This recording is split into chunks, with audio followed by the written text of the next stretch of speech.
can call me Columbina, or Kutar, or Moon Goddess. Whatever you prefer. I'm used to having many names.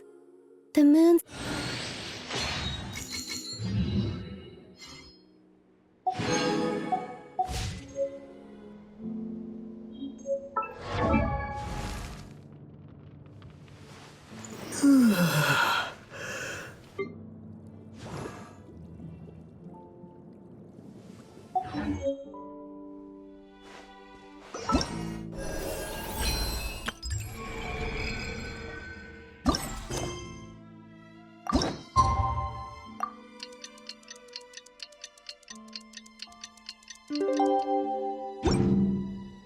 It's about time we headed over to the Curatorium of Secrets. We have something super important to discuss. You remember, right?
Looks like the gang's all here! Yep, all ready. How about you two? Green and good to go? Paimon's ready! Great, let's get rolling then. Great. Well, first things first. Wait. Someone's here. We heard your footsteps. Although... You've been here for a while now. I take it you followed the Traveler, but I don't sense any ill intent in you. Come on.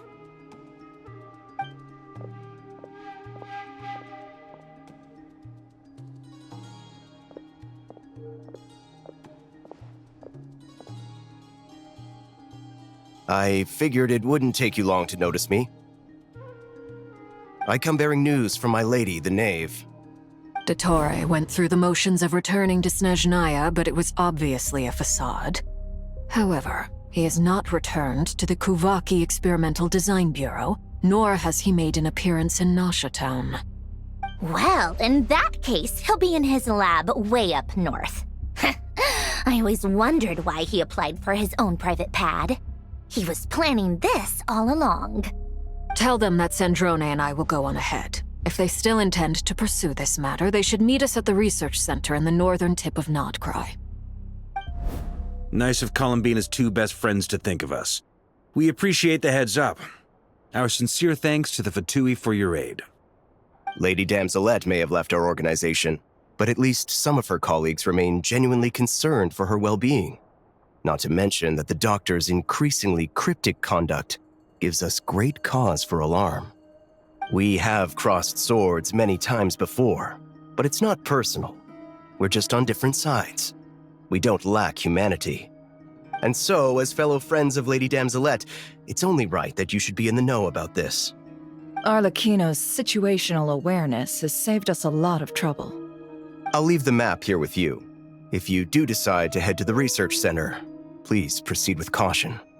And remember, at least while you're in Nodcry, Lady Arlecchino's subordinates are your comrades if you want them to be. This is very accommodating of you. We can't thank you enough. Just doing my duty. I shall take my leave now. If you need us, you'll find us at the Experimental Design Bureau.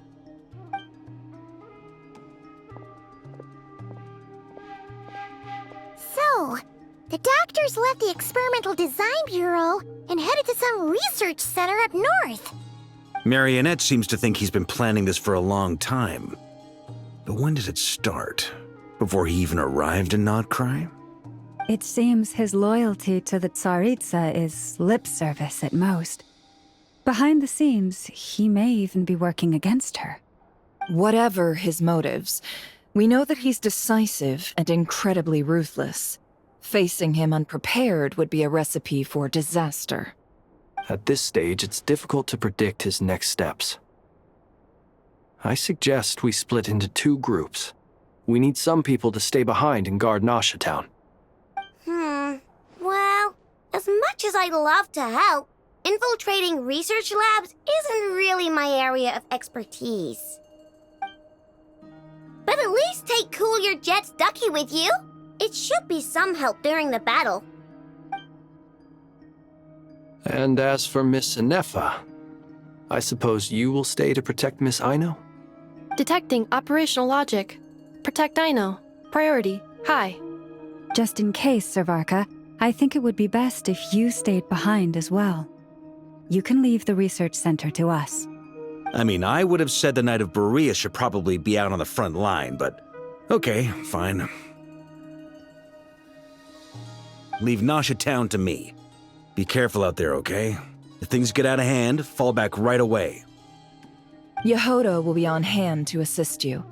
In my absence, she can handle any intel gathering work.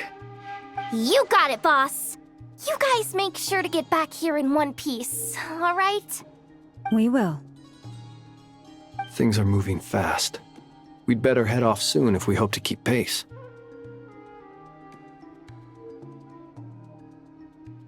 So, it's infiltrate a secret research facility, or... Yeah, alright. Paimon will help out here instead. Sounds like it's gonna be a pretty intense fight. We all have to bring our A game here. So, anything you need to wrap up before we leave?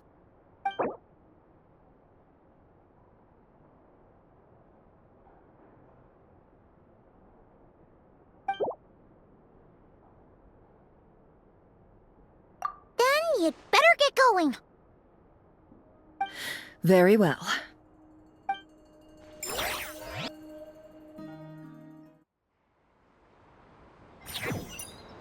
All these broken machines on the ground. Someone got here before us. Could it be Arlecchino and Sandrone?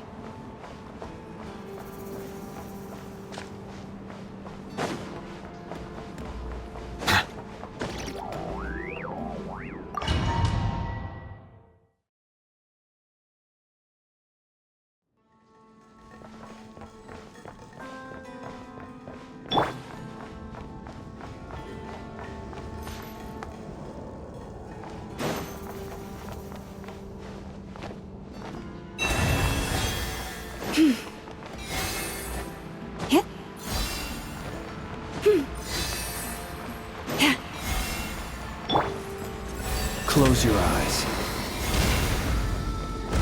That's quite a welcome party.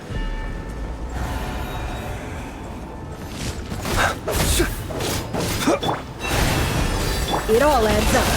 No more lies. Go! Observe. Be silent.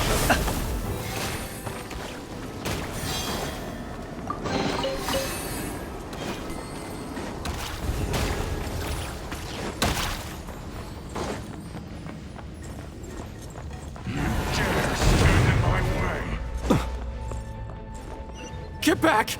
I said get back! Do you hear me? Why isn't it working? No! Don't come any closer! Don't!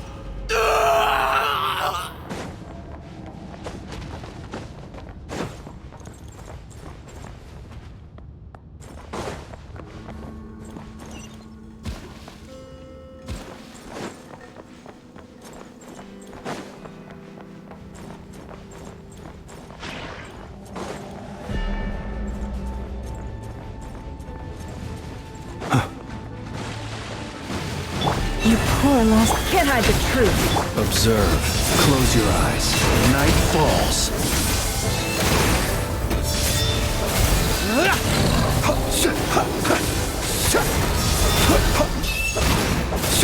You poor souls.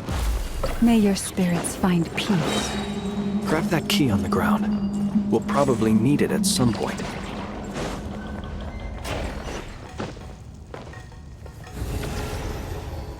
Watch out! Ugh, there's no way through. Let's go around.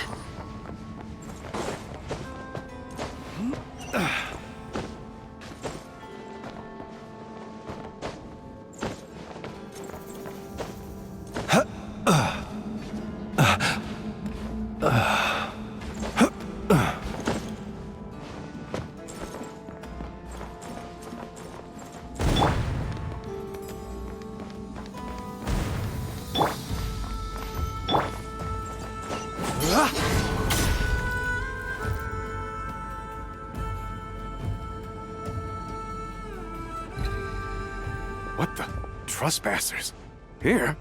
What's wrong with you people? We're looking for the doctor, and we understand he might be here. I see you're fleeing the facility. You looking to settle a score with the doctor? Good luck with that. I don't think you have many chances left. Perhaps. But you might have a chance to live if you start talking. 2 other Harbingers had the same idea as you. They're already inside. But what good is it gonna do? The doctor wouldn't do something like this unprepared. Seems to me that you're not too thrilled about being his subordinate. Also, is it just me, or do I sense monsters nearby? If you'd prefer their company to ours, that can easily be arranged. We need to know what the doctor is up to. Please, if you know anything at all, tell me. This is about more than us versus the doctor. His actions could have consequences for all of Nodcry, and perhaps even your homeland, Snezhnaya.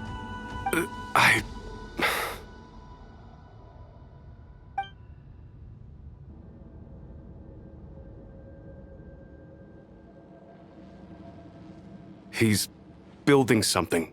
Ambitious doesn't even begin to describe it. Feels like this could be the big one. God knows how long he's been planning it. A while back, he told us he'd be returning to Snezhnaya. We weren't expecting him back so soon. This time he brought some gemstones with him, or something. 2 of them. The moon marrow spheres. He stole them from their rightful owner, Columbina. Oh, Lady Damselette? Last I heard, she left the Fatui. Before she went, she told us she'd finished what Her Majesty asked of her, and wished to focus on some personal matters. I remember thinking that leaving us might not be the best choice. I mean, I always looked up to the captain the most, and... Back when this all started, the higher-ups dispatched 3 units to Nodcry to execute their plan. They were led by the Doctor, Marionette, and the Damselette, respectively. I was a part of the Damselette's unit to begin with. She never really interacted with us much. In fact, she seemed sort of detached from everything. Not because she was distracted, just felt like she was indifferent to the world around her. Like she had no stake in anything that happened. She always seemed like she was staring off into the distance. Almost as if she didn't see anything worth living for in the present, so she had to look further afield. That's right. She always used to stare up at the sky. The Doctor used to stand nearby and watch her. Apparently they got along well at first, but somewhere along the way, she grew wary of him, started avoiding him as much as possible. After she left, everyone in our unit merged with the Doctor's. He's similarly indifferent to the world, except when it comes to the moons. He seems to have big plans for them. Right now, obtaining the 3 moons is his #1 priority. He even said if he can only get his hands on 2 of them, he'll create a 3rd one himself.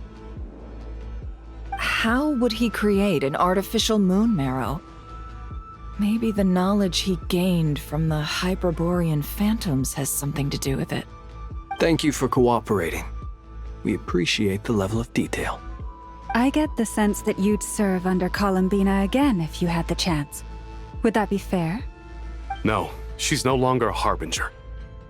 As a member of the Fatui, my loyalty will always belong to the Tsaritsa. I'm only telling you all this because I don't completely trust the Doctor. His actions do not align with the goals that first brought us to Nodcry. I understand. We'll do everything within our power to stop him. The Knaves unit is based at the Kuvaki Experimental Design Bureau. Maybe you can seek refuge with them. Well, now we know what's going on here. Artificial moon marrow. He's likely well on the way to completing it. Dottore's technological capabilities are far more advanced than I thought. I fear this could get ugly. Everyone, prepare yourselves.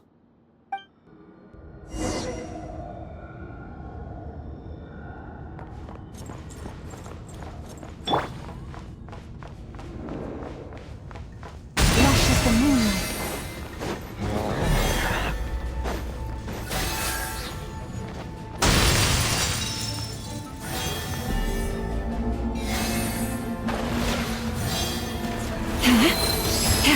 It all adds up. Can't hide the truth. Yeah! Beware the creatures of the night. Be silent. Close your eyes.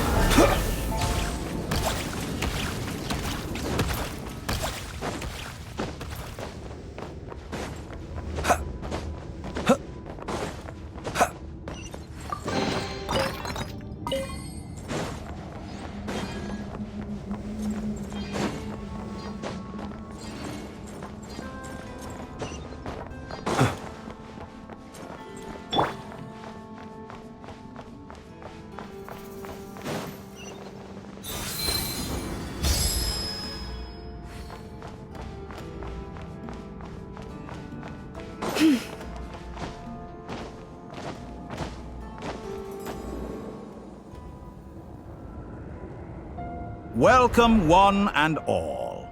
I've been expecting you. I hope my humble research facility is to your liking. Yeah, we really appreciated fighting our way in through a horde of monsters. The gall! You expect us to believe you've just been patiently waiting for us? Of course I have. Should I be worried about something? Everything seems to be going quite smoothly so far, and you've shown up right on schedule. First Sandrone and Arlecchino, now you. Ah, quite a surfeit of guests I've had today.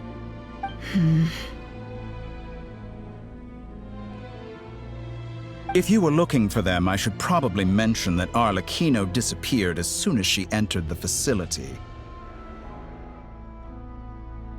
As for Sandrone, why, she stood right here only moments ago demanding answers from me at the top of her voice. Hardly out of character. She never was one for basic courtesy. But I have to admit, I was a little surprised to see her showing concern for someone besides herself. Does everyone you associate with undergo such a change in temperament? Speaking as a researcher, I have to say, it is not a change for the better. It threatens one's ability to remain objective. Well, since you ask... So you've got your hands on the moon marrow, and now you're claiming godhood. Don't you think that's a bit of a stretch, Dottore? I must protest what you are insinuating with that phrase, claiming godhood. I am not claiming anything. I am stating a fact. You're a researcher. I'm sure you appreciate the distinction between the two. Huh? Wait, you really think you're all that? You'll excuse me if I'm not being a polite little lady for you. We're colleagues. We both know what kind of person you are. By the same token, I knew you'd respond along those lines.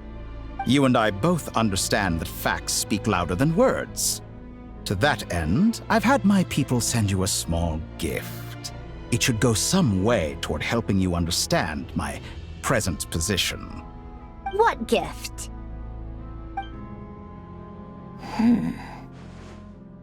Where have all your troops gone? Who knows? Perhaps they are already marching toward a new world, following in the footsteps of an unknown god. As vulgar and arrogant as you may be, dear Sandrone, I have no intention of taking out my displeasure on your subordinates. They will enjoy equal rights to my own. You sent your people to the Experimental Design Bureau? That's the Tsaritsa's property. Yes, and I am very mindful of Her Majesty's instructions. But you know full well that they do not conflict with my present goals. In which case, all I'm doing is conducting another one of my experiments. Is there a problem with that? Now then, you have a judgment call to make. Am I simply lying to stall you? Or is it possible that every word I am saying is the truth? In which case, your subordinates really are in danger. So now you've turned on fellow Fatui soldiers. You're completely insane. I have set a new rule for myself. Each person gets one chance. Naturally, that includes you, Sandrone. If you wish to leave, I won't stop you. We are colleagues, after all. Scumbag!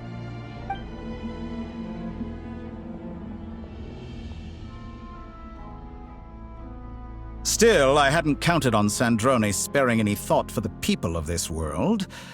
Shame. I always found her self-centeredness to be one of her few better qualities. How can she ever hope to achieve greatness when she's so obsessed with protecting her little design bureau? It's more than a little disingenuous to speak of achieving greatness while taking hostages. Or does honor no longer mean anything to you? Honor? I have the marrow of 2 moons in my possession and will soon complete the construction of a 3rd. I will be the god of a new world. And you speak to me of honor? How charmingly naive. Those are sacred relics. You do not deserve them. In my view, many in this world do not deserve to be alive.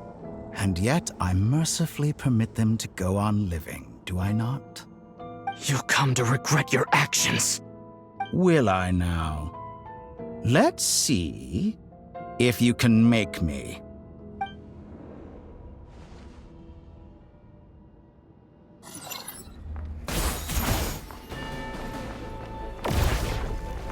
An exact practice. Seek within. It all adds up. By the frost moon of old. Leave this. Bombs away! The night cometh.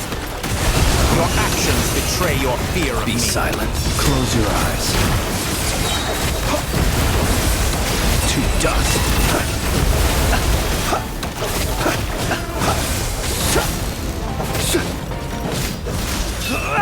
Can't hide the truth.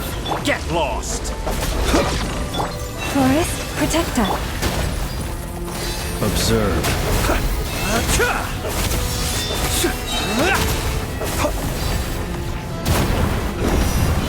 Arlecchino. Thanks for the assistance. Arlecchino. They see you as an ally. What a farce. You're clearly here to destroy my research. I'd say research is more valuable. How disappointing.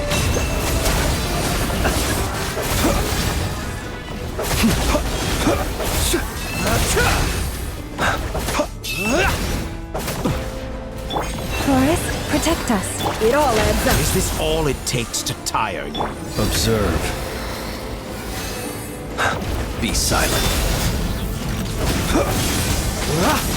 The deception ends here. No more lies. With one heart, we pray. Your actions betray your fear of me. Overruled.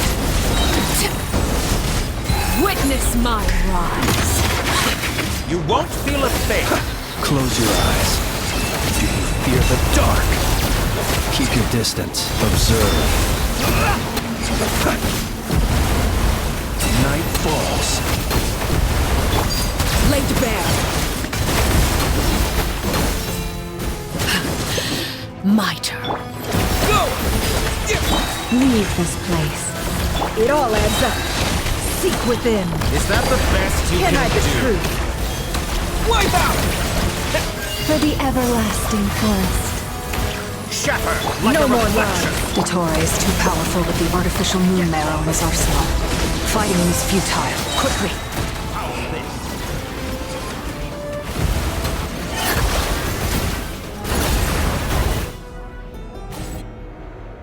Let's go. I've always thought it is wiser to flee than surrender.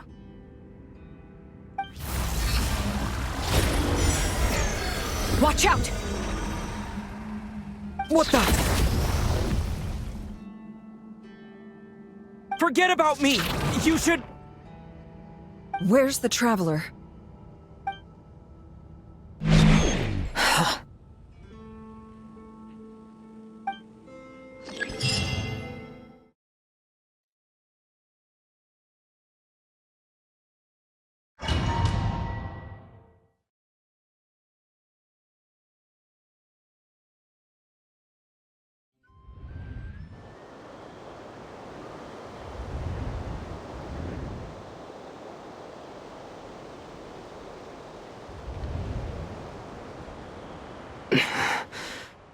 What just happened? Nasha Town? How did I get here? Strange. I remember being trapped by Dottore during the battle. And now all of a sudden, I'm here. Something weird is going on. I guess I'll start by exploring the area. Traveler? What brings you here at this hour? Huh? What are you in the mood for today? A hot dog? Or something else? We've got some special discounts at the moment. Want to see the menu? Sorry, I'm not hungry right now. Ah. Well, feel free to take a seat for now.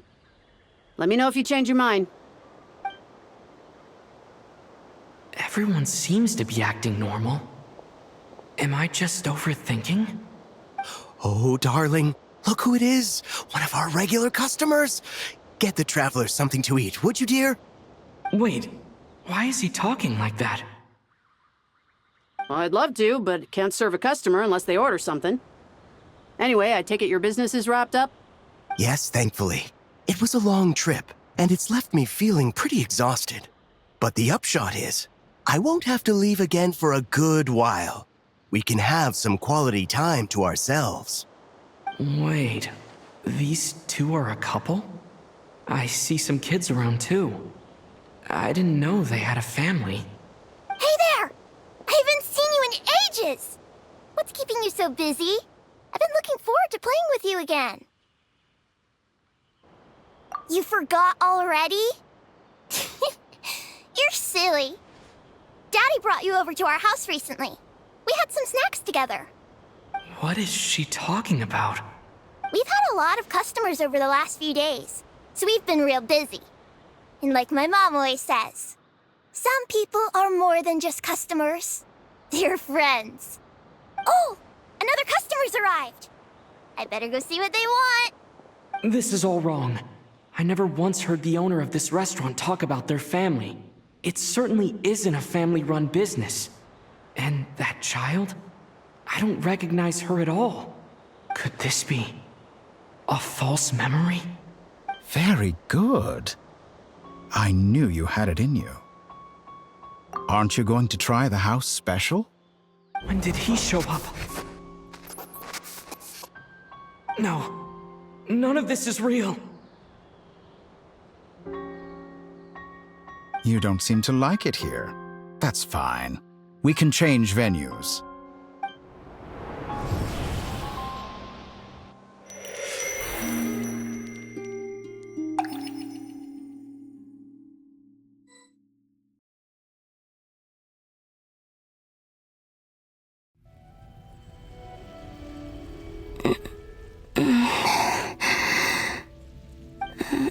I'm still alive. Where is this place? It took all my strength to open the moon gate, and then I leapt into it. So this is the moon's reflection? The mysterious realm beyond the gate?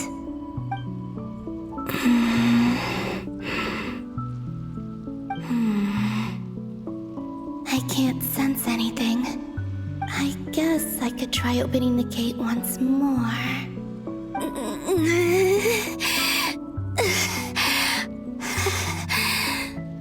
No response.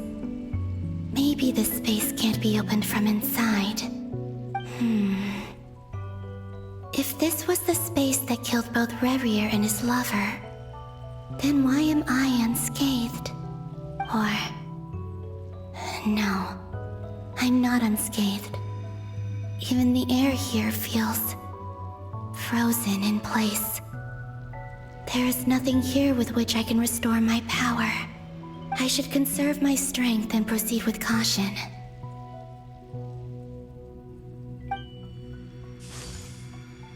I don't believe Dotori's scheming will stop just because I escaped. If there is any chance that I can get back to the others, any chance at all, I must return.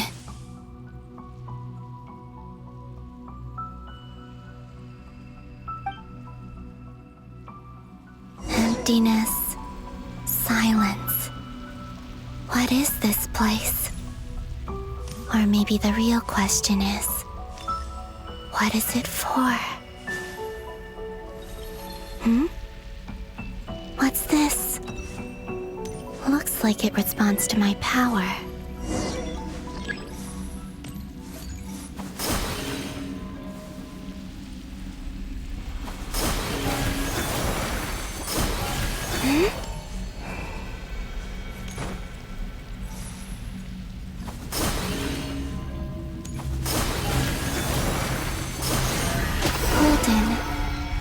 Like Kuvaki. Is it some sort of guide? And why does it feel so familiar? I might as well follow it.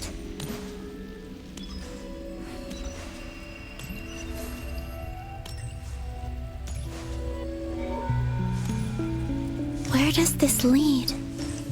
Could it be the exit?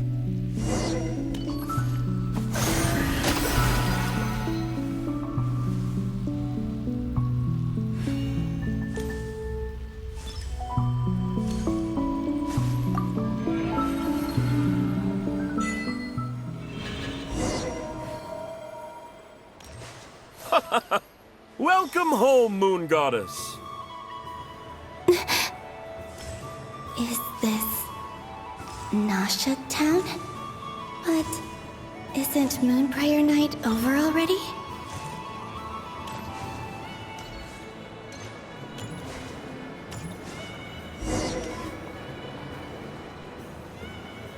Goodbye for now, Columbina. I hope you have a wonderful night. I will. Everyone else, and me? Are these my memories?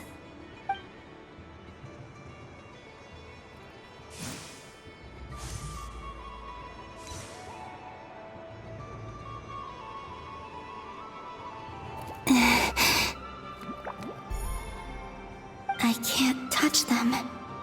It's as if we're separated by some impenetrable power.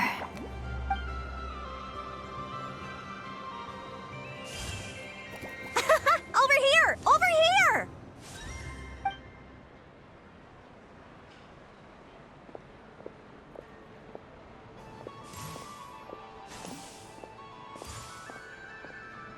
But the people in these memories pass right through me. Just like when I disappeared. If only I had known what would come to pass after that. Even so, I should still take a look around. Just being back here, it gives me the strength to keep going.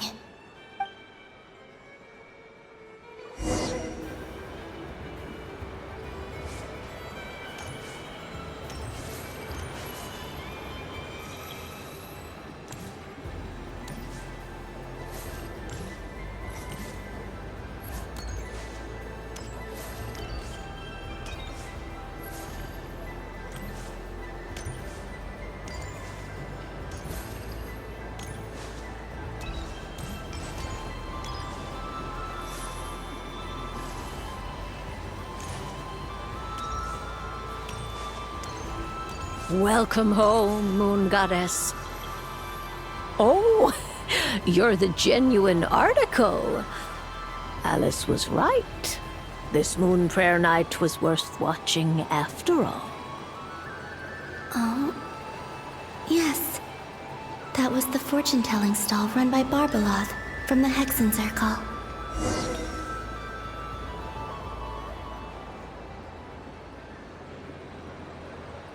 Please, draw the first lunar arcana. This represents destiny and is the foundation for the divination as a whole.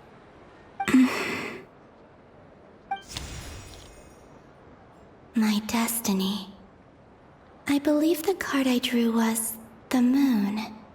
Now that I think about it, Barbeloth's divination was absolutely right.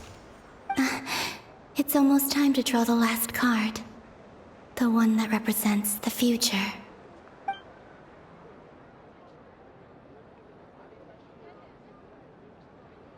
That was the card that popped out on its own. From here, I think.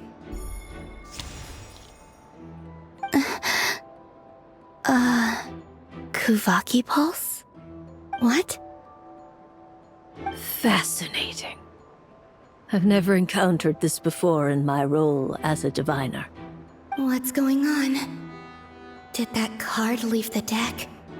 Because of my influence? All I did was try to touch it, and then... Maybe this memory space is not untouchable after all. Are there weak points in the barrier? Or...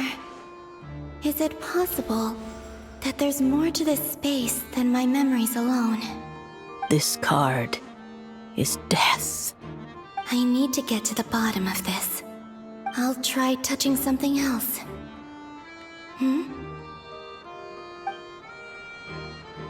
Is this...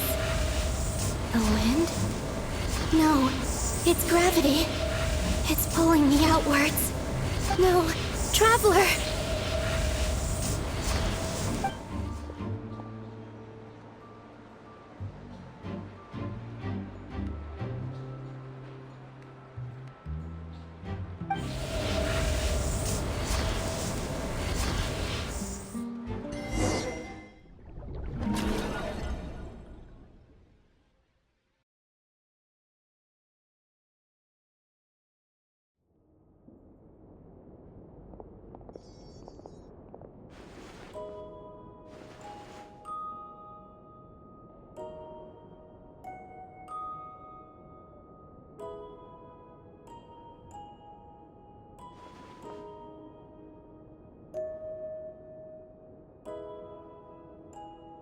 Hyman, listen to me.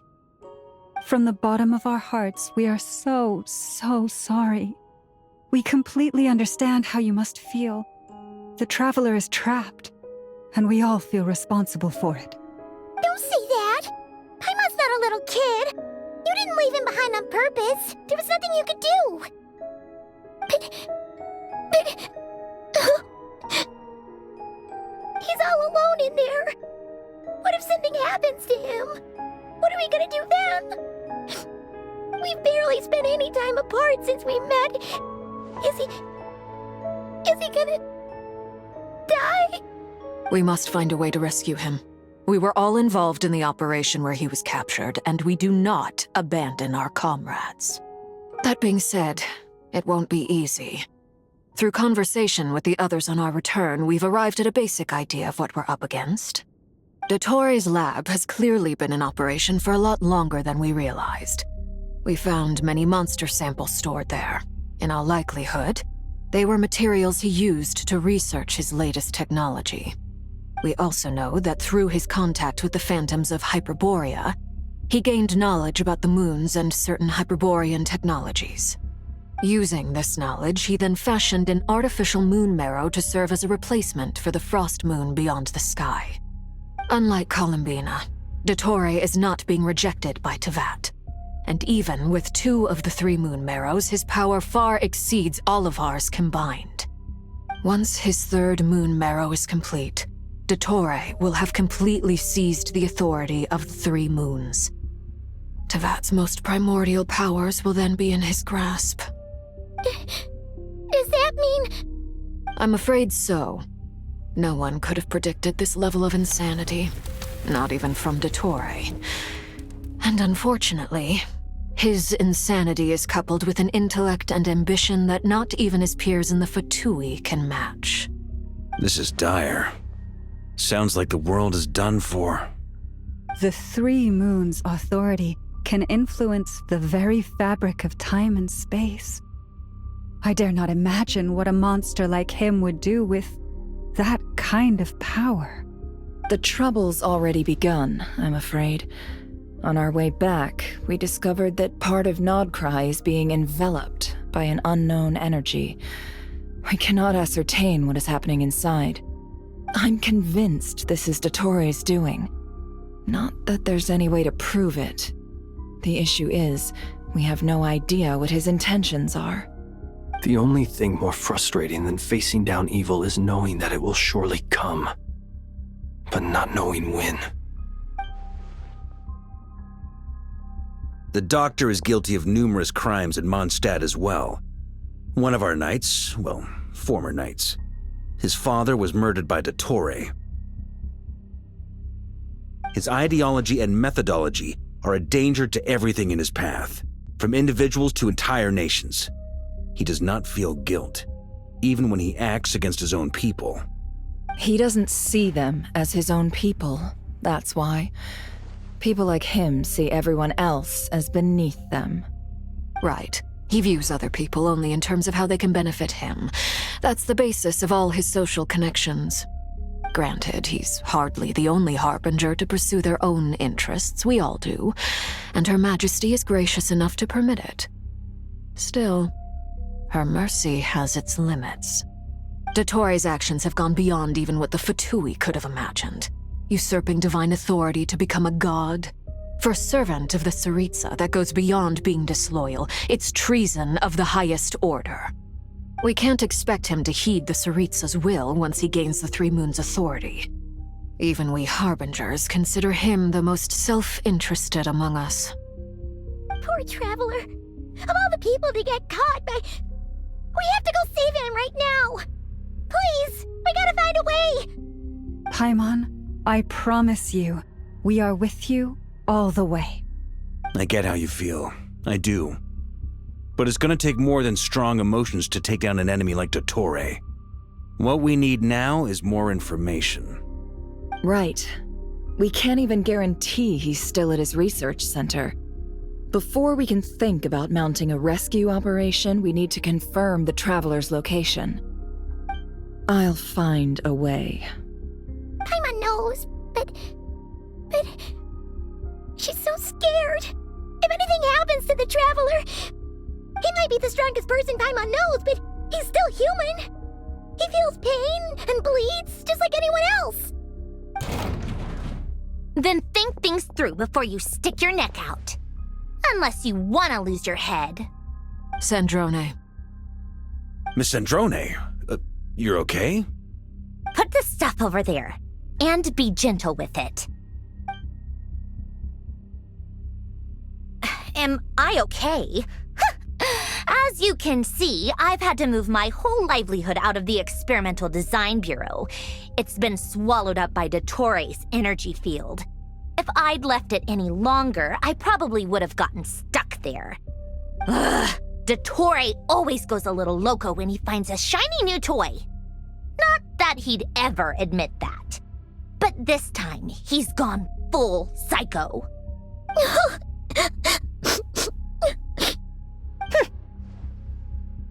Just go ahead and cry already. Sorry. Paimon's not trying to make it scene. It's just... She can't... Oh, Paimon. Let it all out. There's no shame in it. When you're overwhelmed by fear and despair, crying can help get it out of your system. You'll feel better for it. Okay then, while the baby of the group is having a moment, how about the grown-ups get to work? Give me your hand. You've made a discovery? Polonia, scan.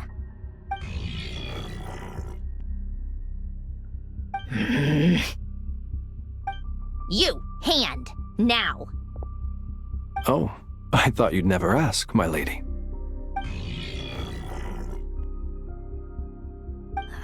Curses! You're next, then you.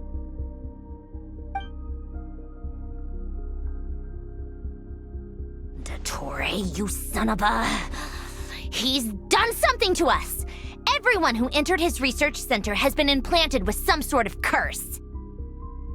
I don't feel anything unusual at the moment. Does that mean it hasn't activated yet? Is there a way to figure out its purpose and what might trigger it?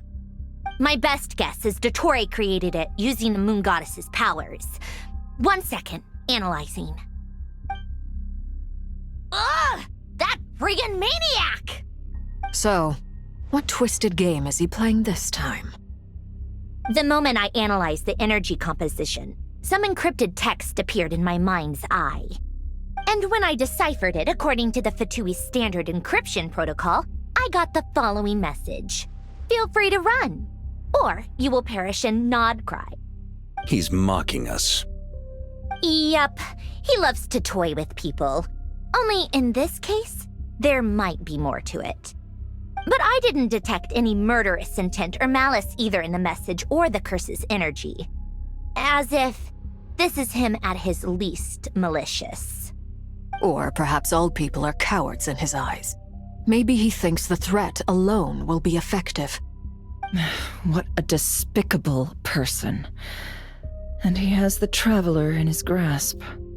If I may, as unhinged as Dottore may be, he has always exercised great patience with the objects of his interest. I remember a comment he made when we first arrived in Nodcry. He said, "This world is, on the whole, an exceedingly dull place. But at least there are a few intriguing features, such as the gods, or the Traveler. Presumably, they interest him because they're unknown quantities. He wants to understand as much as he can about them." Agreed. The Traveler is Tevat's fourth descender. All Harbingers are aware of this. Since Dottore took such pains to capture the Traveler, he is unlikely to kill him right away. Okay, but we still have to do that rescue operation. Of course. I also think we need to read between the lines with Dottore's message. If he's encouraging us to run, that means we mustn't leave Nodcry under any circumstances. My guess is, his curse will only trigger if we leave.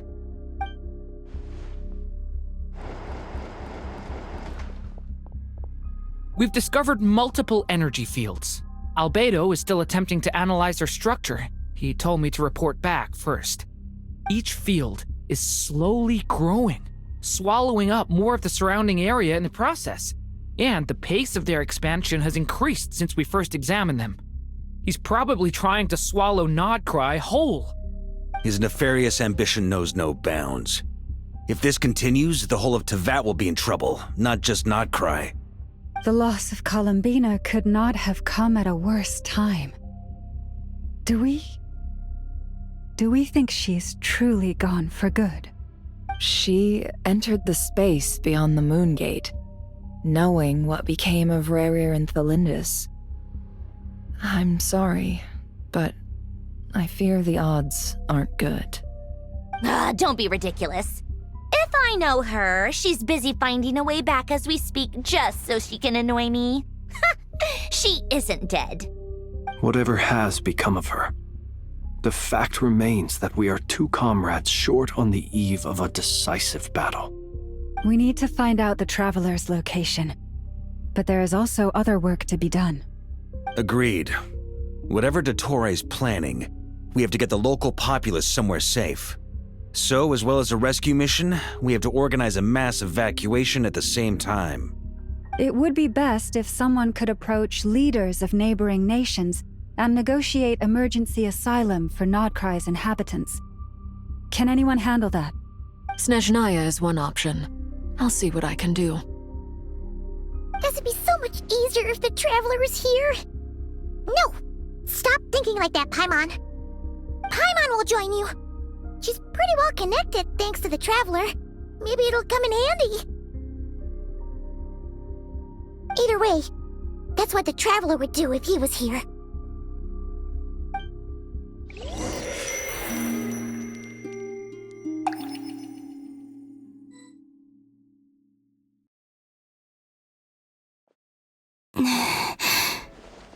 Back here again. That gravitational force that pulled me back. Is this where it came from? When I saw that memory of Moon Prayer Night, I think I influenced reality. Was it just a coincidence? Or if only I could have sent the others some kind of warning on Moon Prayer Night. Maybe we could have stopped Dottore.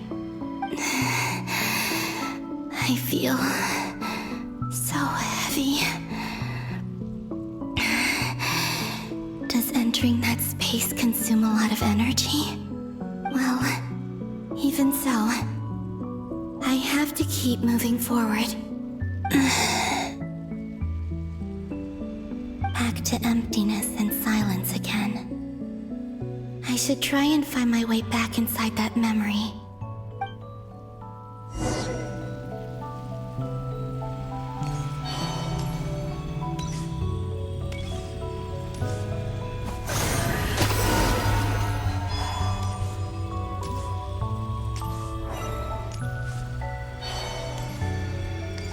The entrance from last time isn't showing up.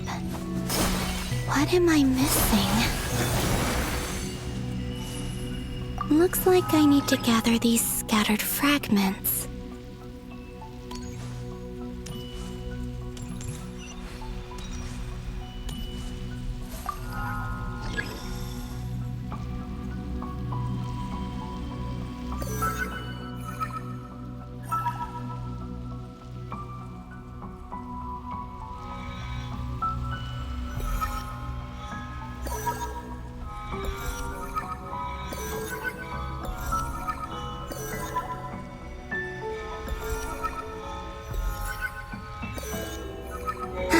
It worked! Hopefully I can stay inside for a bit longer this time.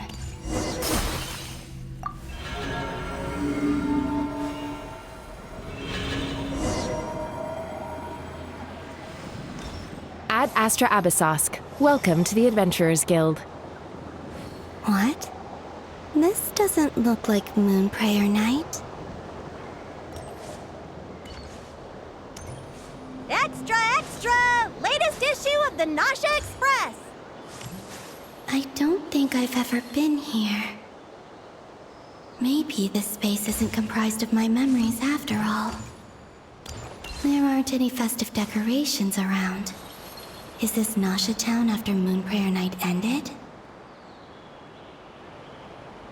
Did Dottore's plan not affect the town? Or is no one aware of what happened because he used the Three Moons' authority? Let me see if I can influence anyone else. So, what do we do next? Wait, that voice. Paimon? The most important thing right now is to find that mage. Lauma the Traveler and Mr. Varga are here too. I'd better go pay the Fatui a visit. Traveler!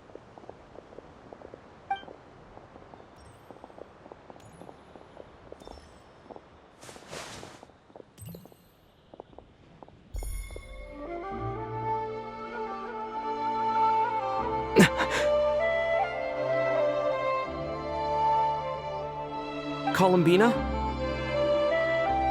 I made contact. It's me, Columbina. Huh?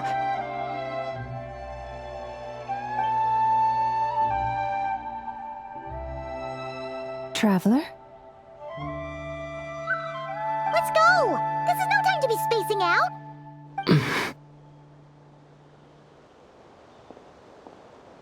Huh? Wait a moment. This has happened before.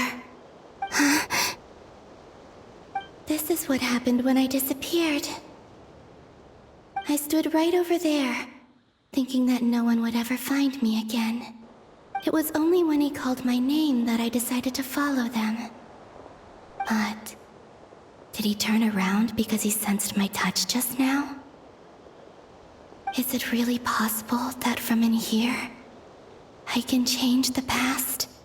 If I keep following them, maybe... Huh? It's that gravity again.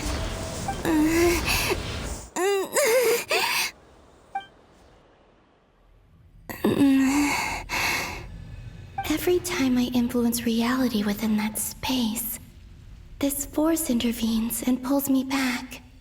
It's as if it's trying to stop me from leaving.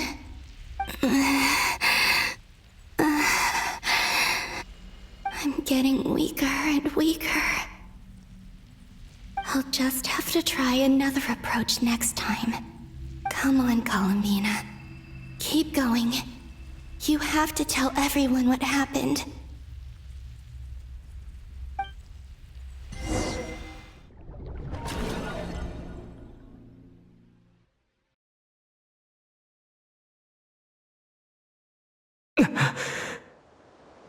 Suddenly, I've been plunged into darkness. Alone. It feels strange. As if something has grabbed hold of me. Is Torre now powerful enough to interfere with space itself? Look at you, standing so still in total silence. I almost didn't recognize you. Hello there, traveler. He seems to be in a good mood. Wait, what's that behind him? Ah, so you noticed. This is the completed Trilune.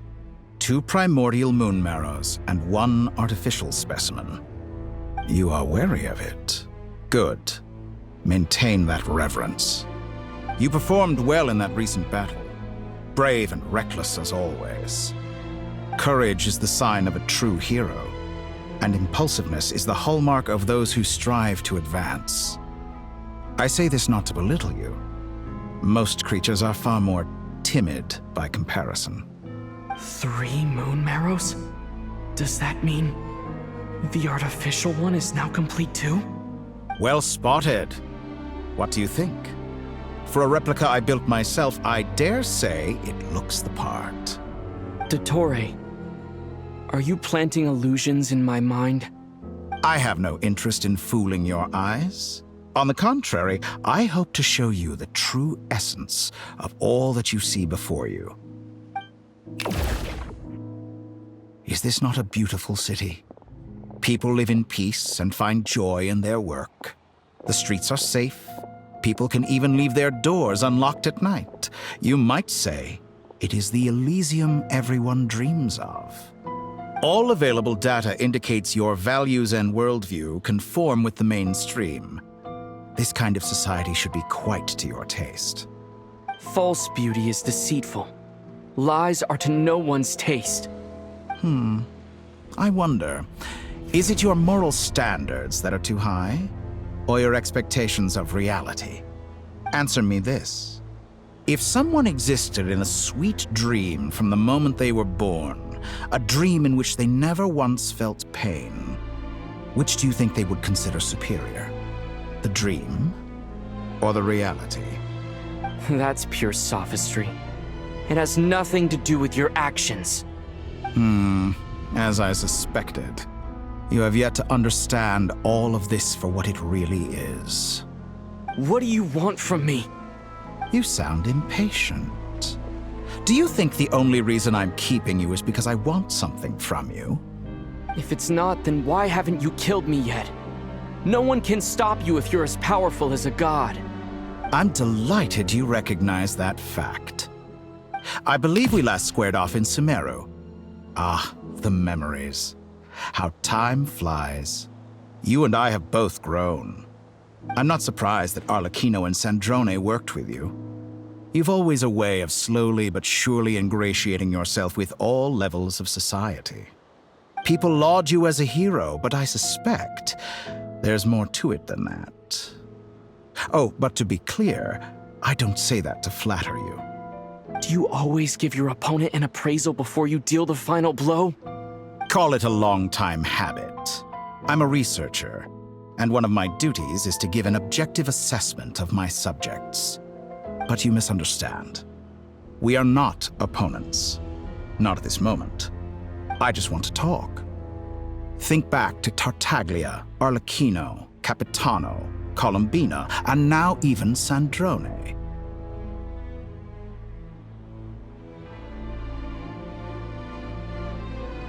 You've worked with each of them in the past.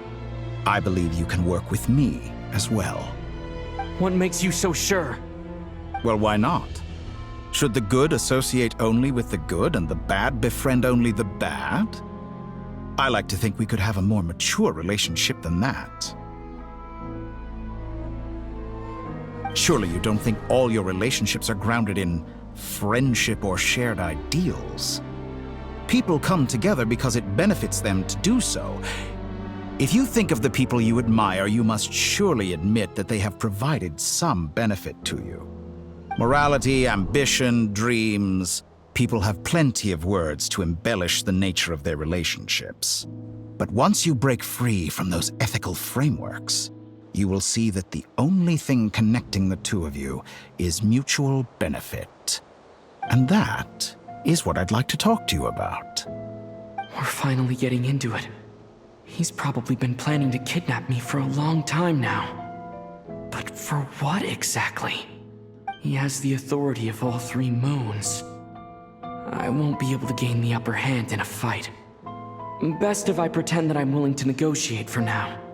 You say you're a god, but you also speak of mutual benefit. What could a god want that the three moons cannot provide? Excellent question. But before I answer, I would ask you the same thing. Gaining Columbina's allegiance was a rare and extraordinary feat. But the Moon Marrows are now in my hands, and I have the edge over her. For this artificial moon is not being rejected by Tevat. Her identity and lineage may have been a thing of glory in the old world, but they were also shackles that prevented her from ever integrating into Tevat. I, on the other hand, you may view me as a thief, but I have overcome that limitation. So what is it that the three moons cannot grant you? What stops you from negotiating with me to get what you want? I don't make deals with lying psychopaths. That's quite an accusation. Are you expecting me to get angry with you? Well, this is one aspect in which my personal growth has served me well. In the past, my less mature self might have been disappointed, perhaps even angry, over a small setback like this. Like when you and Lesser Lord Kusanali joined forces to oppose me, for example. But things are different now. Just as the rich do not quibble with the poor, I no longer find myself perturbed by these trivial affairs. Human relationships end with conflicts of emotions and interests. But relations between humans and gods are different. And ours is even more unique. I have ascended to the highest heights and laid claim to unprecedented horizons. And you were no ordinary person to begin with.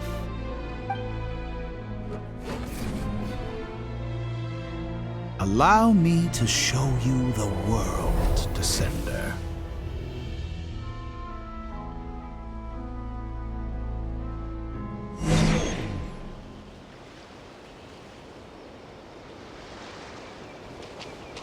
To stand, walk, jump, sit, and lie down. These are the most common of behaviors. Have you ever wondered why we were born following such laws? Who stipulated that we could not fly instead of walk?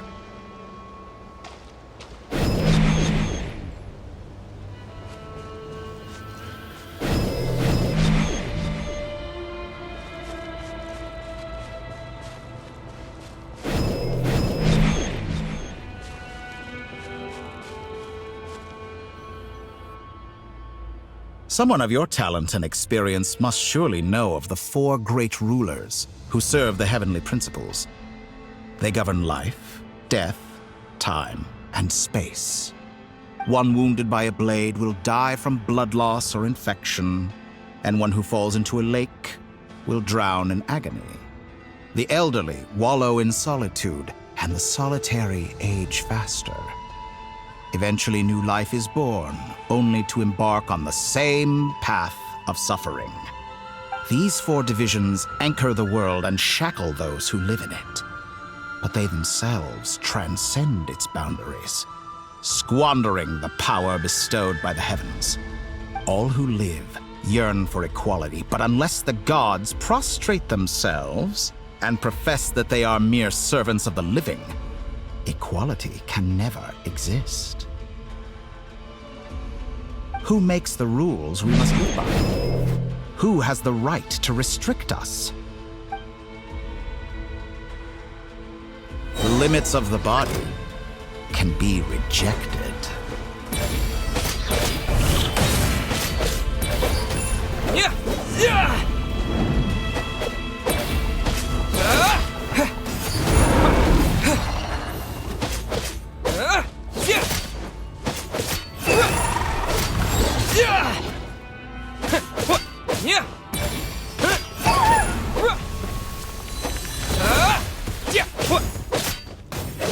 How does it feel to be among those with absolute power? You cannot conceive the extent to which your flesh hinders your mind and spirit.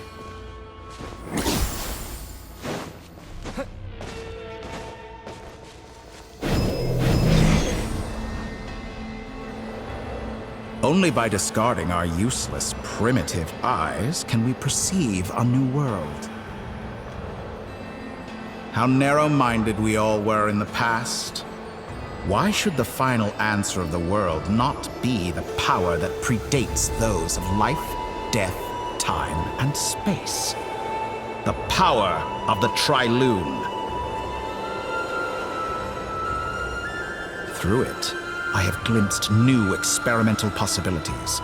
Nature suppressed, authority exiled, souls controlled.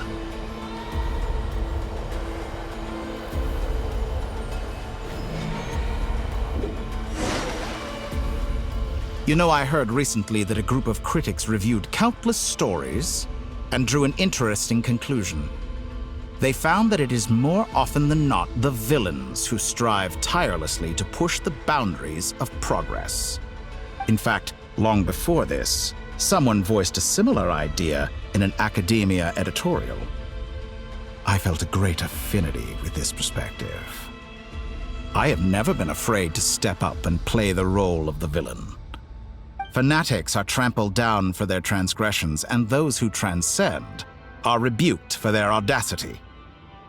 And so, the majority of creatures are too timid to follow my lead. But all sacrifices made during my experiments have been worthwhile, as you can now see. I can offer you something new, something unique, precisely because I am a villain. Think about it. We are eternally bound through mutual interest. Can you truly say you would never turn to malice if it could give you the life you dream of? After all, what value do perfection and purity really have? They are fragile and feeble things, utterly tedious. I say, better to be governed by a flawed humanity than a gnosis. The true seeker of knowledge is the villain who undergoes countless tribulations in pursuit of their goal. I'm sure many people have told you that you're different. Because I'm a descender? Exactly. Very clever. But what has that got to do with you? I do not conceal my wicked deeds, my selfish desires, or my greed. A true researcher must act as I do if they are to understand and speak of the truth. And yet, a knowledge seeker like myself will inevitably grow tired of studying Tavat beyond a point. You have traveled to all corners of the world and met many people. Along the way, there have been moments when you were misunderstood or even became a wanted criminal. And all the while, you have spent your days doing some of the most mundane jobs in the world. You fight and toil, claim minuscule rewards from my friend Pantalone, then you fight some more, winning some battles and losing others as your search goes on. And this cycle continues, with no end in sight. Surely you must sometimes grow weary of being stuck in this same loop day after day. We're completely different. I embrace everything that life throws at me. I am engaged in every step of my journey. How does that make us different? I too embrace what life brings, researching everything that interests me. Think of all the novel things I've managed to create, like the artificial moon marrow. Don't you see? As unique a specimen as she was, even Columbina is not irreplaceable. Take that back! She's gone because of your actions! I didn't say that to anger you. Though admittedly, I don't see what there is to be angry about. Anything Columbina could do for you, I can do better. I know what your ultimate goal is. You wish to walk the path your sister walked, and seek answers from her at the end of that journey, don't you? Someone like you could never understand what it feels like to care about another person the way I care about her. Perhaps not, but that doesn't mean I can't help. I could find your sister right now, bring her before you, and make her give you the answers you seek. Don't be so presumptuous. You'll never begin to understand the situation between us. Oh, no. This is no presumption. I'm only offering what I know is possible with the power of the Trilune. But it seems like you would sooner continue with your journey through this world. Why? Do you truly desire this journey? Or is it simply a necessary process from which you cannot escape? Think of all the time and energy you have spent, everything you've had to endure just to make it this far. Is this really what you want? Or has your hand been forced by the promise of that final answer? Yes, you have made many friends. But do they ever spare a thought for the void in your heart and what it yearns for? What you want is not friends. It is family. But do they know this?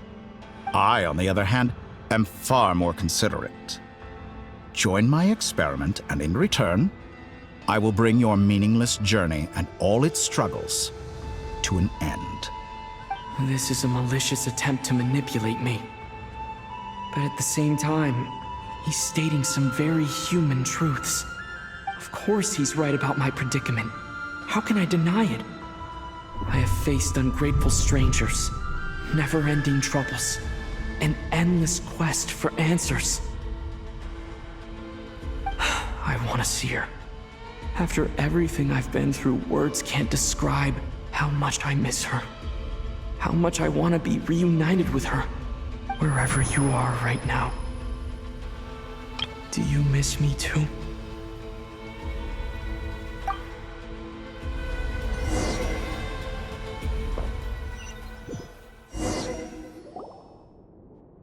All right, everyone. Our next mission is clear. We need to contact all the major organizations, explain the situation to the public, and then begin the evacuation. The residents of Notcry are quite dispersed. The two most populated areas are the Southern Isles and Pyramida. Miss Lauma, I will leave Hisi Island and Nasha Town in your hands. I will liaise with the Fatui and Pyramida. Agreed. We will reach out to Natlan and Snezhnaya. Anyone found north of the Experimental Design Bureau should follow the Fatui to Snezhnaya. As for those dwelling south of that line, I will ask the Voynich Guild to help persuade them to leave. Then I, Mr. Varka, and the Frostmoon Scions will escort them to Natlan. The Voynich Guild has dealings with the Curatorium of Secrets. I will send them a letter vouching for your credibility. Yehoda, you should help Lauma. This is too big of a task for one person. My wish has come true. You're willingly lending me your most capable employee for the day. Well, good for you if all this only takes a day. Of course, if it takes any longer, I'll be charging a fee. Boss, wait! Don't I get a say in this? Oh, I'm sorry. Something to add, Yehoda? Well, no one's more important to me than you, boss. And remember how Lauma healed your eyes after that big battle? I think that's worth at least 2 or 3 days' work for the Frost Moon Scions. Are you completely incapable of acting in your own self-interest? Or do you simply devalue your own labor? Are you sure you don't want to come with us? Who will see to our other work if we're all busy evacuating residents? Sandrone insists that Columbina is still alive, and we have a traveler to rescue. There's much to be done. But boss, I'm just worried that... Well, Nefer, I'll link up with you once my tasks are complete. What makes you think I'd need you to do that? I'll need it. And considering the way you approach certain matters, I think you'll be better off with me present. That's quite enough. Just focus on your work first. I bet we're in for an uphill battle here. But we can help out too. Inefa and I are gonna help Nasha Town's residents carry their stuff. Loading schedule. Store essential local research data and technology samples, then escort the people to Natlan. Understood. I will execute this to the best of my abilities. Great stuff. Thank you, ladies. I've contacted the Lightkeepers.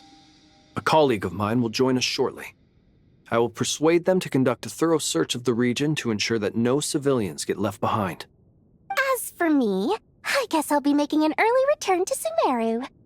I think it's important that someone informs the Dendro Archon of what's going on in Notcry. Roger that. Someone should inform Mondstadt, too. Mr. Duran, can I trust you to handle that? I think you fly faster than any of us can run. As an added incentive, get there fast enough and I'll see about getting your gliding exam waived. Really? Ha! Mission accepted, sir. I intend to stay behind and help Miss Sandrone with her research. She has some alchemy-related questions that she'd like me to explore. She recognizes your expertise, then.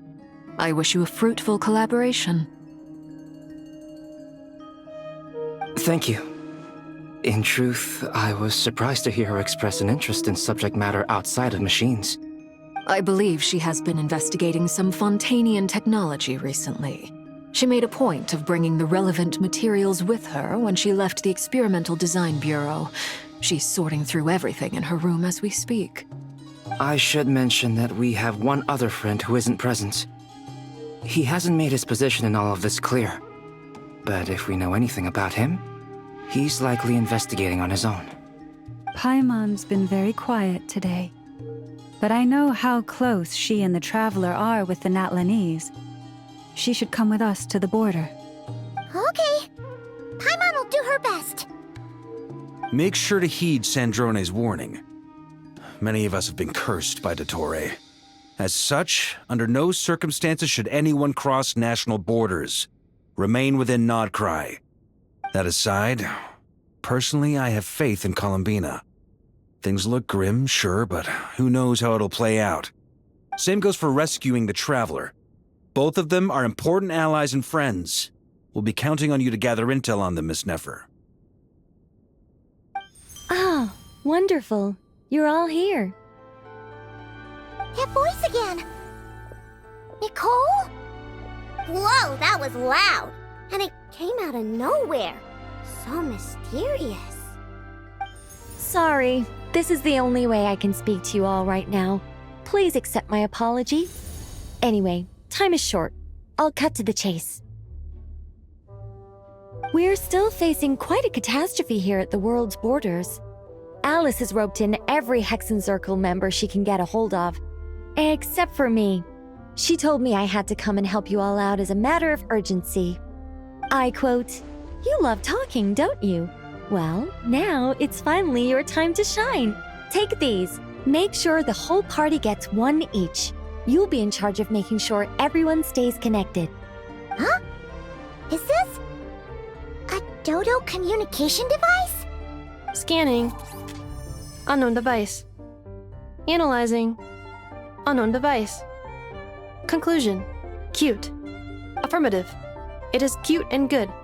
I believe that I quite like it. This is no ordinary Dodo communication device. It's my very own special modified version, specifically... sorry. I almost went off on another tangent there. Anyway, help yourselves.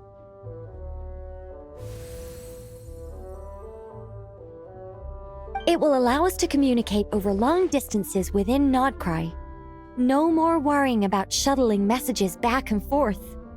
What astounding technology. Am I right in assuming that it relies on your personal abilities to function, Miss Nicole? Yes, exactly. Right on cue, Albedo. I'd love to brag to you all about how it all works. But no, next time. Anyway, I'll be right with you all, serving as a communication hub. That's all from me. Head off as soon as you're ready. I'll be staying here to keep watch, and I'll be sending you my blessings.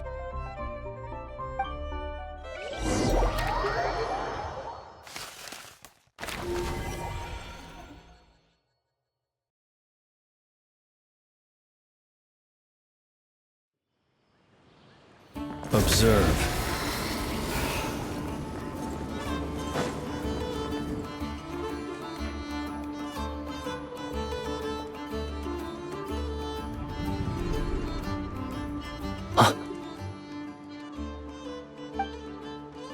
Sir Flint. Perfect timing. I just arrived myself. You are most considerate, Master Ilua. But in fact, I know you have been sitting here for quite some time. If you saw me, why didn't you say something? I was curious to see how long you could sit still for. Also, shouldn't you have managed to sense me approaching? That would be a first. You always seem to appear out of thin air without making a peep. Also, how many times do I have to tell you not to address me as master? I don't qualify. I beg to differ. Why should a young man so well versed in social graces as yourself not be worthy of that title? Please, Lord Flint's... Sir Flint's. I'm begging you, don't flatter me into complacency like you do with everyone else. You understand me better than most. My newest acquaintances tell me I love complimenting others. What do you think? I think they don't understand why you do it.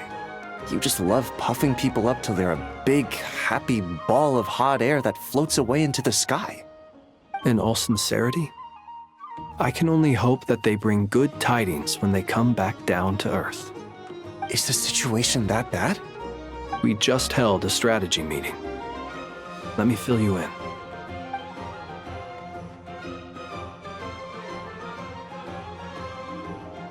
In short, we need everyone gone from Pyramida. We also need a team of Lightkeepers to scour the more remote regions of Nodcry for civilians to evacuate. I only hope we have enough personnel. We do. Old Man Nikita will definitely help, and we can recall anyone out on patrol to focus on this instead. Good. I'm sure you and the others will make short work of this. Now, don't forget, once you've completed this task, make sure you and the rest of the team evacuate to either Snezhnaya or Natlan as well. Flint? If you've got something to say, Master Ilua, why not guess what I'm thinking right now? You mentioned that you have something else to deal with later. How difficult is it going to be? I doubt it will be easy. I know you're a Lightkeeper, and it's your duty to protect others in times of crisis. But I have a feeling that you'll be walking into grave danger. However bad things have gotten in the past, Nodcry has never faced a mass evacuation before. But from the sounds of it, you don't intend to come with us. I don't mean to pry, and it's probably none of my business. But whatever it is you're intending, you don't have to go through with it, you know. I've been afflicted with some sort of curse, and I'm told it may well trigger if I set foot outside of Nodcry. As such, I cannot leave. I have to act, if for no other reason than to fight this curse. What? No. Why? Why would anyone want to curse you? There are plenty of people out there willing to trample over others in pursuit of their own goals. Frankly, Sir Flint, I am furious. You're making light of what is an incredibly serious situation. Indeed I am. And? And what? I told you, I'm furious about this. Nothing I can do about it, I'm afraid. Things happen, and we just have to deal with them. If you find yourself feeling angry, perhaps start by drinking a big glass of water. Hey, you mean you're completely unmoved by my anger? I'm devastated. Then allow me to express my sincerest regret. Come by the lighthouse sometime. We'll catch ourselves a few fish, have a little barbecue, play some cards, and bask in the sun. Maybe I need to spell this out. Lean in a little, Flint. Oh my, this doesn't bode well.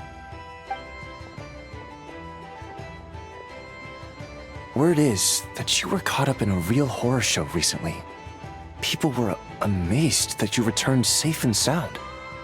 They've been debating whether you're even human. I've returned safe and sound from plenty of crises. When you say people, do you mean other people? Or do you just mean you? Fine. I'll be frank. You're not human, are you? Heavens. Now that's a horrifying thought. You know what? Forget it. We'll revisit this once it's all over. A sound plan. Albeit a little ominous sounding. Just promise me you'll come back in one piece, all right? For you, Master Ilua. How could I refuse? Also, please pass my regards on to our colleagues. Tell them, thank you all for your assistance. Please put safety first as you proceed with the operation.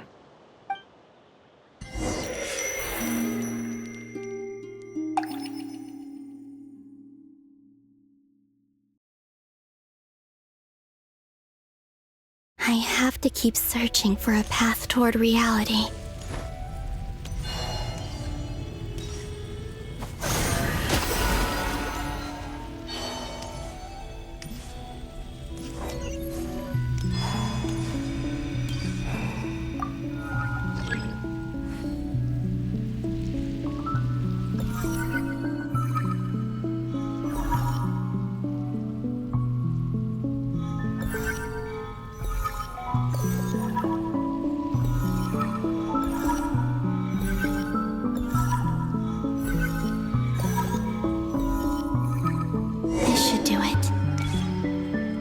Two times I tried to influence reality in this space, it consumed a lot of Kuvaki.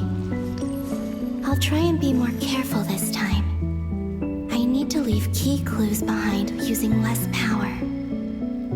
I hope everyone still remembers what I said on Moon Prayer Night.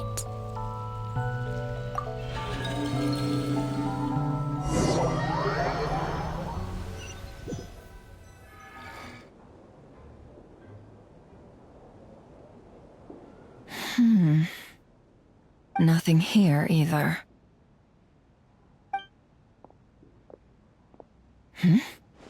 Flint's?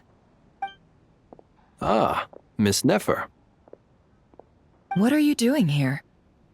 Unless... I just spoke with Ilua about arrangements for the search and came for a walk nearby. As for you, why would... It appears we think along similar lines.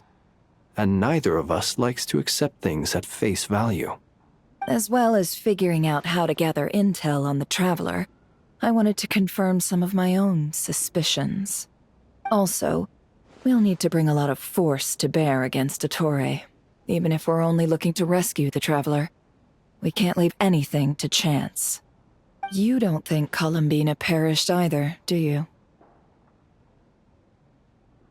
I'm merely considering the possibility that she survived, just as you are. How much can we really know about a deity like her anyway?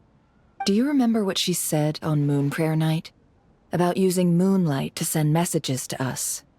Of course. I think that's why we're both here. Where have you checked so far? I've been focusing on the outdoors. Anywhere the moonlight shines. I checked most of Nasha Town, but didn't find anything. I checked the Curatorium of Secrets, and a few rooms where I thought I might find some leads. But no luck here either. The only places I haven't looked yet are the rooms in the flagship. But process of elimination isn't the only thing that brought me here. Oh, really? What's your other reason?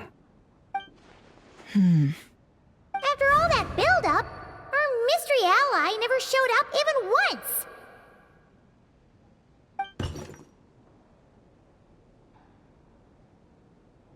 Huh? Am I imagining things?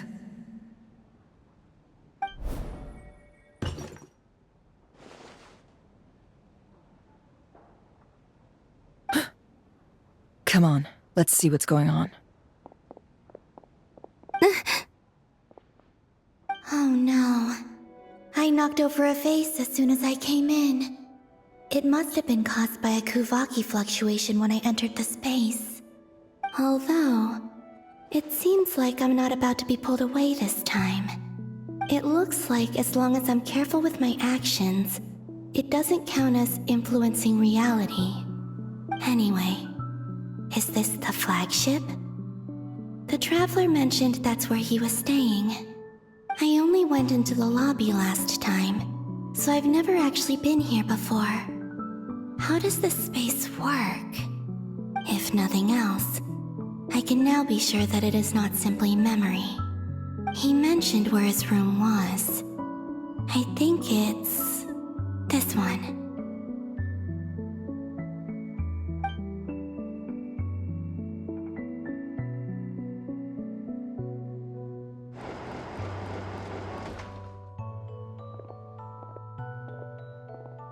The door is closed. But if this is anything like when I disappeared, then maybe...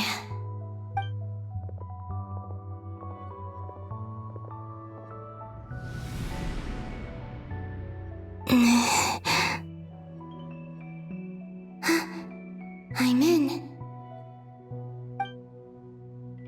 He and Paimon aren't here at the moment. I hope he's okay. I wonder what happened to him after that battle with Ettore. Best not to dwell on that for now. I need to try and leave them some clues. Please, Traveler. I really hope you find this.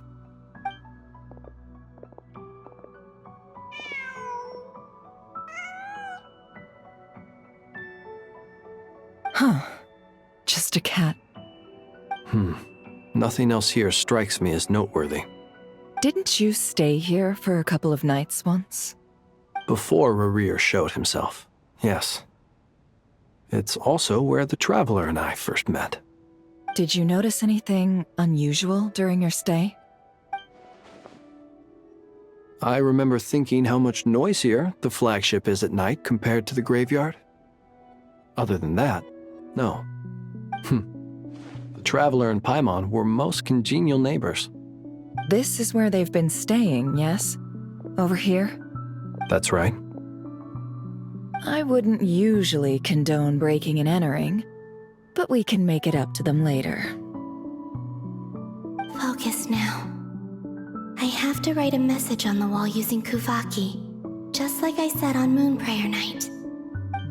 Simply open your windows on nights when the moon shines bright, and the moonlight will naturally flow towards the words I have written.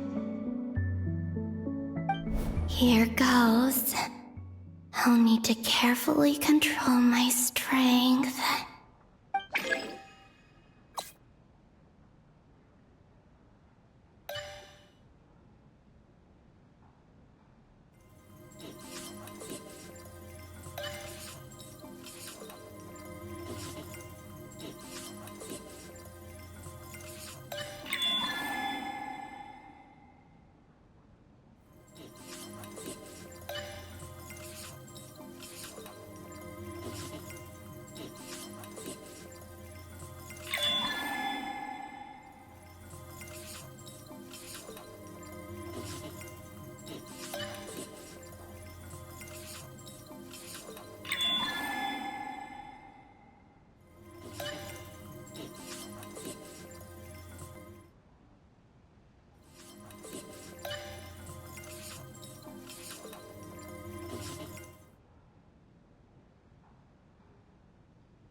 There's a noise outside the door.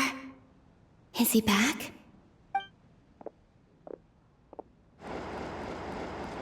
Please, you have to see these words.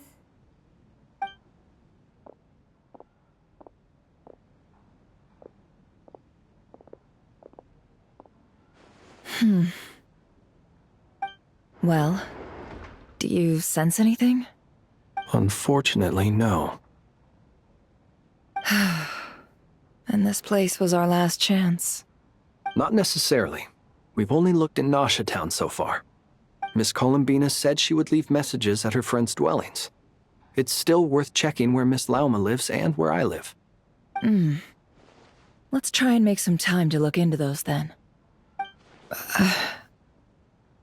Wait. What are you waiting for? Paimon might have overeaten slightly. What's that look for? This is a victory feast. It's normal to eat a little more than usual. The Traveler in Paimon. It's really you. But why are they talking about a victory feast? Huh. You worried Paimon sick while you were out there fighting Rare. So this is your chance to make it up to her, alright? Wait. So this is the night after the battle against Rare. How did I end up here? That's quite a long time ago now. Wait. Time. That's it. Every time I've entered reality within this space, it's been at an earlier point in time. Every one of those points has been before I fell into the moon's reflection. And everything I've done to affect reality really did happen in the past. Does this mean that within the moon's reflection, time flows backwards? Starting from the moment I fell in? Not long till Moon Prayer Night now. It's gonna be even livelier than tonight. Although, it's gonna be sad saying goodbye to the damselette. She seems like a really nice person. Paimon. No, I can't. Even if I make contact, they probably won't understand what's going on. And in any case, I'll likely get pulled away again if I do. Instead, I have to find a way to get them to notice what I've written using the moonlight. Wait, even I hadn't thought of doing that before Moon Prayer Night. They'd never conceive of that possibility. Is there truly no other way? Don't lose heart. We'll find a way somehow. Huh? Oh, you say that, but the Frost Moon is beyond the fall sky. If we wanted to go visit her, how would we make it through to the other side? We might not have all the answers now, but I'm sure we'll find a way one day. Huh. Guess someone's gotta be the optimist. The present. The future. That's right. There are still things I can do. What's your plan? Flint's, when you were staying next door, did you ever open the window? No. The rooms here are dark and damp. and there's such a buildup of dust on the windows that the moonlight can't even get in.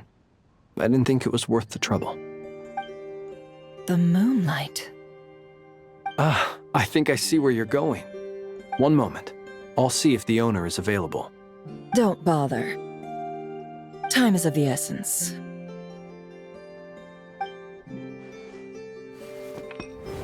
Time. Even if no one sees what I've written at this moment, maybe someone will remember what I said after Moon Prayer Night. I need to write down as much information as I can. And maybe one day...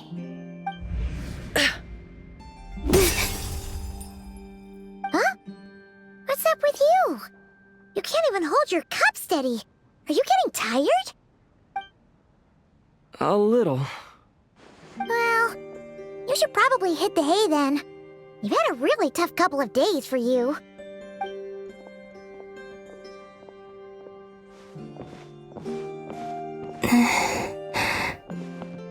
You truly have. You helped defeat Rerir, helped me reclaim my name, and you helped the others organize Moon Prayer Night.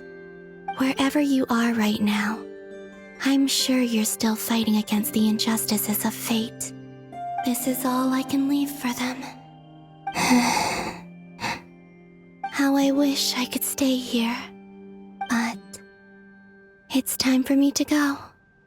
I hope to see you again in the next time, and if the opportunity presents itself. I will surely return to your side. Huh. Columbina. She's alive. Not only that, but she's left us an entire wall's worth of clues. She even wrote down what would happen on Moon Prayer Night. It's just a shame we found it too late. I am here. Time in this place flows backwards. I am constantly moving forward. It sounds like she's found a way to influence the past using Kuvaki. But her future is our past. So, these words have been here ever since we defeated the Reikir of Solnari. We just never discovered them. Which came first, the chicken or the egg? Do you ever mull over questions like that? Only when I'm in a good mood, and at leisure. Well, I never do. Everything that has happened already belongs to the realm of fact. As a business person, and especially an intel broker, what I do is extrapolate from those facts to try and read the future. An admirable philosophy. It's a means of survival. Let's go. We have a wall's worth of clues to share with the others.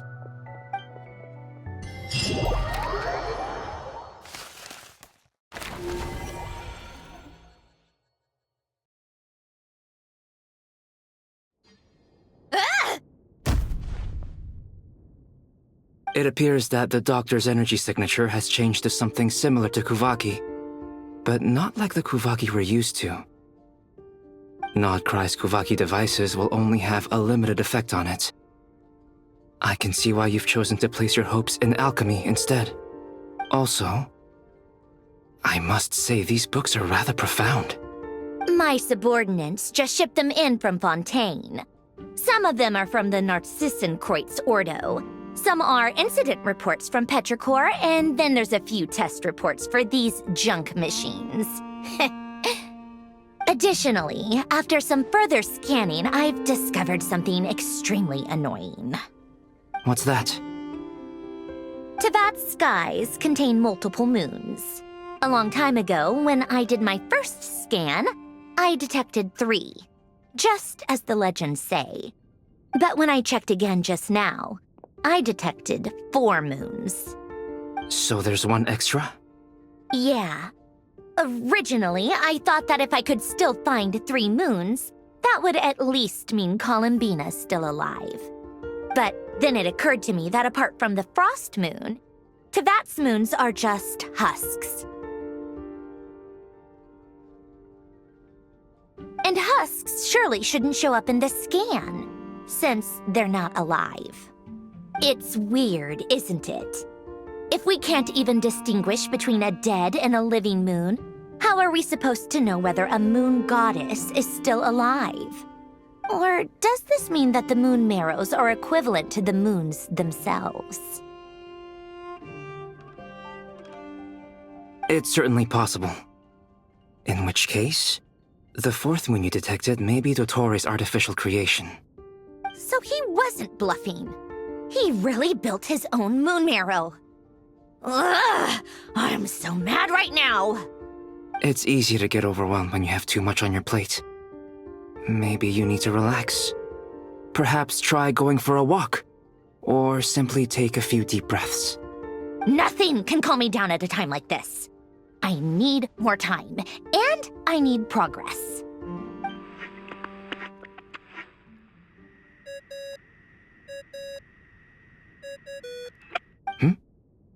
It's Mr. Flynn's. I really hate that ringing tone. Ugh. First the 4 orthants of the Narcissenkreuz, then moon marrows. Now what? Oh, sorry if we're disturbing you. Might I ask what's troubling you? What do you want? We're busy. Are you still at the Curatorium of Secrets? Yeah. Look, everyone else is still out, so there's no hurry. Plus, I'm busy, so I would appreciate if you gave me some space. Even though we have crucial intel to share? Fine, I'm listening. Do you intend to share it via the Dodo communication device? Ordinarily, I would, but this is a unique situation. I think it's best that we discuss it in person. See you at the Curatorium.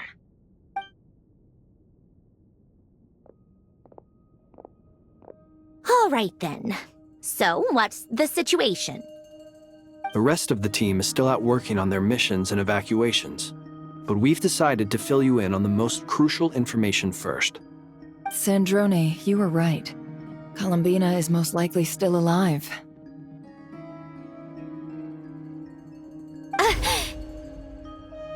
That's the best news we've received in a while. By a long way.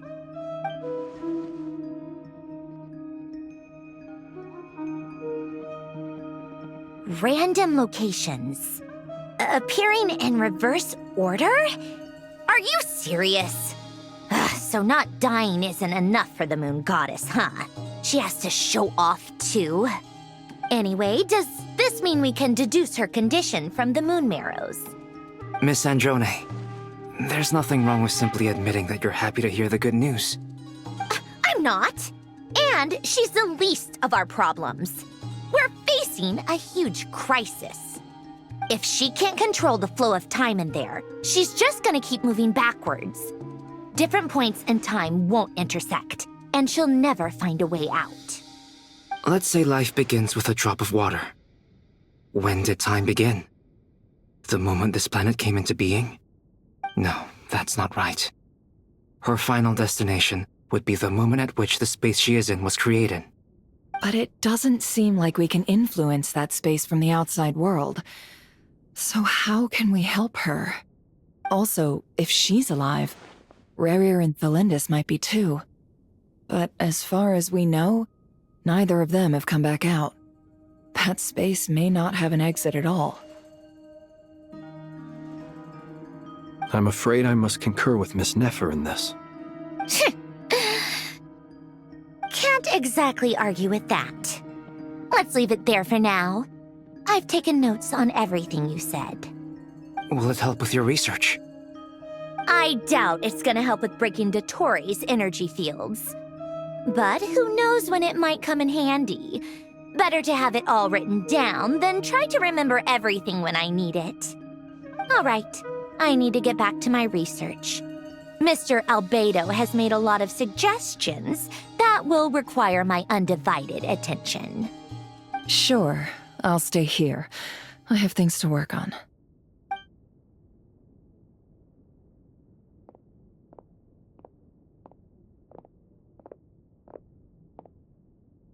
Paimon, are you there? Oh, right. She went with Varka to Natlan, didn't she? Good thing we've moved her and the Traveler's luggage in here. Speaking of the Traveler, Where could they be?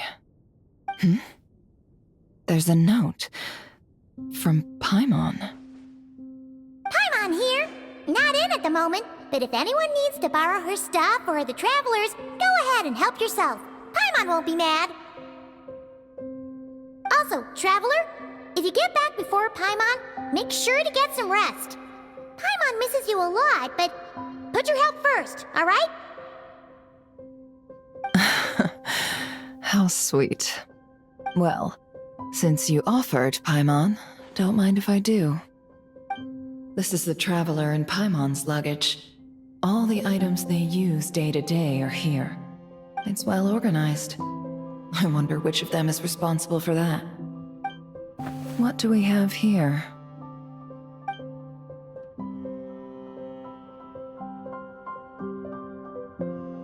The camera captured a special moment that can only occur between people who are close to one another.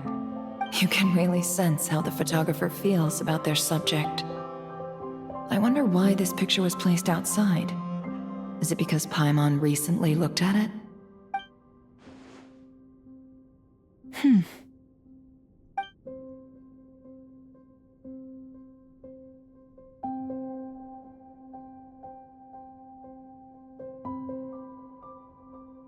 This must belong to the Traveler. Perfect. I'll use this. Hang in there.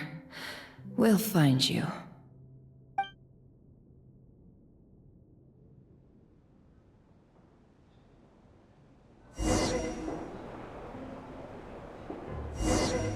Polonia.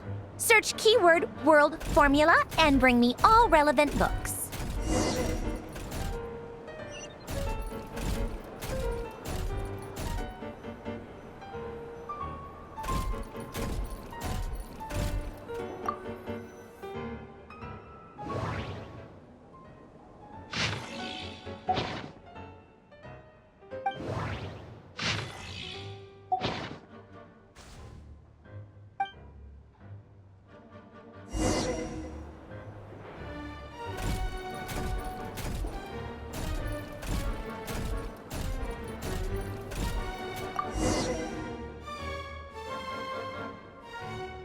Let's see. This one is on Tonki's sermon dictation concerning the apocalypse. I believe that the correct term for this is Fortuna. This was an ancient Romorian technology, a wisdom unparalleled. I never imagined that Romorian ideas would be so similar to the diagram I have named, the world formula. This is strong evidence that human civilization should gradually shed possibilities as it continues to explore and evolve. The end of humankind may well be upon us right now. The sparks of civilization shall run out unless we consider introducing variables from outside the system.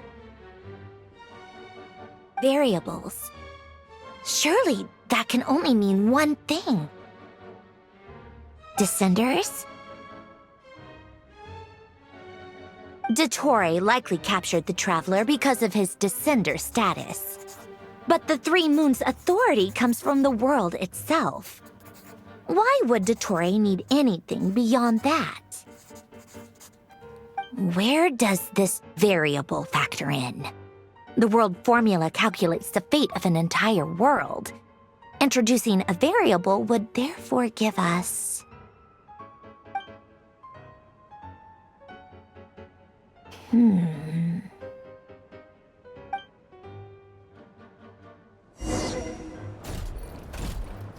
Polonia. Search keyword pathway and bring me all relevant books.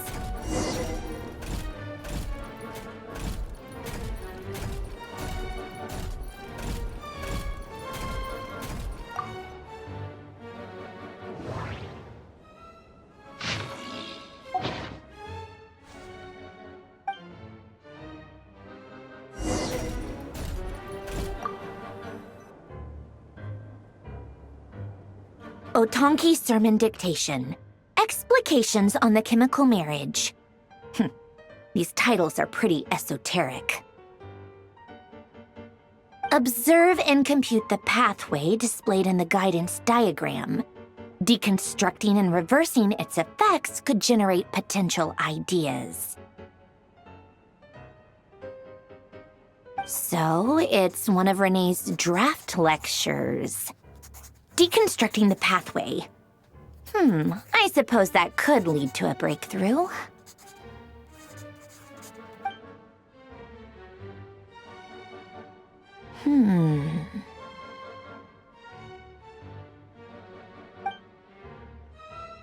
Ugh, this is so long. This guy sure loves showing off his knowledge.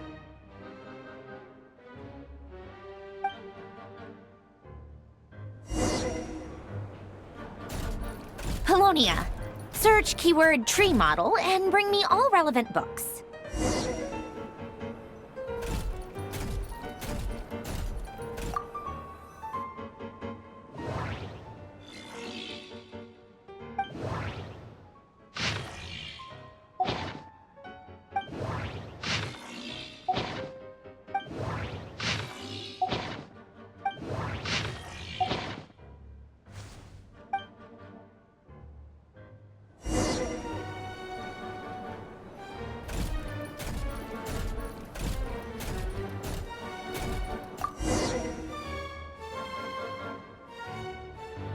Most of the experimental devices proposed by the Lilia Crucis Ordo are built based on the simple and basic logical structure of a tree model.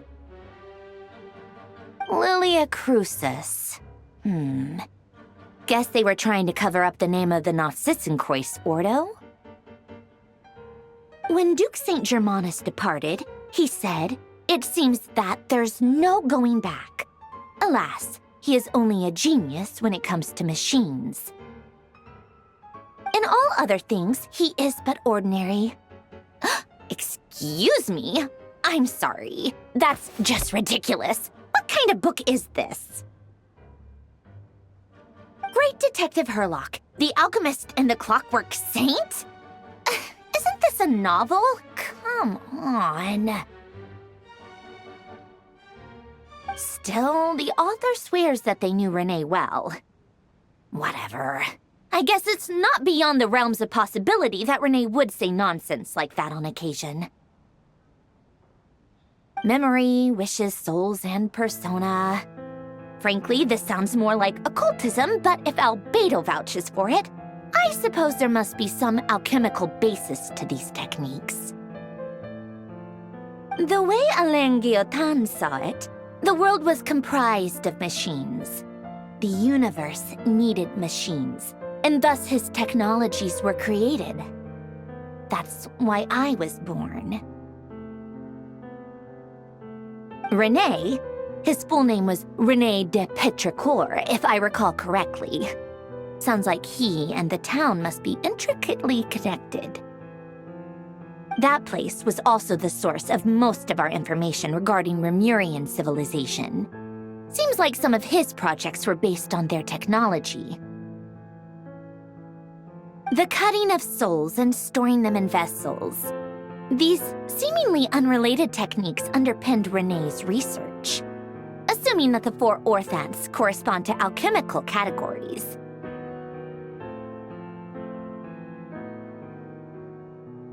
The chemical marriage model? Alain would have scoffed at that. He never would have let those theories or parameters anywhere near his mathematical formulas.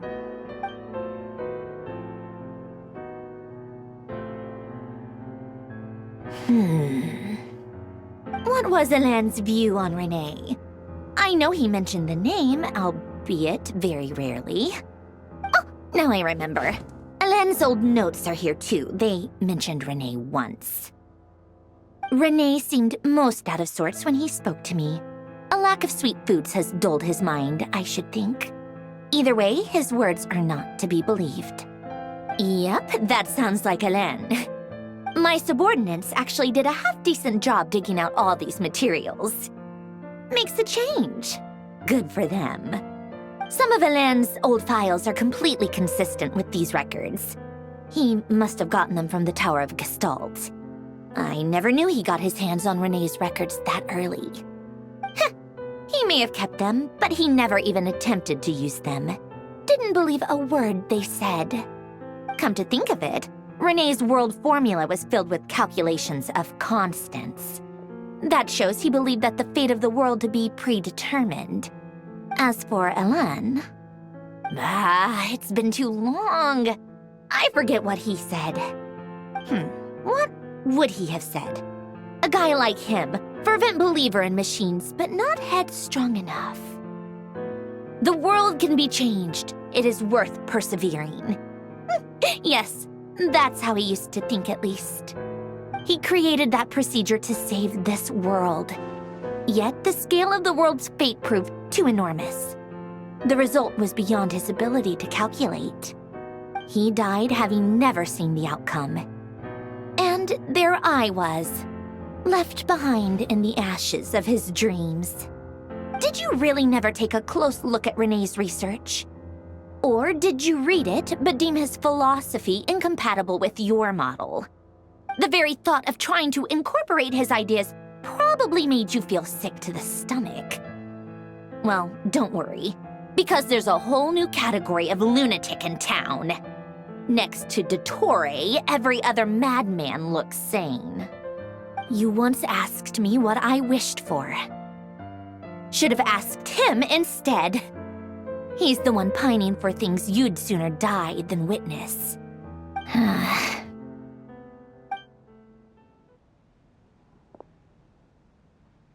Even the tiniest variable can make big waves in the present. Now then, allow me to put these incompatible fragments together in your stead. First, establish and verify the existence of the Great Circle. Absolute nihil on one end, absolute reality on the other. Now, search between these two extremes. Then, the construction criteria. Variables. The sparks of civilization shall run out unless we consider introducing variables from outside the system. Input variables. Traverse the world, space-time, and civilization.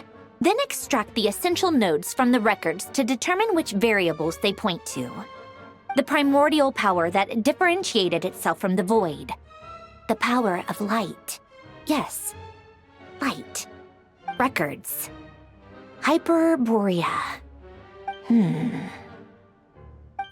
This is horrendously complicated. After all that, I'm still missing a few variables. I need to think this through again. How do you think it looks, Polonia? Like the frenzied scrawlings of a madwoman? Fine, keep it to yourself. It's not like you can talk anyway. I'll assume you gave it a passing grade. I jest. But true madness does often start with trying to save the world. What would Arlecchino and Columbina think if they saw this incomprehensible hen scratch? They'd probably have me institutionalized. So would Rosaline. She's been dead for a while now. When I close my eyes and think back, I can still see her face. And that enormous dress she used to wear. Such a bizarre choice. What possessed her? Oh, and the clack-clack of those heels used to drive me insane. No one's asking me, obviously, but I hope you all know that I never wanted to save the world. I'm not crazy. I don't have delusional ambitions, and that's a clinical fact. The world needs a solution, but I don't need the world's validation. It's the world begging me for answers, not the other way around.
Oh, cookies to go with the tea. Let's see. They must be from that person who brought those documents. I see they're from Hotel de Boer. Something's written on the box. We are proud to present this homage to the Fortress of Meropede's fun-filled mill collection system. Fortune cookies. Have a lucky start to your day. Sounds like a dumb gimmick to me. Be early to bed and early to rise. Get plenty of sun and drink plenty of water. Then things will surely go well for you. What? Are you kidding me? Somehow I doubt that an early night and a glass of water is magically gonna save a world on the brink of existential peril.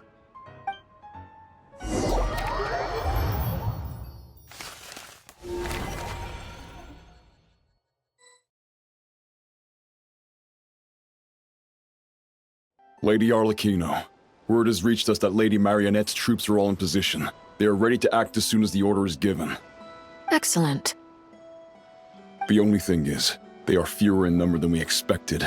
It looks like many of them must have lost their lives at the hand of the monsters released by the Doctor. Can't be helped. Allow them to join our ranks and keep in contact.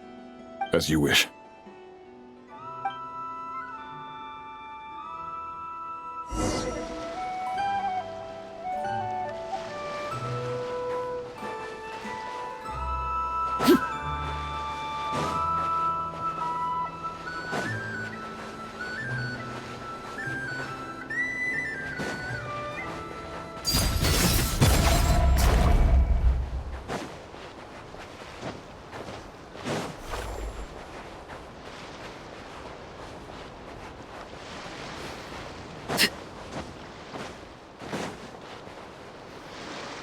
It's been a while, Arlecchino. You look well. Did Dottore really have to build his lab right on the sole path between Snezhnaya and Nodcry? Had to go on a huge detour to stay out of its line of sight. Sounds like an arduous journey. I assume you've brought word from Her Majesty? Of course, all part of the job. Firstly, the Tsaritsa has authorized Fatui Internal Affairs to review Dottore's case. They will reach a formal verdict on whether he has turned traitor and whether he poses a threat to Snezhnaya. While they're working on that, I've been ordered to come and receive the refugees from Nodcry. They are nearby. My team will escort you to them shortly. Great. Aside from that, Her Majesty has a message for you and Sandrone personally. Huh? Where is Sandrone? She stayed behind to work since I was making the trip anyway. It seemed sensible to have one person on standby at base while the other came out to meet you. All right, guess that's just how she rolls. In that case, tell her that the Tsaritsa's decree this time is pretty awesome sounding. I think she'll like this one. Still, I wonder what... Wait, what's that? Did one of our troops turn into a monster? Take him out.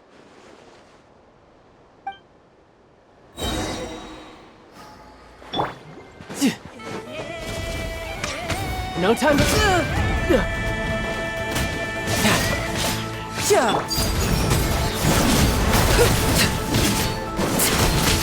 You can run, but you can't hide. You've gotten stronger, Arlecchino. Nice. Stop that right now. I appreciate the praise, but I am not fighting you today. I knew it.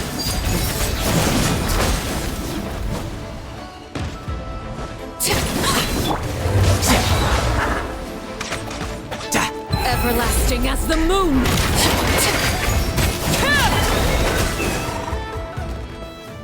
I can't believe it. He was a living, breathing human one moment, and the next... Another fine piece of work by our dear colleague, I'm afraid. What in the world has been going on in Nodcry? A lot. But long story short, Dottore stole 2 moon marrows that should have belonged to Columbina, then built a 3rd moon marrow of his own to concentrate the Trilunar Authority in his hands. What? What do you mean he built a moon marrow? People build roads and houses, not moon marrows. What's his next DIY project? He's gonna build a god? You could stand to be less surprised. We are harbingers. The work we are engaged in makes the creation of gods seem mundane by comparison. I tell everyone who asks that you once crossed swords with Rex Lapis while serving as a key supporter for Rosaline's plan. But right now, you're acting like a common adventurer. Thanks for speaking up for me. Those two really took me for a ride back then. Then again, surely no common adventurer would manage to get tangled up with them the way I did. That's gotta count in my favor, right? It almost sounds like you wish to repeat the experience. I might have to lower my opinion of you. No. I'll stop talking. Please, go on. Dottore is currently still experimenting with his newfound power in ways that continue to corrode the outside world. As for the human mutation, I believe this is simply a consequence of his experiments, and not a strategic move. That radiant beast was once a subordinate of Sandrone's. I suspect he was only allowed to live so that he could become an experimental subject. Also, those of us who fought Dottore have been afflicted with a curse. As such, I cannot leave Nodcry. This is so much worse than I thought. No wonder Her Majesty's decree is so extreme. While these exceptional circumstances persist, the Harbingers are hereby authorized to use unilateral executive powers. Should Dottore pose a threat, Arlecchino and Sandrone are permitted to eliminate him. My thanks to Her Majesty. I will pass these good tidings on to Sandrone. Her Majesty has also declared that she will refrain from launching an attack on the now evacuated Nodcry due to the presence of unretrieved research material. A wise decision. By the way, how's my old partner doing? I'm assuming they're with you? Partner? You mean the Traveler? I'm afraid I have bad news. He was captured after our failed assault in Dottore's lab. His whereabouts are currently unknown. What? Why? Since when does Dottore have a bone to pick with him? That is indeed the question. I'm not sure he does. He must have some other goal in mind. This won't do. I have to rescue him. You can't. We have no idea where the Traveler is. What am I supposed to do then? Stand here twiddling my thumbs? Sandrone is working on it. The best thing you can do right now is complete your mission. Fine. I guess I'll leave this to you then. One last thing. Tell the Rooster to get the message out to the gods and citizens of every nation in Tevat. Beware. An uncontrollable pollution is spreading forth from Nodcry. The source of that pollution is a madman drunk on the success of his experiments. The Fatui and our allies will endeavor to contain the threat. However, if Nodcry falls, things are likely to escalate. Considering Dottore is one of our own, all Fatui stationed in Nodcry consider it our duty to stay and fight him to the bitter end. Whatever the cost. Hey, don't be too pessimistic. If it comes to it, I'm sure Her Majesty won't stand by and do nothing. I hope you're right.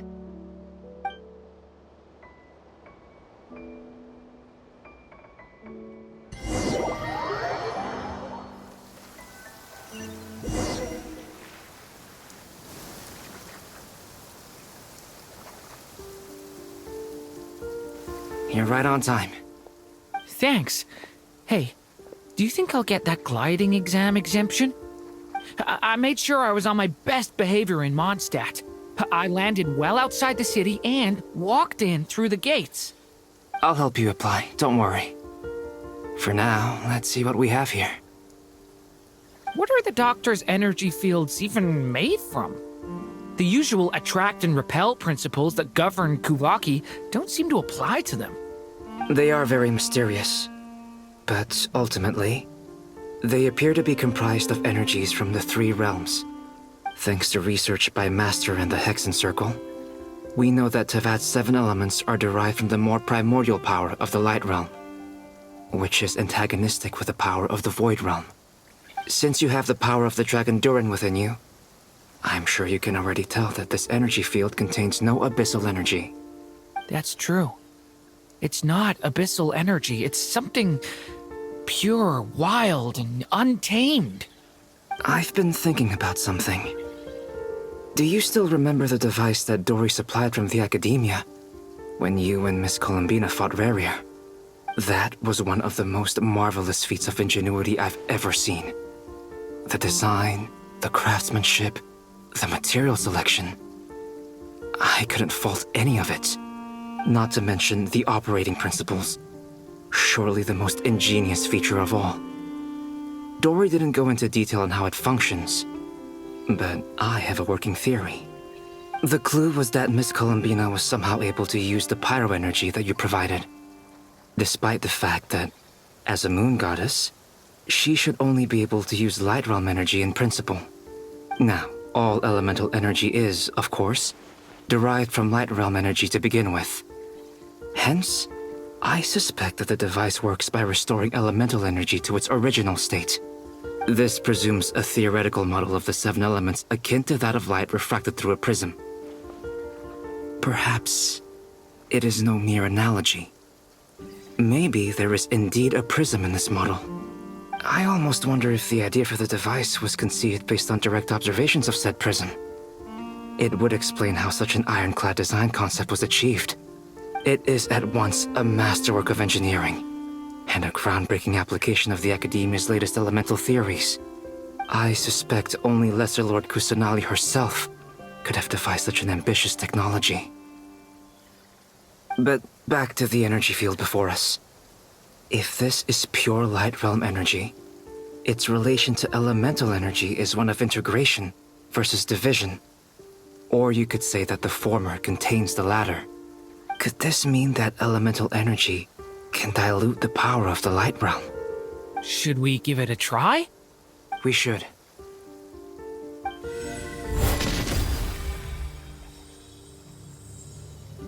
Ha! It works! Clear signs of disruption were detected at the periphery of the energy field. This indicates that elemental energy can disturb or even negate the field. Now you try. All right, here goes. It's working! Switch to abyssal energy and attack again.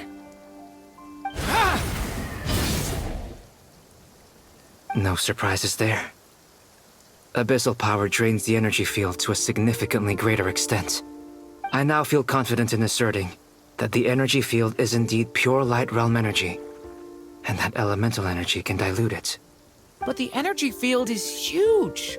How much elemental energy will it take to neutralize it? We don't have to neutralize it completely. We can try other approaches. That's all for theory. Would you like to continue watching? So you knew I was here. Huh? When did you get here? A while ago. But Albedo sounded like he was working on his thesis defense back there. Back in Sumeru. You can end a person's whole career by interrupting them mid-speech. Very thoughtful of you. I'm truly touched. Could I ask you to lend me a hand? With what? A little test. Try using Anima to unleash a concentrated assault with circular blades, with the goal of breaking through at a singular point. Nice! This time it tore through the field. Tremendous. This is a major breakthrough. Should we go through? We probably shouldn't risk having mutually antagonistic energies in such close proximity. Durin, you stay here and watch the entrance. Hat Guy and I will go in to investigate. Sounds sensible to me. Keep your eyes peeled, Durin. Don't worry, I got this. You two be careful in there. Just give me the signal if you need help and I'll dive right in. What do you mean, signal? It's based on a new alchemical concoction I developed last month. When 2 bottles of it are smashed on the ground together, they emit a blinding burst of light. If it comes to that, remember to shield your eyes with your hat. Glad I asked. Thanks for the heads up.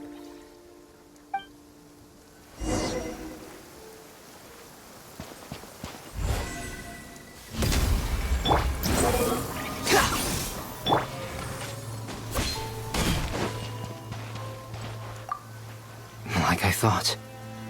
Beyond a certain distance, we can't see the opening where we came in. Maybe that's to prevent people from escaping. Sounds like Dottore style to me. Not much has changed. Things are basically the same here as they were before the energy field appeared.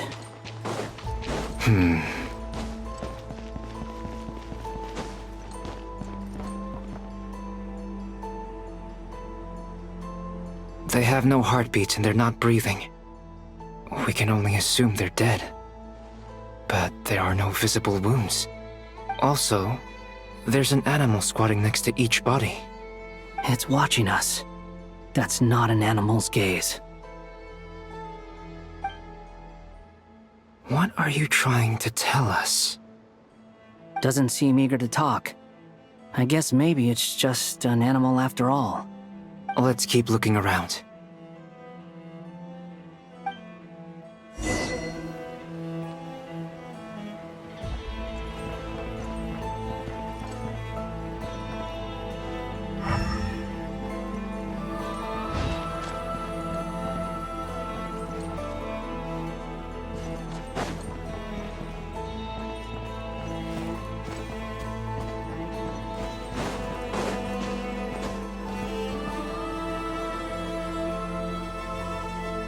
Same situation everywhere.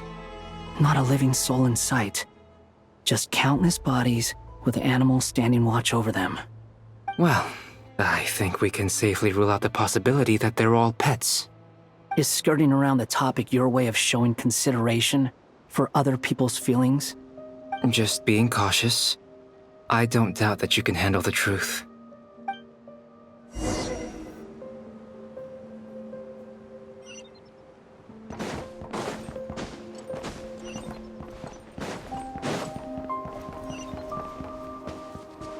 Careful.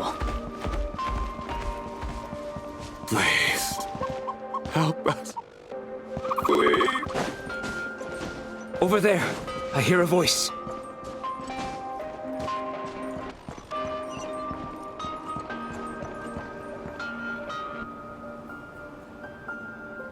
Please, help us. Please. What happened here? I don't know. Suddenly, everyone collapsed. Then my line of sight got lower. I still have some of my senses left. I gotta get out of here.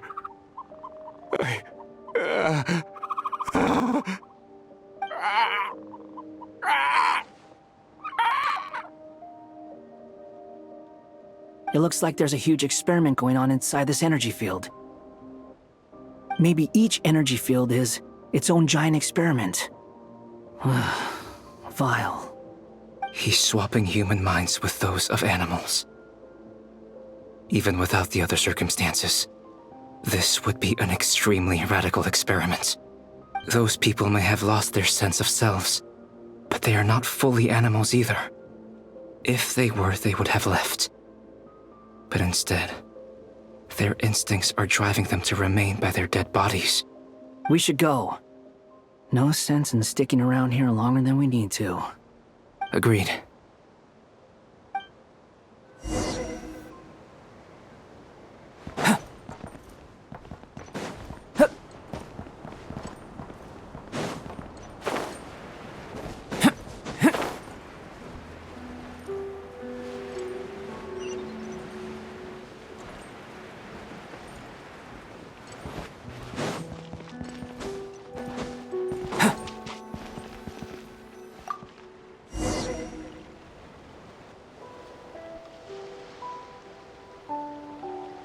You're back! Everything okay? We saw some things that take a strong stomach. Otherwise, we're fine. We should share our findings with the others.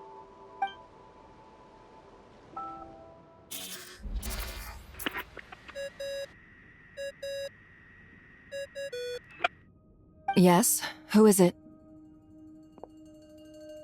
Miss Nefer, it's me, Albedo. We found a way to break through the energy fields. With enough control, it's possible to tear them open using elemental energy. Also, we managed to take a look inside. Dottore is carrying out his cruel experiments on an immense scale. Any residents who have failed to evacuate in time will likely meet a grisly end. Sounds like he's living down to our expectations. Might I ask how things are proceeding on your end? I'm just about to get started. I'll be in touch once I have a result. Understood. Stay safe. I will.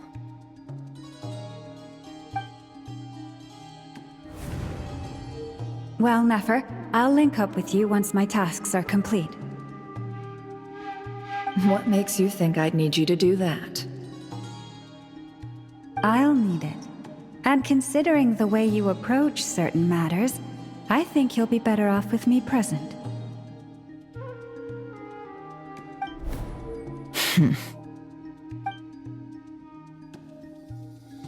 Let's begin. Entering simulation mode. A vast wasteland. Is this the Traveler's inner world? I was expecting something more vibrant, to be honest. Wait, someone's there. What are you looking at? In that case, I'll look at it with you. I want to know all about everything you've seen and experienced. Is there somewhere I should return to? Or should I stay here and be the hero everyone says I am? I don't dislike my current life. Roaming the land, fighting battles, accomplishing missions, earning a living, looking after Paimon. It's not so bad. I guess the only thing that's missing is that you're not here with me. This is the conscious layer, which contains a person's true feelings. It is filled with both longing and kindness. I suppose anyone who lives long enough ends up wishing for someone who can't be there. Maybe it's the only way we can feel truly alive. Time to delve a little deeper.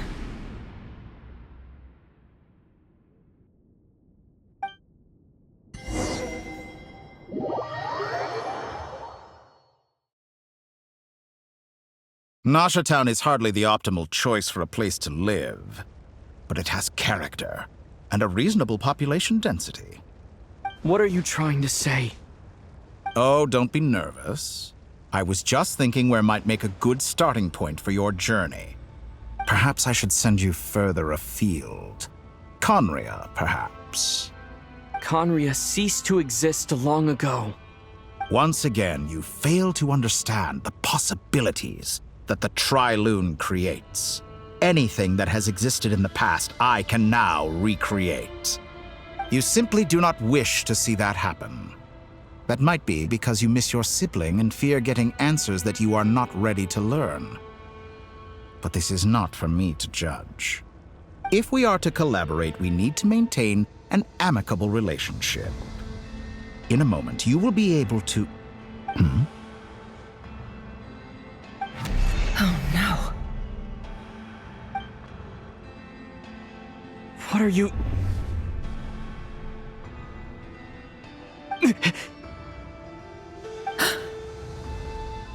What are you gonna do? Don't move. Something unwanted has crept into... Oh? Gone as quickly as it came.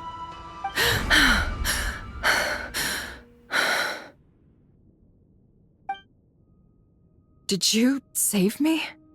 If I hadn't cut the connection, Dottore might have caught you from the other side and destroyed you. This was a good idea, but once is plenty. You were exceptionally brave. Excellent work. Thanks, but now's not the time for that.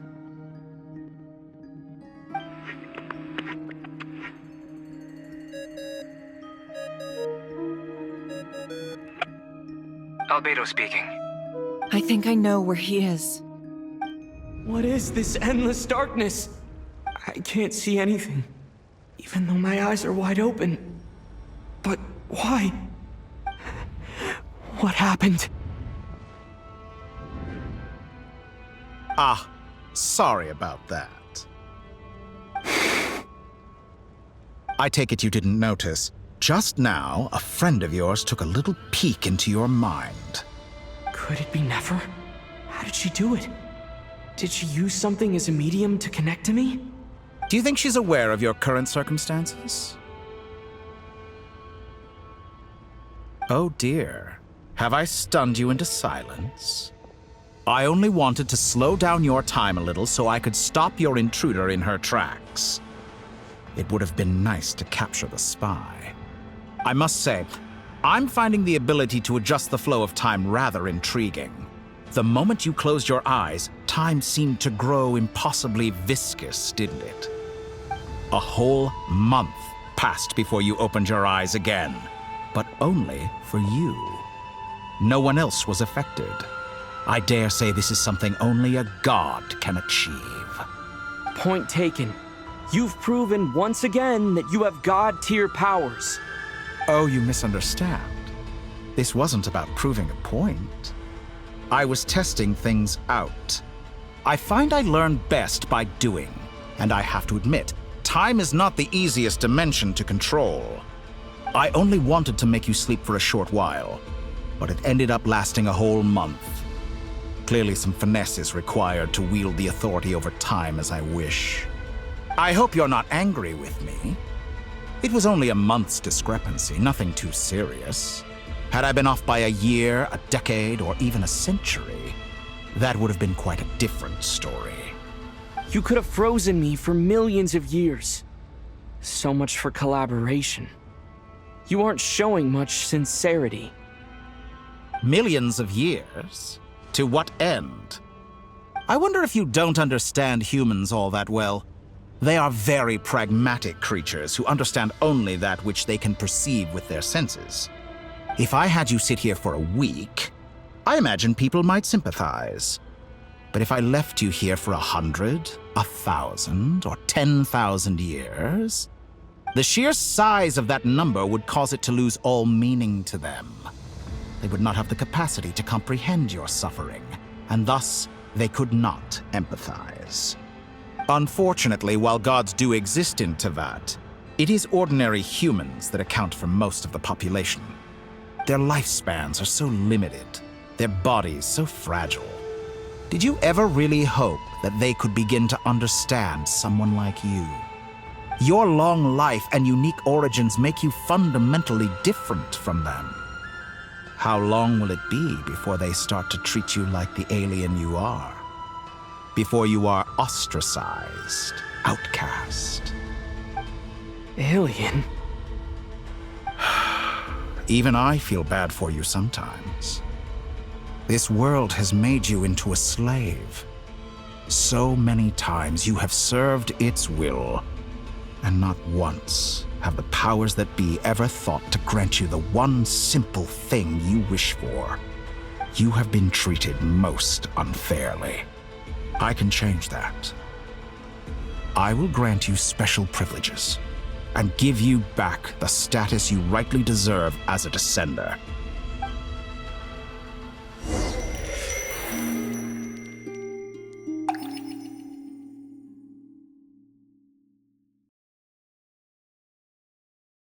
I've entered the past 3 times at this point, but I still have so many questions.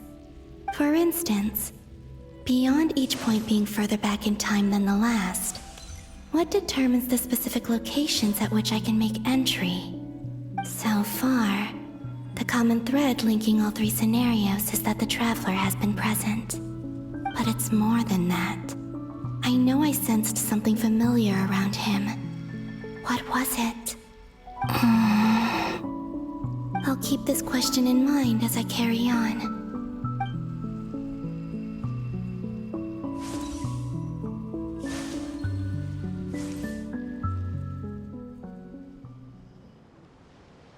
Humans, you never change. Always trying to use powers you neither comprehend nor control. This looks like Star Sand Shoal. Was this before Rerir regained his physical form?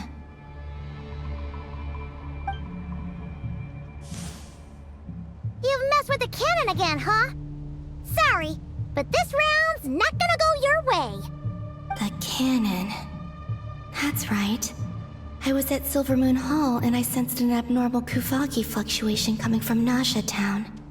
And right after that, came an ominous power emanating from Star Sand Shoal. My body was once torn into countless pieces and hurled into the swirling chaos of time itself. But even so, my life and will were not extinguished. I wonder if I could try to prevent his resurrection. But how would I do it? What can I do, here and now? Traveler! Behind you! Look at that light!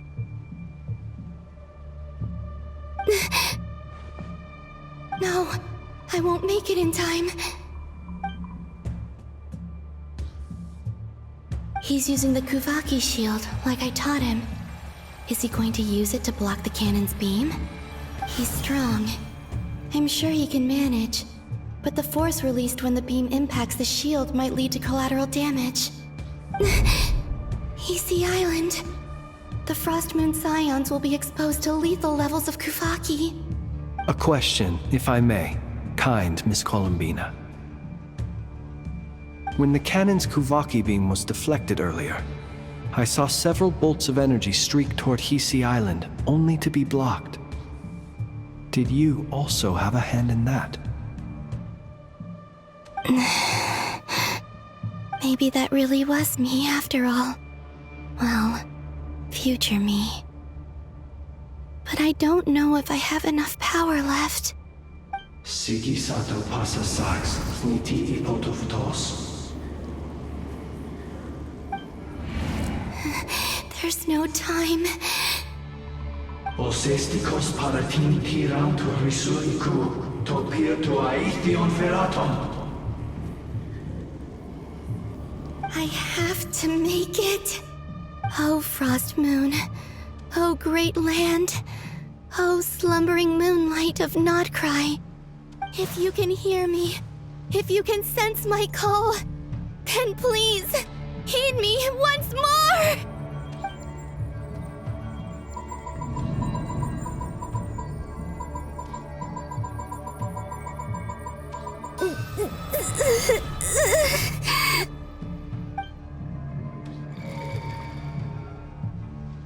Did it work?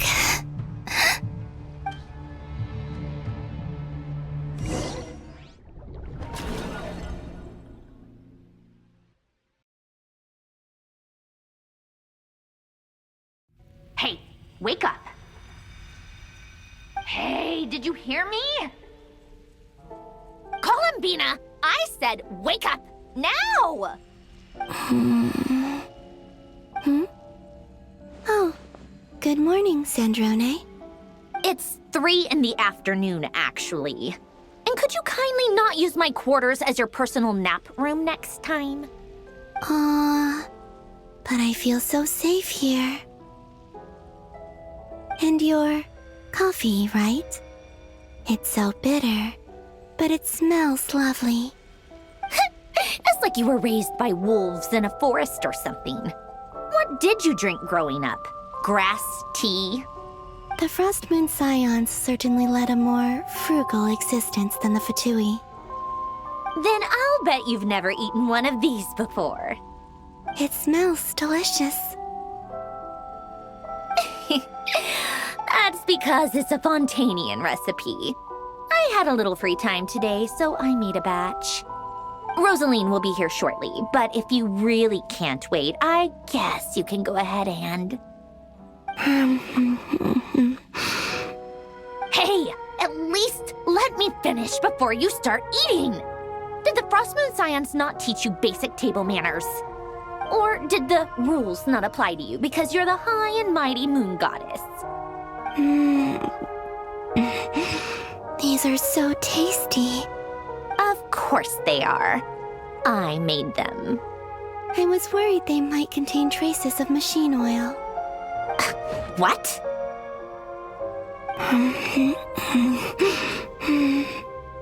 You know, there's something I've always wanted to ask you. Why did you leave your old home and join the Fatui? I mean, I'm sure their food was awful. But there's gotta be more to it than that. Well, life there didn't go quite how I imagined.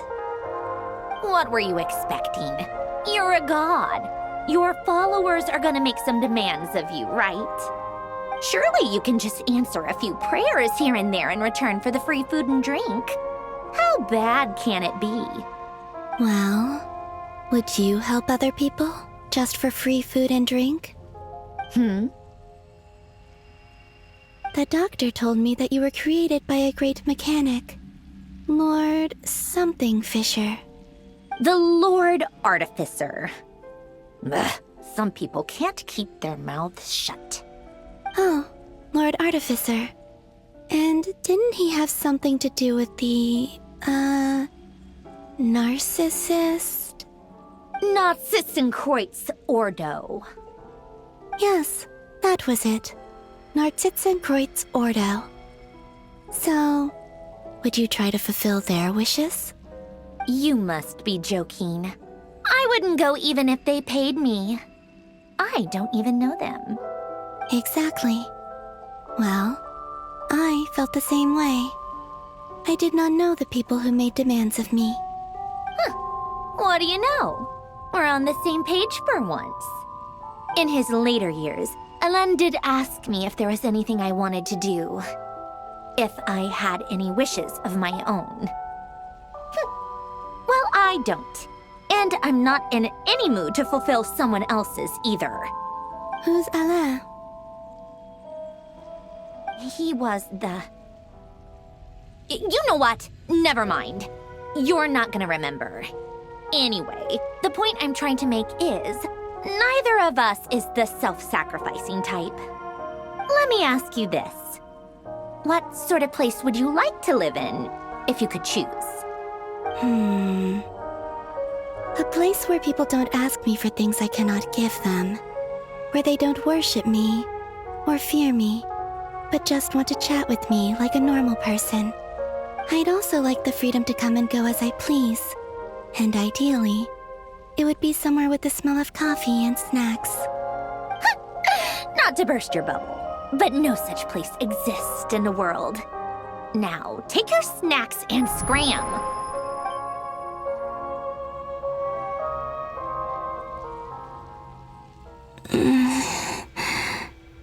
Did I pass out? Of course. I'm back here again. I dreamed of events from my past. Sandrone. Traveler. I miss you all so much. Back there. I guess I managed to harness all the Kuvaki energy on Hisi Island. But how did I do it?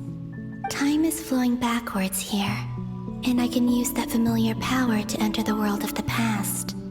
That mystery ally everyone talked about. It was me all along.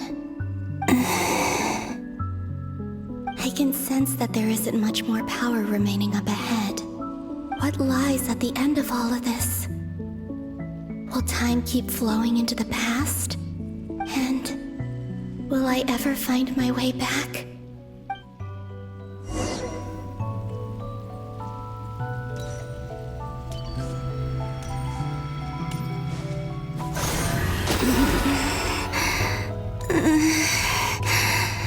It's getting harder and harder to use my power.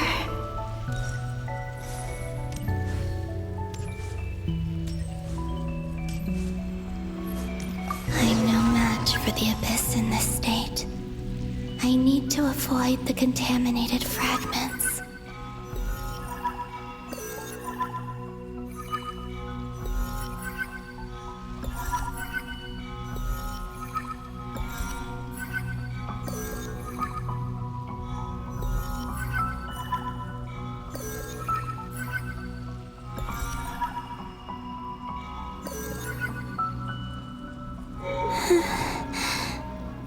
Time to go.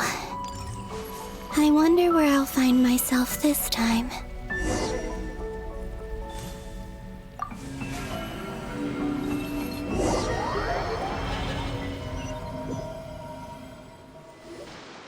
The Final Night Cemetery. This is where Flint's is based. Or not! How are we supposed to read through this many files? Difficult, yes, but it is also our most efficient option. Seems like they're searching for information. Oh, I remember. Flint and Varga talked about some files on the Wild Hunt. Was this my doing too? To expose the true intentions of this Rereer, we need to dive into Notcry's history. Are my actions changing the past? Or are they simply completing a process? Is all of this inevitable? Or am I the one making these decisions? If I choose not to help them now, will it change how things turn out? Hope we don't land on our heads then. They're my friends. I can't not help them.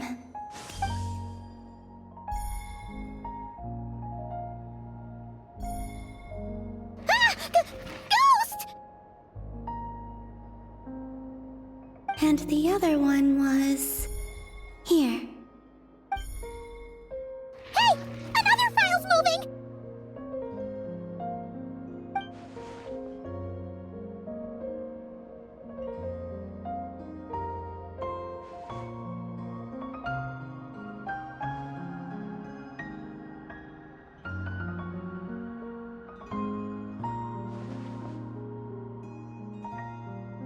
That should do it.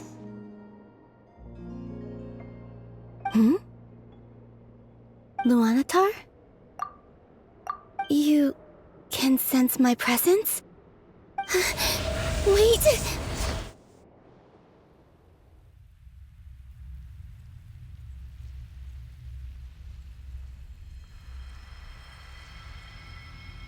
Luanatar.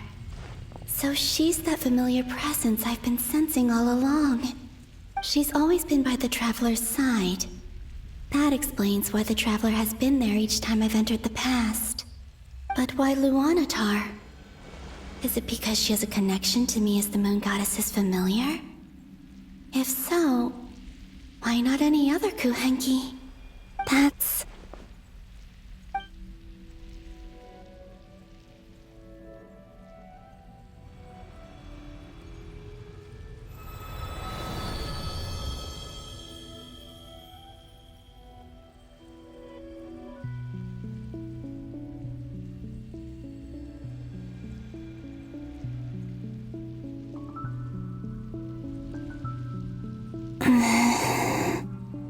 I cannot sense any power up ahead. Just a void, stretching out into infinity. This is likely my final chance to enter the past. It's now or never. I have to find a way back.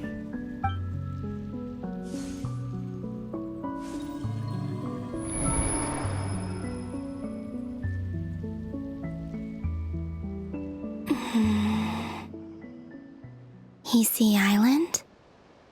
How far back in time is this? Where's Luanatar? I can't sense her presence this time. Oh, seeing Enefa and Aino reunited like that sure was heartwarming.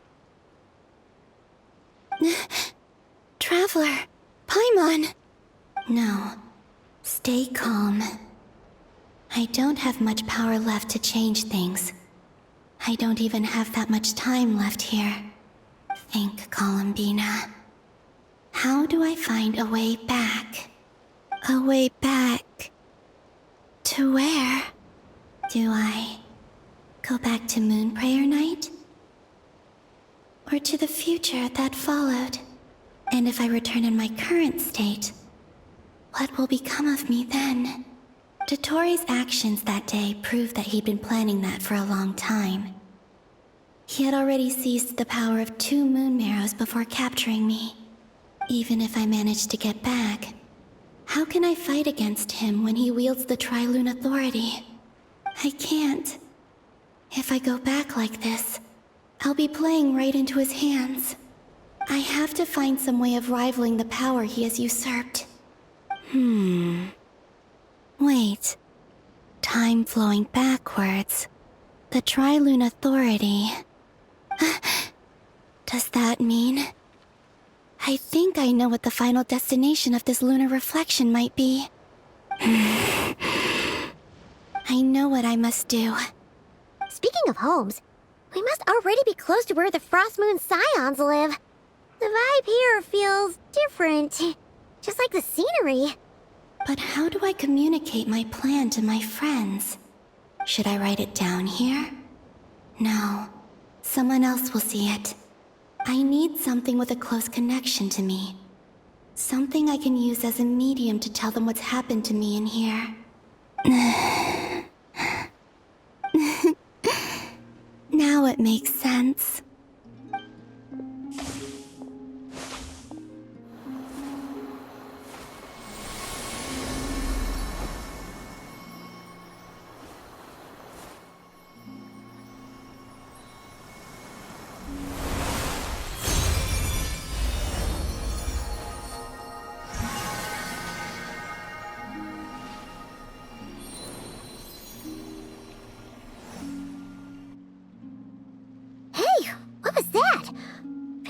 Some sort of breeze blew by, and then the petals suddenly turned into...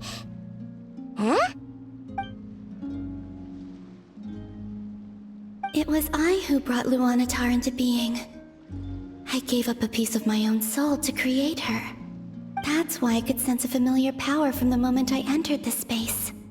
It also explains why she's been present in every past location that I've entered. Because we have a deep connection. Hey there! What's your name? And the reason why there are no more gates to the past after this point is that Luanatar hadn't been born then. No wonder I sensed the trace of a blessing when we first met. But I still didn't recognize the soul hidden within you. Back then, I was just a little lost dove. I had yet to become Columbina Hyposelenia. Go on. Go on now. We've got stuff to do. Hey, you scared it off. I'll be counting on you. Remember to stay by the traveler's side, guide him, and help him in my stead. Oh, and bring him to the garden where the moon prayer blossoms grow. There's a little lost dove there who will need his help.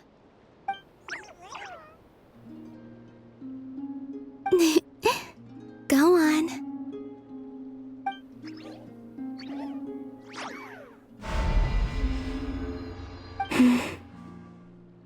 You too. Go and live your story. As for mine must go in a different direction.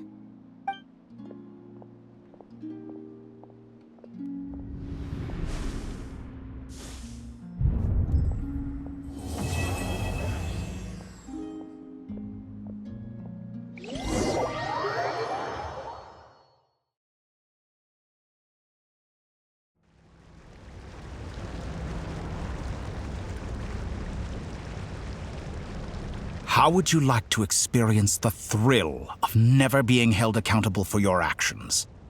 You could crush people like ants without consequence, or tear off their heads or limbs as you please. Believe me, such a life is but one small step away. What point is he trying to make? Freedom? But the freedom to kill? To do evil and get away with it? Why would you offer me that? The creation of a world is the ultimate scientific experiment. I have taken my research to the highest level, where I shall be not just a god, but also a servant to many sacred spirits. I shall heed the truth and perform holy deeds. A god's laboratory is the perfect playground, but it needs the right occupant to explore its full potential. Mortals are found everywhere one looks. Not so with Descenders. I'd prefer my first guest to be a distinguished individual such as yourself. And I know you could make the most of the opportunities it offers. So the condition for entering the new world is to take innocent lives. In the same dilemma that Rerir once faced. Could I really bring myself to kill others for my own benefit? Rerir did. And look where it got him. Have you made up your mind? I can't do it. Your playground is no place for me. You're putting your hopes on the wrong person. But we both know I'm not quite the hero you say I am either. I have my own reasons for the journey I'm on. And they aren't all selfless. You've grown a lot since we last met. But there are still things you are unwilling to compromise on. This will only hinder you. Why don't I lower my requirements a little as a gesture of goodwill? I'll give you a little time to learn to be a less noble soul. That'll make things much easier for you. I really doubt I could live that sort of life. And yet you already sound less defiant than a moment ago. The benefits appeal to you because you can read the signs of the times. Why don't we return to my research facility? Your last visit was so rushed. There is much that I have yet to show you.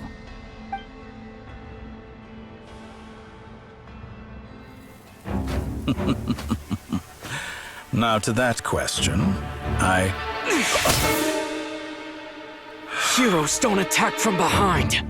Guess I'm no hero. This is most disappointing.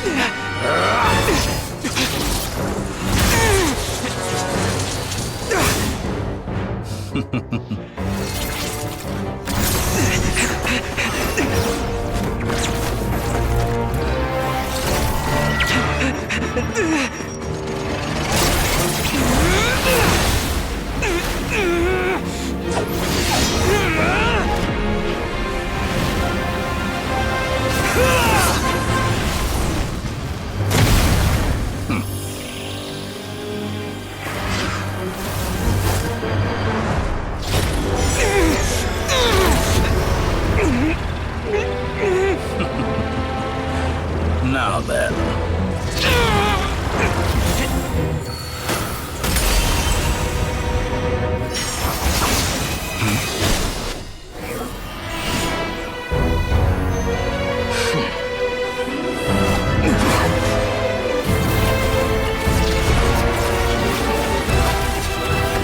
A new face. Interesting.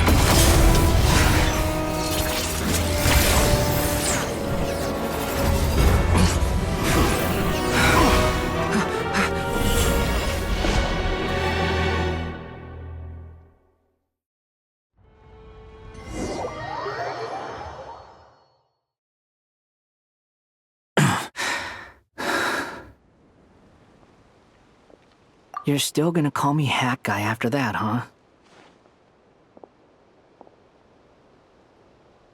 I didn't see anyone else in there who needed saving.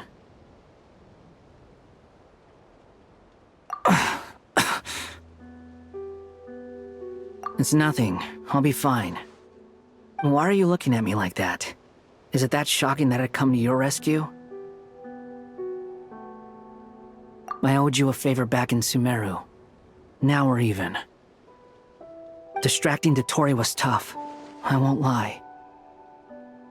He's not gonna fall for the same trick twice. That was my one shot. I'd hoped to use it to take him out. Ugh. I never wanted to obliterate someone more than I do right now.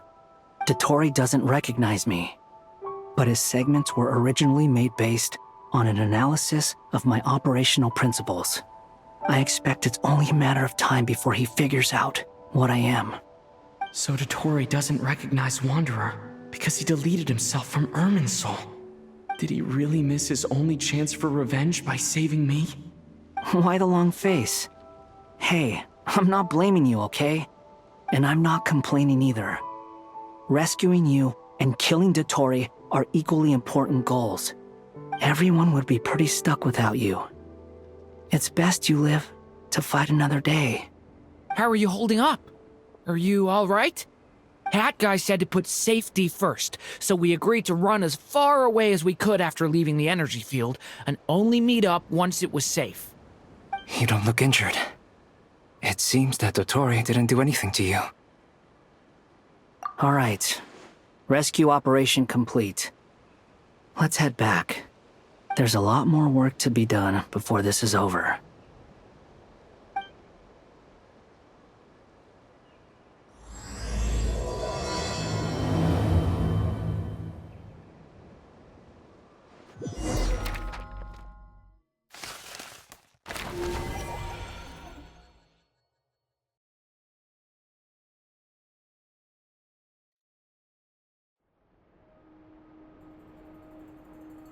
Understood. I will bear the Tsaritsa's decree in mind. I don't see what's so awesome about it, though. Does he really think everyone else is as immature as him? I'm not stooping to Tartaglia's level. I thought you might say that. How's your progress? Quite promising, actually. That alchemist Albedo gave me a few ideas. Remember how I asked you to look up some files for me? That stuff on the Nazi-Kreuz Institute. René de Petrichor and Jakob Ingold. Alain Guillotin despised René's theories and methods, but he never managed to come up with better alternatives either. So I adopted some of René's ideas. I thought Alain was like a father to you.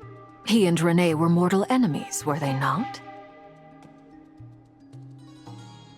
And what would you say if Lenny and his friends one day learned something useful from someone you utterly detested? I would applaud them for it. That would mean that they have surpassed me. For all we know, Alain Guillotin might have thought the same thing. Not that it matters, though.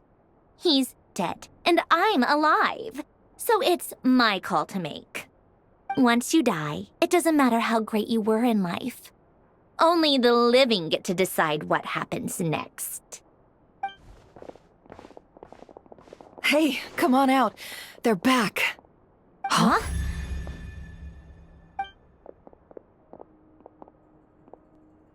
You're back? And your head's still screwed on? And you still have all your limbs? What does it look like? Way to keep your composure, madam.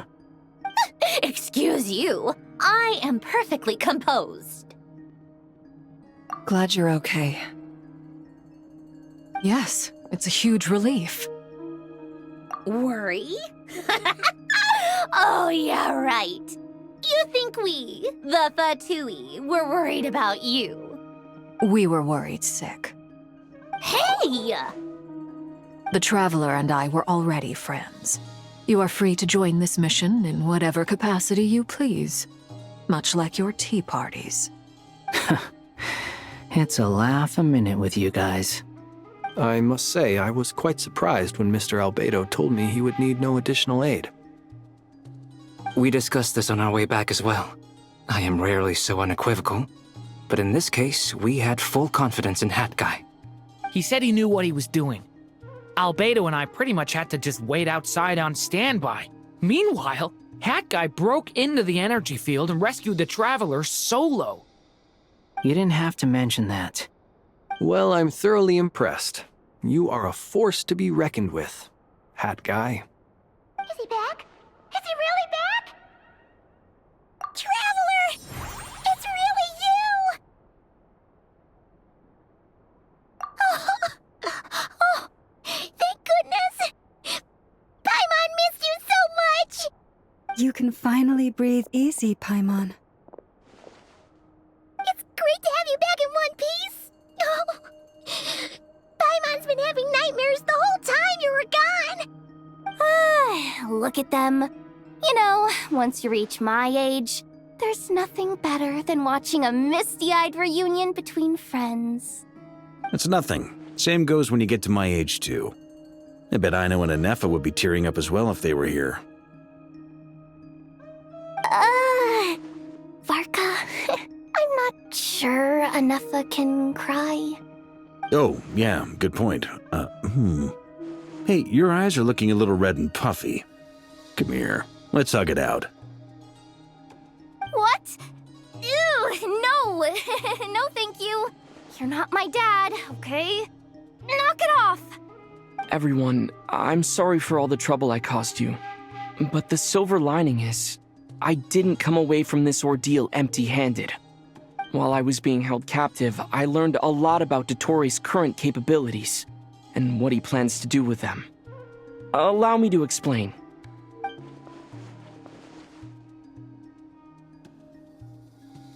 The three moon goddesses were even more powerful than we imagined. No wonder Dottore believes himself to be equal to the gods, maybe even superior. Utter blasphemy. While everyone was gone, Nefer and I made an interesting discovery, and I believe Miss Sandrone has something to share too. Ma'am, perhaps you could do the honors?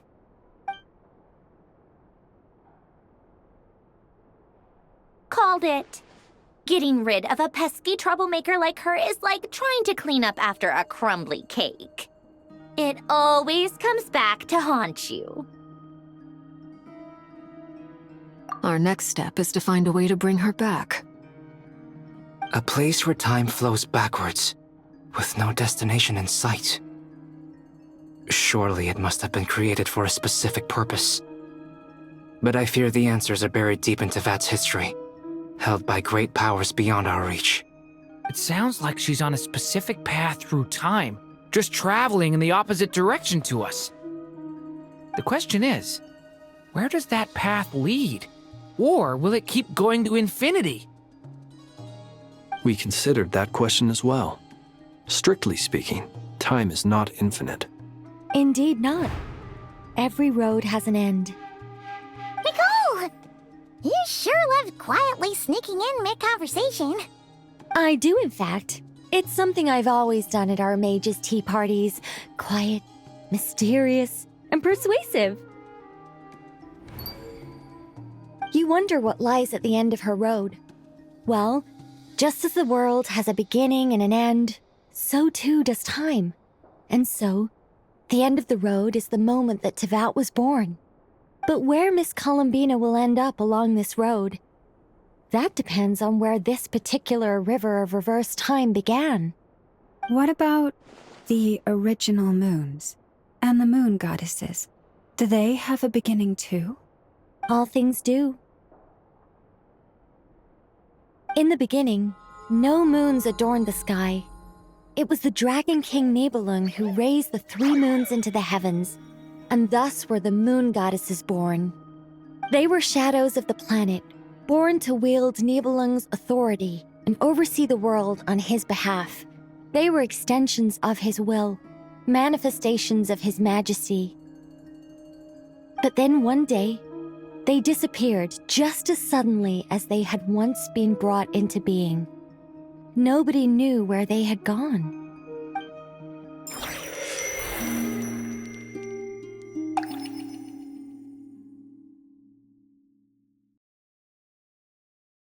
Like I thought, no more paths back to reality have emerged since. But how can I be sure that I'm going the right way without scenes from reality to keep me on track?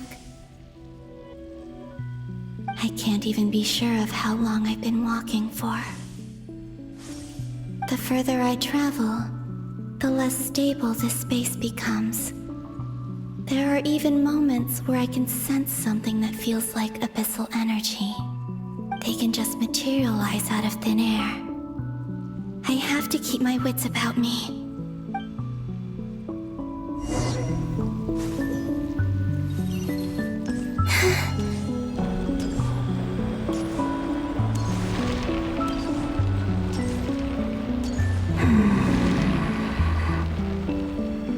Is that the ray here of Solnari?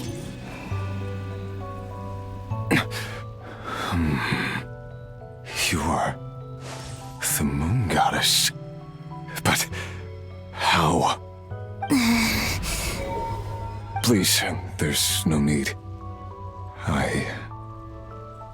I'm not interested in fighting anymore. I find that a little difficult to believe. Yeah. Honestly, so do I. The way you used my own power against me was... It was a brilliant strategy. And then, in the final moment before I was thrown into this space, I got to see an old friend. Mr. Dainsleif. Right. It was so long ago now. But we were friends once. When I first got here, I was filled with hatred, remorse, and rage. How I cursed and devoured. I tore everything here apart. I was consumed by the desire to leave this place and have my vengeance. But to no avail. This is a place with no exit. This is the second time I've entered this space. Though I have no memory of the first. I was torn to shreds the moment I entered. But this time I survived. It must be partly because of this new body. And partly because of all the Kuvaki I absorbed in Nodcry. Are you the source of the abyssal power in here? Not all of it. Some is from when I first arrived here and tried to destroy everything. But there was already a degree of abyssal power here, before I entered. And like a venomous snake baking in the merciless sun, it tried to slither into my shadow. Tried to? So, you rejected it? Yes. Because after that, the world suddenly became silent for a moment. What do you mean? The voices in my head, they were gone. And then I saw her. Her? Thalindis. My former lover. Never mentioned that she saw a memory of Thalindis leaping into the moon's reflection. More precisely, I saw her afterimage. I'm sure the real her is long gone. She was just an ordinary Conrian. She couldn't have survived here for very long. Anyway, why have you come here? Didn't you know it was a dead end? If I hadn't escaped through the moon gate, my friends would have been in far greater danger. Oh, I see. Because of your power. The power of a moon goddess. What? You'd like to know how I know, wouldn't you? The one who resurrected me said so. I could hear a deep lust for power in his voice. Do you mean... Dottore? Dottore. So that's what he's called. He'd been collecting fragments of my body for a long time. All so that he could resurrect me at the moment of his choosing. I had no interest in his research. But being as corroded by the abyss as I was, we were aligned as far as hunting the moons and recovering my strength were concerned. So that's why the Wild Hunt suddenly became so active in Nodcry. When I left the Fatui in my weakened state, Dottore must have felt that his time had come. Moon Goddess? Could I ask a favor of you? What? I know this is a lot to ask, especially from someone who tried to kill you. If you refuse, I won't fight it. But this is the only thing I desire now. Nothing else matters. What do you want? I'd like you to take a message to Thalindis for me. Thalindis? But... Yes, she's dead. But like I said, I saw her afterimage. I can sense that some part of her soul remains here. Far, far ahead. Why don't you go and speak to her yourself? I can't. I don't know why, but I can't move freely in this space as you can. All I can see is a glimpse of her, walking away. Just like the moment when I last saw her in life. In return, I will clear these abyssal obstacles for you. No, not in return. I'll clear them for you. Whether you want to help me or not. It feels like something I ought to do. Why? Yeah. Why, indeed. I've been asking myself that question a lot recently. Why did I do the things I did? I'm tired of it all. Tired of the person I became. People used me. And then I turned around and started using others. I hurt a lot of people. I think I grew tired of it long ago. But I wouldn't admit it to myself. And ultimately, that's how I ended up here. What do you wish to tell her? All of it. My past. My mistakes. Everything that happened after we were separated. Is it okay if I give her the abridged version? Yeah, I'm sure there's plenty you can skip over. Just tell her the important parts. Whatever you think that means. Like the part where you relentlessly tried to kill us? It's up to you. Love demands honesty. But my relationship with Thelindis was built on lies. We hid too much from each other. But after living my whole life in the shadows, I don't want to hide anything anymore. I will do my best.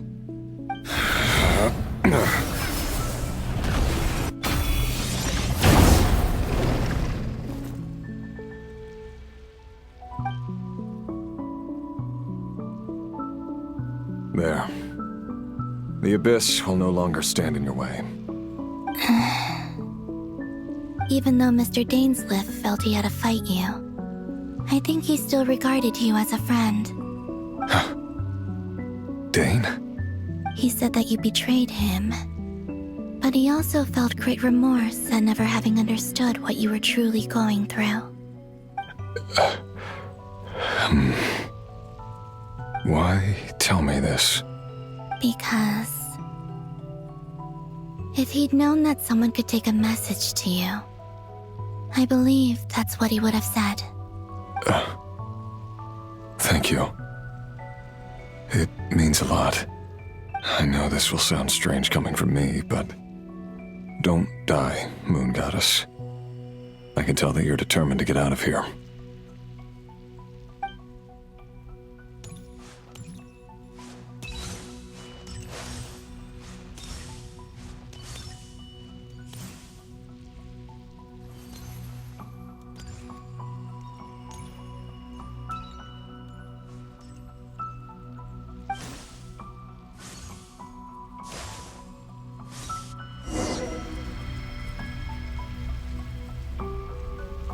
He kept his word. The abyss is no longer obstructing my path.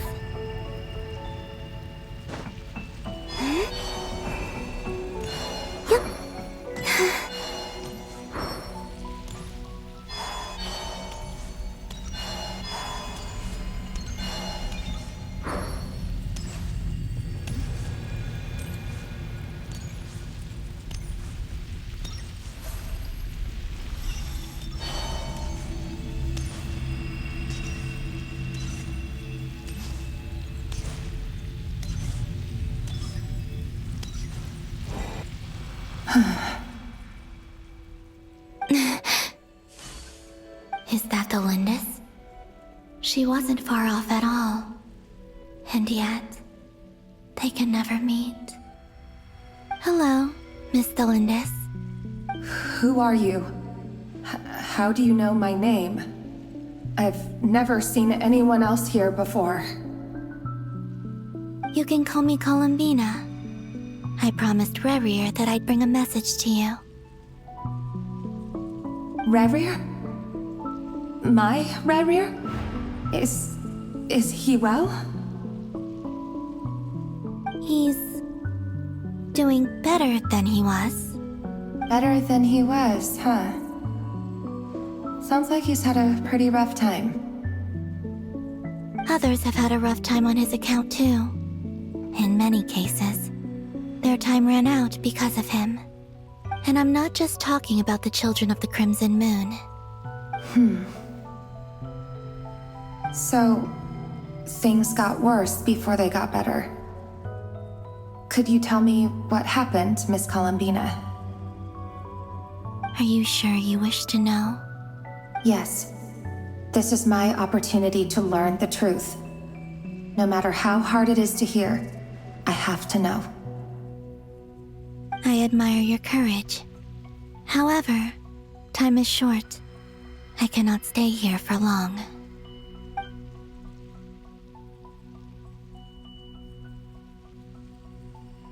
Ryrir had seeds of hatred in his heart, and many people nursed them for their own ends.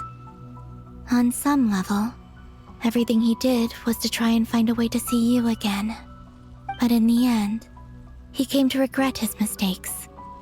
He wanted to apologize for hiding his past from you. Beyond that, he did not say specifically what it was he wished to convey to you, but I'm sure that you've always been on his mind.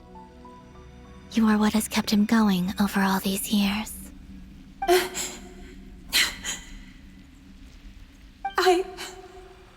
I'm sorry, Miss Columbina. This is so upsetting. I'm not sure how to put my feelings into words. It's all right. I understand. Well, that's everything from me. So, I guess I'll be... Wait. One moment. Time flows backwards here. The road ahead only leads further and further into the past. I know. I intend to reach the end of that road. Without a moon marrow, without the 3 moons' power, you won't make it far. Wait, unless... Are you one of the moon goddesses? You could say that. I see. I often think to myself, if life is like a train ride, why haven't I reached the terminus? Where am I even going? And it's not just me, it's this whole place. Wherever it is, it seems like it's existed forever. It's such a mystery. Where is it going? I must seem so ridiculous. I can't answer these basic questions, and yet I jumped right in here without hesitating, only to be torn apart the moment I entered by powerful energy currents. Only my soul remains now. Thinking back, I was suddenly overcome with fear and terror in that moment. Perhaps I too became bewitched by the abyss. I may have been the leverage it needed to control Ryrir. I used to be a researcher at the Universitas Magistrorum in Conria, researching the iridescent moon's marrow. Eventually, I came to the conclusion that time in here flows in reverse. Ryrir was one of the Venster King's retainers. With me, he was in an impossible position. It plagued him constantly. I wanted to help him escape his lot in life. I wanted him to be happy, so I thought I'd use this place to return to the past. At the time, I thought I could just go back to the day that the Venster King first found the princess. It was only after meeting the princess that the Venster King started going too far with his research into the abyss. That was the day all of our woes began. I thought I could stop the king from ever meeting her and solve everything. I couldn't kill the Venster King himself, so I had to find another way to save Ryrir. That's why I wanted to go back, to kill the person who had brought new possibilities to our realm. I'm sure it was a futile endeavor, but the Abyss probably enhances the basest human desires. So I naively hoped I could change everything. But I was simply too weak. Like a speck of dust against the whole universe. Look at me. I didn't even survive the journey here. Not physically, at least. I know I'm never getting out of here. But you're different. You can make it, and I want to help you. I owe you that much. How do you plan to help me? Have you noticed the golden energy that exists here? Based on my past research and my observations since coming here, I believe they carry you forward faster. I can share what I've learned and help you understand the pattern in which this energy appears.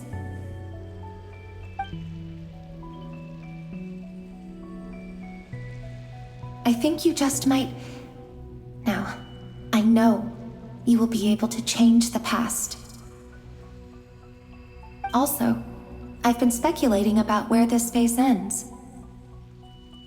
The documentation was scanned, but from what I know of the legends about the moons, the oldest ones seem to begin with Nibelung, king of dragonkind.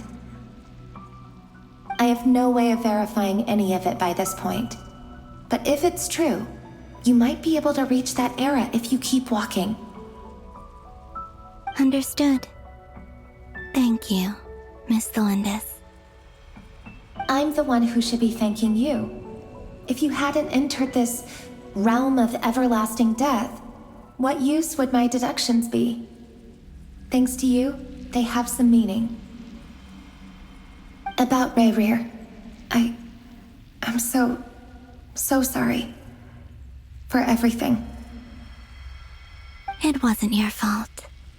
That's not true. Because we both feared bringing trouble upon each other, neither of us ever told the truth. And that dishonesty sealed our fates. But enough about that. I wish you a safe journey, Miss Columbina.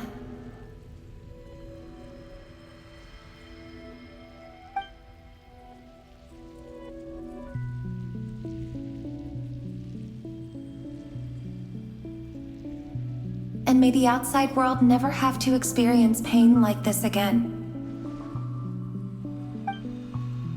Rayrir, you're there, aren't you? I cannot see you, because you exist in the future.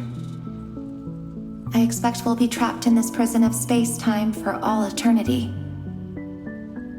But please, gaze upon the past, and then sit for a while. Let's find a place to sit down together, just like we did when we first met.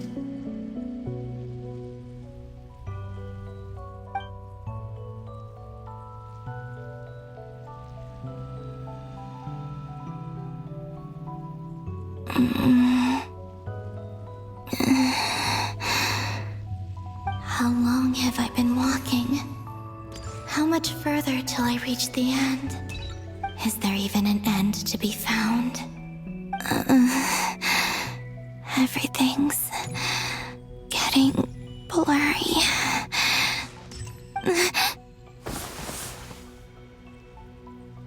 Huh? Are you all right, little sister? Have you come from the distant future?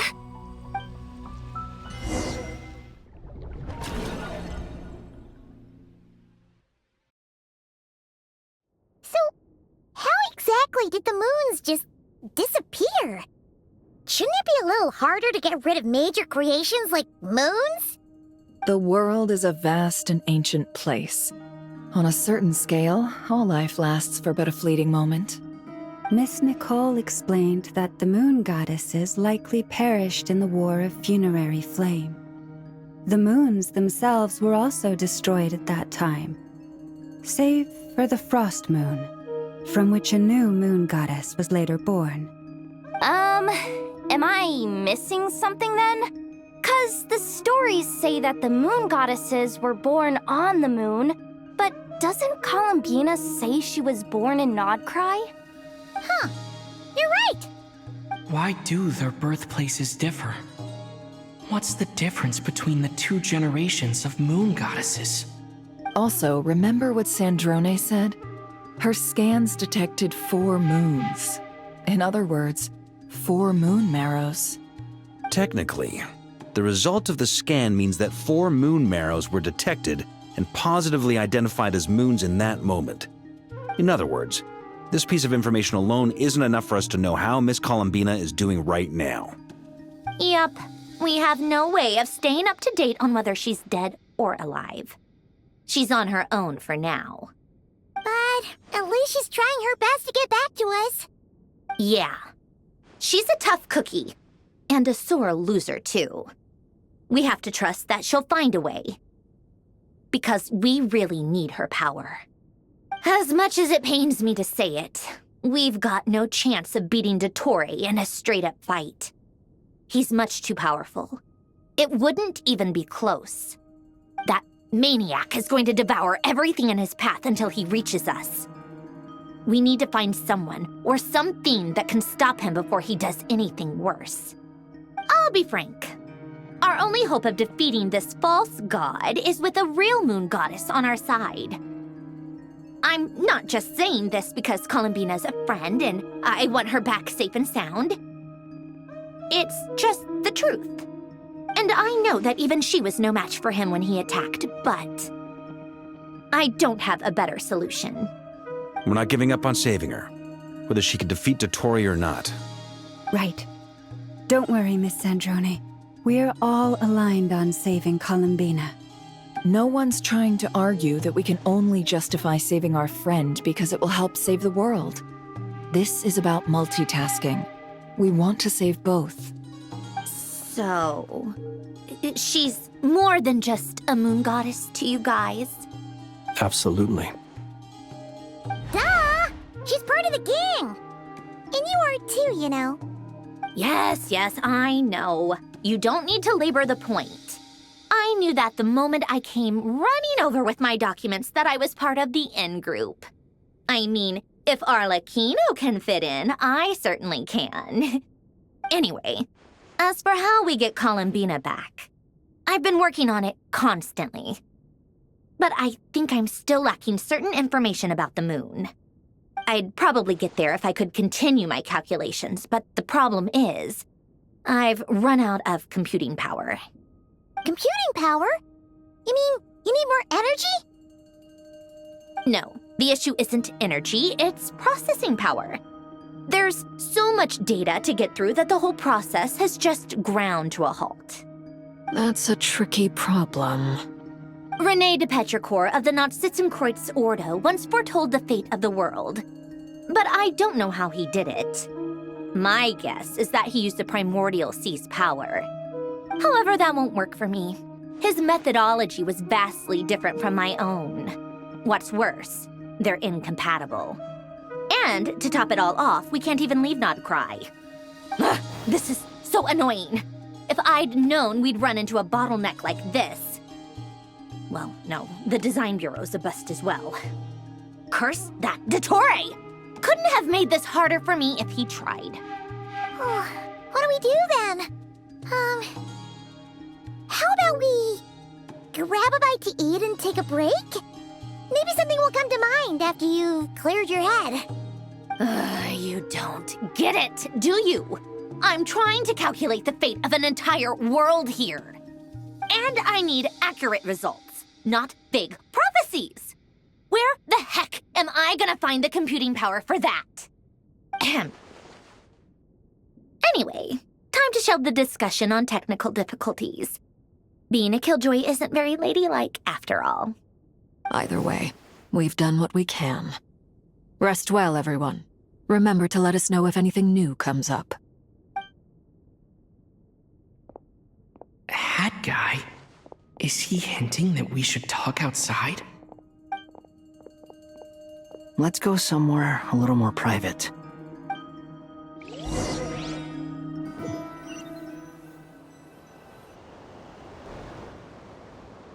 You know that Dory went back to Sumeru, right? Yeah, she mentioned she was planning to head back.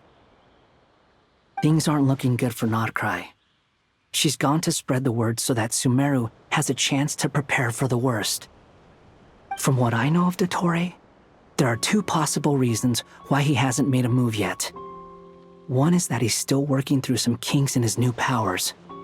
The other is, he wants to see how we're going to react. He'll easily devour everything eventually, so I guess he's in no rush to make it happen. The first false god he made was me. Now it's his turn. Even though my records were erased from Irminsul, Dottore's ideas haven't changed one bit.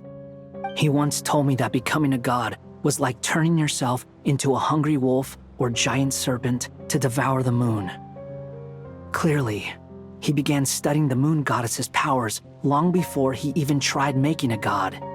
He's always wanted to get his greedy hands on divine authority one way or another. And in the end, he devoured the moon where I failed. In the desert of Sumeru, there is a chessboard built by King Deshret, also known as Al-Ahmar.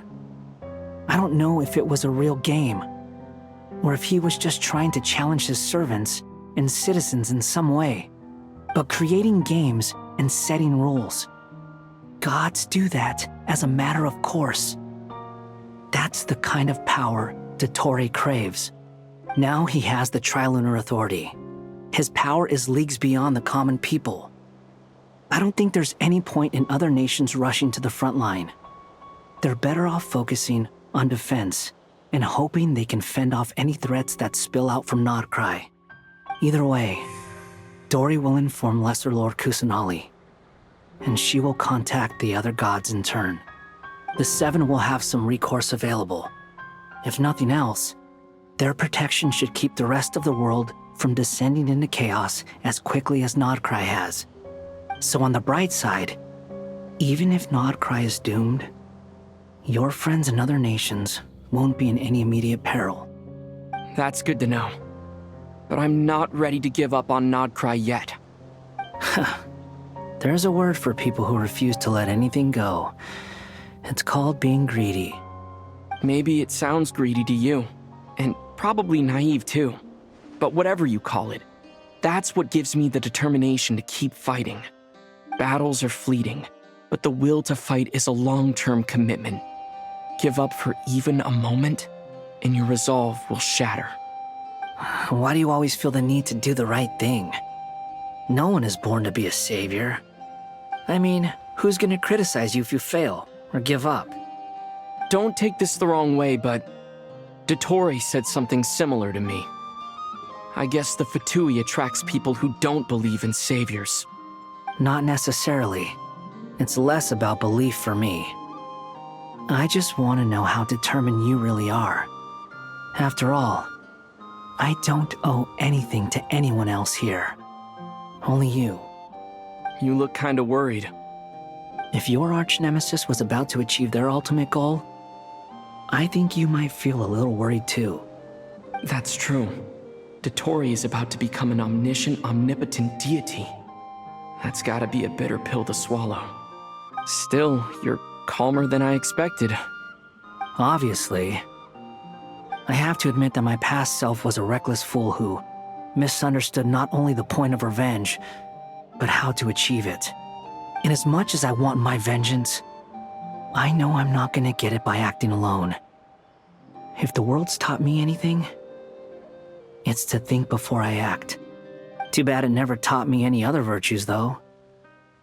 So, I am going to destroy Dottore, no matter what it takes. So, what's your plan? I'll get to that. First, tell me, what do you think of Sandrone? Just like Paimon said, she's a friend, part of the gang. How much do you trust her? This is a serious question. Think carefully before you answer. Although she's with the Fatui, she has her own values, and she's helped us a lot. If nothing else, she's clearly going the extra mile for Columbina. I see no reason not to trust her. If you say so. In that case, the three of us need to talk. I have some thoughts about her computing problem. It can be solved, but it will come with a cost. How much? If I can afford it, I'll cover it. Sometimes your heroism really backs me into a corner. You know that? Come on, let's go talk to her.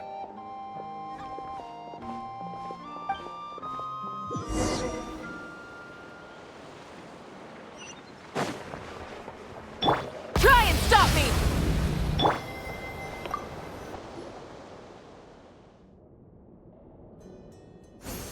Miss Androne, Traveler. Hey there. Paimon's here too! She was just helping them sort through their things. How did your chat go?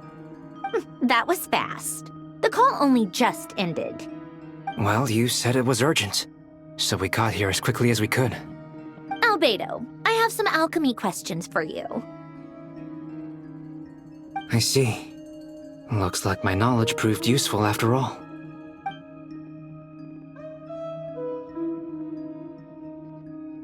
If I might ask, what is the end goal for the modified formula you'll be using? I needed to predict the future of the entire world. But I've run into some teething issues since trying to implement Renee's theory of the 4 Orthants. I see. I'll have a look at it. Still, computing power is the real issue here. How do you plan to solve it? About that, it's been sorted.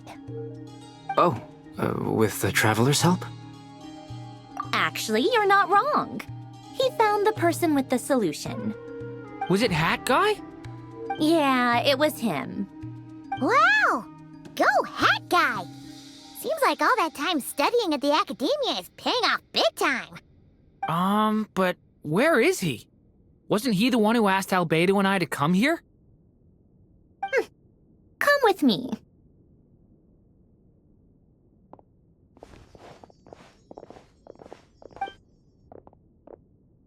Hat Guy?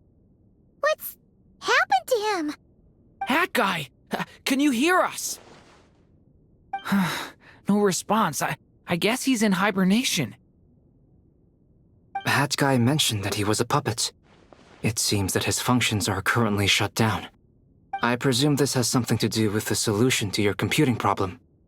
That's right. He and the Traveler came to see me. Wait, what? You have a solution? Would you calm down? Why do you always react so hysterically to everything? Excuse me? How would you know? You shouldn't be so quick to judge complete strangers. It's very bad manners. Oh, please. It doesn't take that long to figure out that you have a temper. Where does a mere student get that kind of confidence? I've actually published more papers than you. Not that status counts for much. Even Paimon's applied for academia admission. Huh? Are you serious? See? This is why I can't be bothered to explain myself. She recognizes no one's skills but her own. Okay, fine. I'll hear you out. So, tell me, how do you propose to solve my computing power problem? This world itself is constantly processing all kinds of information. If it's the world's future you're trying to calculate, you need a processing device that's designed to cope with that volume. Easier said than done. Only Irminsul can handle that kind of... Wait, is that what you're suggesting? But surely we can't just plug my formula directly into the ley lines. You should be able to tell that I'm not human, right? Yeah, I noticed. The technology, though, seems pretty ancient. Very different from Fontaine's. It's a completely different system. Conrian, to be precise. I'm what they would have called a puppet. Puppets need an energy source and processing power.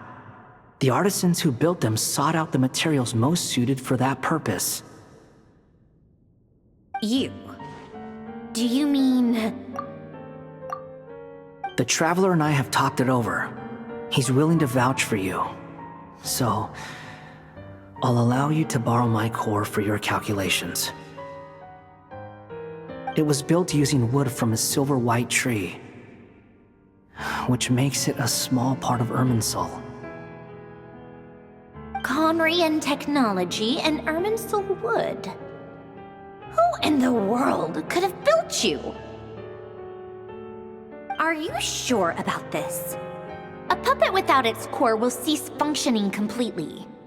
And if it's left in that state for too long, it might not recover. You could die if you do this. You do realize that, don't you? I can put 2 and 2 together, yes.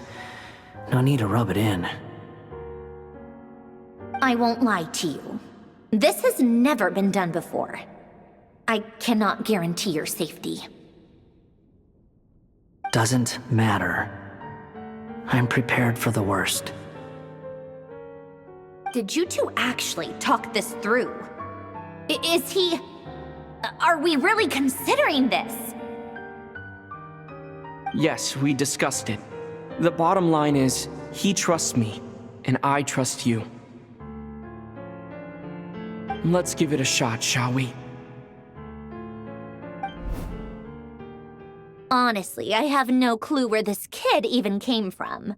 But for whatever reason, he lent me his core to use in my formula. I'm very close to finishing my calculations now, and the core is currently in use. So I'm sorry, but I can only show you a sketch right now. This is what the core looks like. A silver-white branch. It certainly matches the legends told about Irminsul. Is Hat Guy gonna be okay? He's not gonna die, right? Right? In theory, he should be fine. As long as we put his core back in time. Beyond that, all I can say is that I'll try my best to avoid risk and make sure the core doesn't sustain any damage. I think I know why you called us here now. Someone needs to watch over his body and make sure it's protected until the process completes. Correct. He said that the only ones he trusts here are you two, and the Traveler. And the Traveler will have other work to do. He will have our undivided attention. Aw, Hat Guy. On a more positive note, things are progressing steadily on my end. I'll call everyone in for a meeting once the results are out.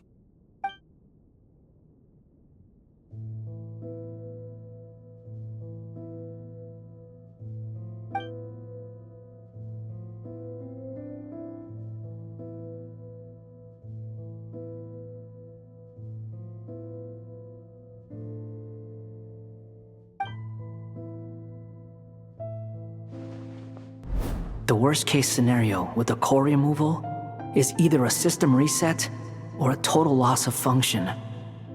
But I'm not afraid. A quiet death should have been my fate long ago. A core is completely different from a heart. It's like another vital organ entirely. I never believed it could be a true replacement for what I sought. But in the end, it turns out the core was more useful to me. Pretty funny when you think about it. It's like the punchline of my entire life. Do you think there's any difference between a puppet and a human? If not, then this would just be another samsara. I have already experienced both a past life and a next life. Part of me wonders whether I'm only capable of making this decision because I've become a real human. What's with that expression? Isn't this a good thing? Sandrone will succeed, won't she? She has to. She will. We all have to persevere until this is over.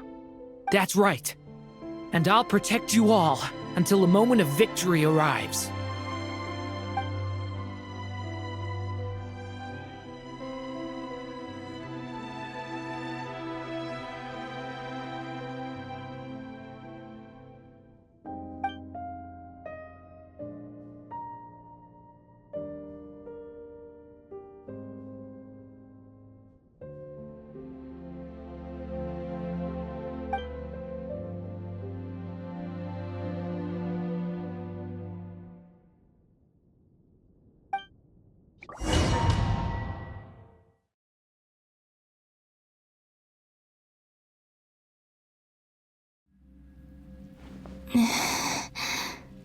Who are you? Call me Sonnet. You have the same power as Canon. Sonnet. So, you're the goddess of the iridescent moon? Oh, goodness. You recognize me? Well then, what's your name? Columbina. Columbina Hyposelenia. Hyposelenia? What a lovely name. Did you choose it yourself? It was a joint effort between me and my friends. Friends? You mean your friends in the heavens? Huh? Oh, sorry. You must be exhausted. I apologize. Hang in there. Let me introduce you to my older sisters. Do you mean the other two moon goddesses? Arya and Canon? Wow, you sure know a lot. Hey, does that mean that our story goes on into the future? Oh, I guess that wasn't the best question to ask. It's alright. We were prepared for that possibility. You could say we were too prepared. I can't even remember how long my sisters and I have been here by this point. When did you get here? How long has it been? I can't say for sure, but it feels like it's been forever. I see. Are you feeling alright? You look a little unwell. I can hold out a while longer.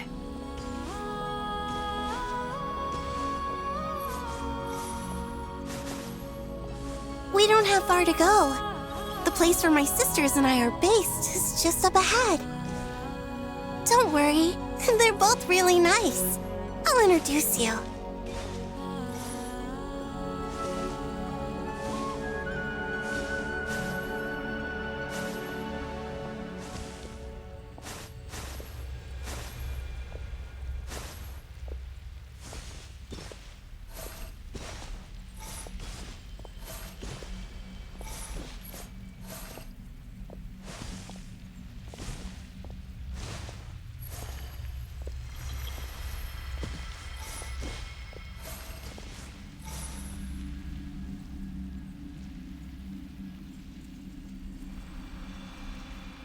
Sisters! I'm back! And look who I've brought with me!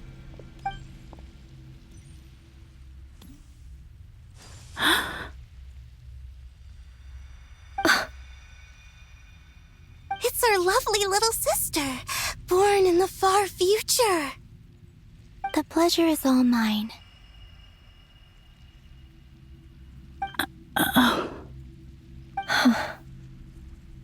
Allow me to introduce you to Columbina Hyposelenia. This is Arya, the goddess of the eternal moon. And this is Canon, goddess of the frost moon. Canon, don't you think Hyposelenia's power is similar to yours? Hello, Columbina. I apologize for our startled reaction just now. And please, forgive our little sister if she's been annoying you.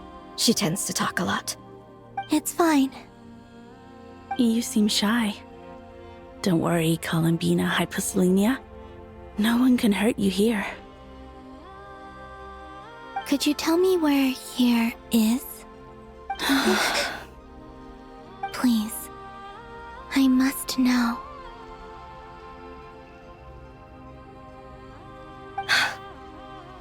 My dear sister, this is where Tevat's original ruler, the Dragon King Nibelung, imprisoned the moon goddesses. What? You're scaring her, Canon. No, I'm fine. Please, continue. Nibelung, our original master, created us in the distant past to maintain Tevat. But he left this world and traveled into the dark universe beyond, to explore worlds vaster still. Day and night, we fulfilled our duty in the heavens, until the day that the first Descender arrived. The great ruler of the firmament. The heavenly principles. Is that what later generations call them? I see. But we did not reject them at first, nor did they seem to harbor ill intent towards this world. We coexisted in peace. They were like a guest in our home. Slowly, however, we came to realize that our guest had a growing desire to change and dominate the world. And you didn't stop it? No. There was an order to the rules they set up that Nibelung never taught us. We wanted to know if this order would bode good or ill for Tevat.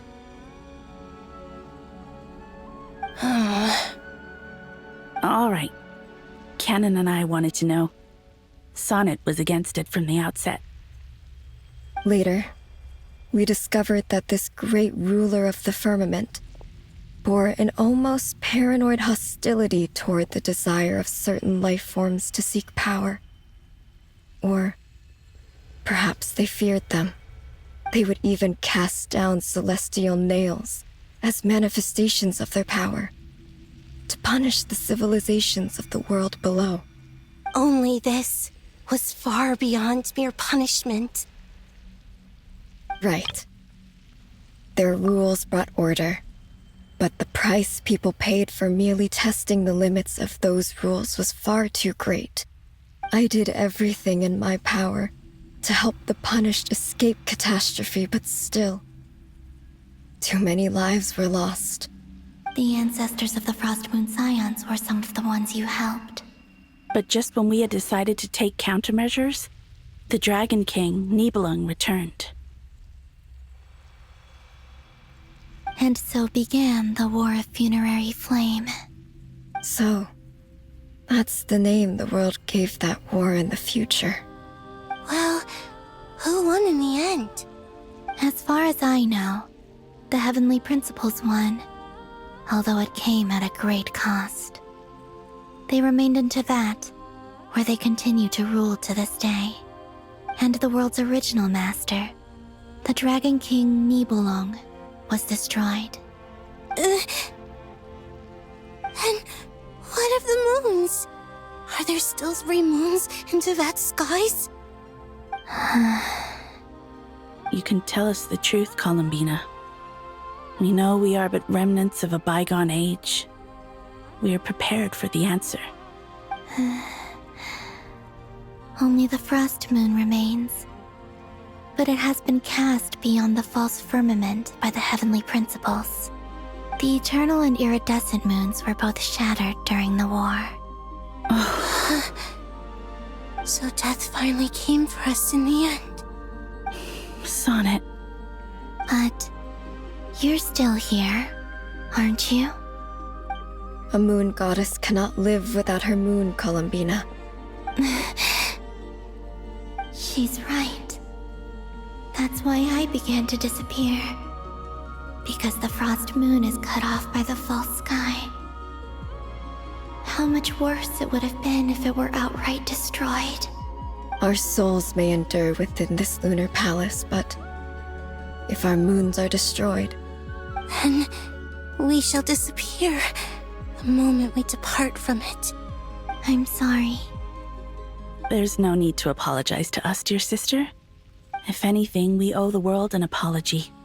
If only we decided to act sooner, rather than arguing amongst ourselves. All the more reason not to spend this time in regret and repentance. Instead, we should focus our efforts on how we might help our future sister. Sorry? Don't you see, Columbina, your story is not yet over.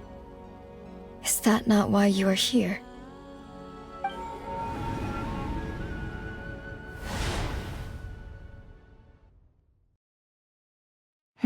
It's done. Initiate numerological array. Continue running primary process. Calculate the world's fate through extrapolation. And identify nodes of potential change. Secondary process, scan for moons. Still 4. The number of moon marrows hasn't changed. Wait, let me think. Is it possible that there's something I've been misunderstanding about the moons all along? Variables. Variables in the world. I know where potential variables within the world come from. So what about the moons? Are there any variables there? Like their life or death, for instance. What if being alive or dead makes no difference to a moon? But that's so strange. Even immortal gods can die. Why would the moons alone be? Wait! I've got it! If alive or dead is considered a variable, we might have had this wrong the whole time. No one ever said that a moon marrow equals a living moon. We just made that assumption ourselves. Initiate secondary process. Scan again. This time filtering out interfering perimeter, moon marrow. I don't care if they're natural or artificial. Get them out of my search results! Why? It says 3 moons still exist in Teyvat, even after excluding the moon marrows. But we know for a fact that 2 of them are dead. Redo the scan. Narrow the results to living moons and real moons. No, scrap that. Narrow it down to moons that have lunar authority and remain alive. Why? Why is it still 3? What is this, Columbina? Has the world lied to us? Or are you the one pulling the wool over our eyes?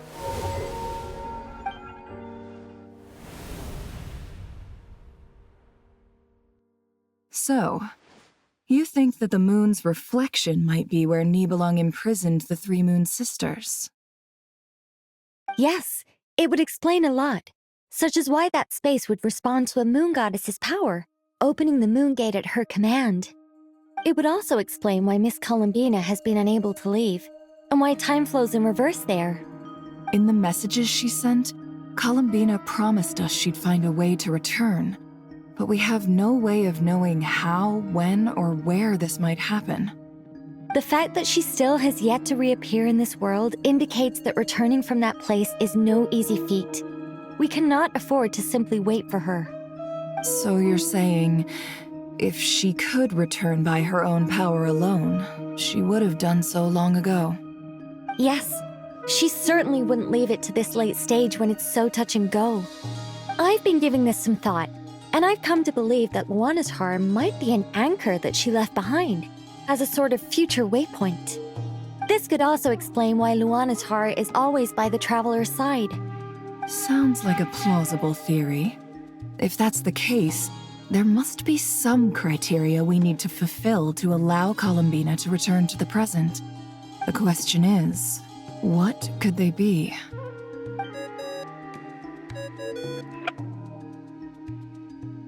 Hello? Listen up! This is extremely important!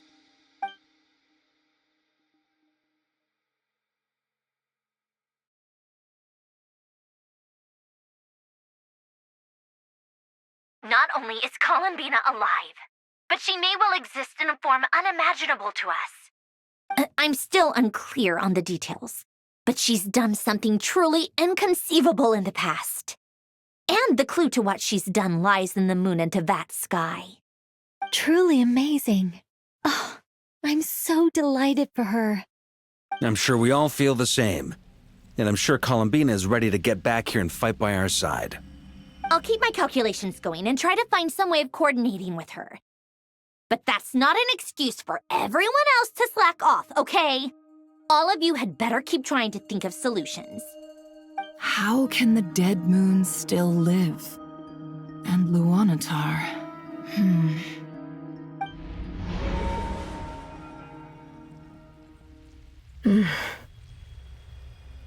It's hard to believe that's what will happen in the distant future. Our authority is linked to the most fundamental rules of Teyvat. I suppose it's no wonder that many would covet that power. I didn't realize that when you said friends, you meant people who live down in Teyvat. That's so lovely. I always wanted to go down there and have some fun. Have you ever tried leaving this prison? Of course. Between us, we've tried everything. But no matter where we go, this space will eventually bring us back here. It's like the center of a whirlpool. Everything ultimately converges here, at the moment when Nibelung imprisoned us. In that case, have you tried using any of those pathways that connect this space to the real world? Sorry? What are those? They're passages through which you can make small-scale changes to reality by using Kuvaki. Or am I the only one who can use those passages? Because part of my soul remains in reality. Kuvaki. What is that? You don't know? It's a unique kind of elemental energy found only in Nodcry, the land from which the moons arose. Oh.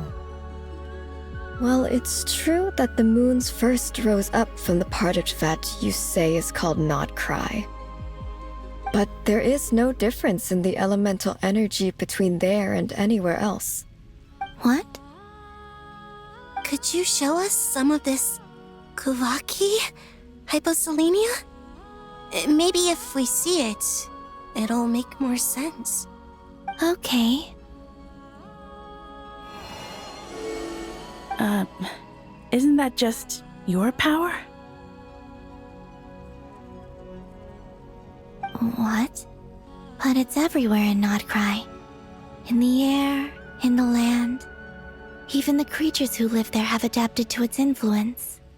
How curious. This Kuvaki certainly did not exist anywhere in the world before we were imprisoned. Let alone influence living creatures. So, how exactly does it affect them anyway? Can they float in the air like us? This is so strange. Why would their reality differ so much from mine? Columbina, you're looking for more than just a way out of here, aren't you? Yes. If I am to help my friends, I will need trilunar authority on par with that of our foe. You mean... you'll need our power? This sounds extremely risky. The Three Moons' powers are not mutually compatible. Concentrating them into one goddess will be a very painful process. And if anything goes wrong, it could tear you to pieces. I know. But I'm willing to take that risk. Even so, let's say we successfully transfer our authority to you. How will you take it outside this prison? Nibelung constructed this realm specifically to prevent us from using our powers to interfere in his war. No moon goddess can leave this place alive. What if I don't leave alive?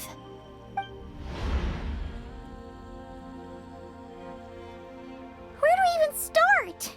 How are we supposed to figure out what we're meant to do to help Columbina?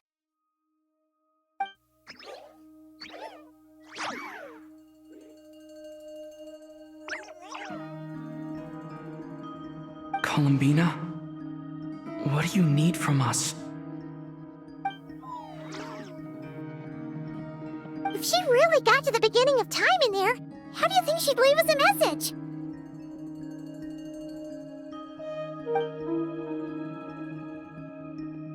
You don't think she'd write it down on a stone tablet somewhere in the hopes that we'd find it, do you? Seems unlikely. Columbina may not talk a lot, but she thinks deeply about issues like this. Let's review what we know. This is the Columbina who fought alongside us against the Reikir of Solnari, and with whom we celebrated Moon Prayer Night. She knows our personalities, our ways of doing things, even our unique strengths and abilities. So, if she wanted to tell us something from a long, long time ago, what would she do? Oh.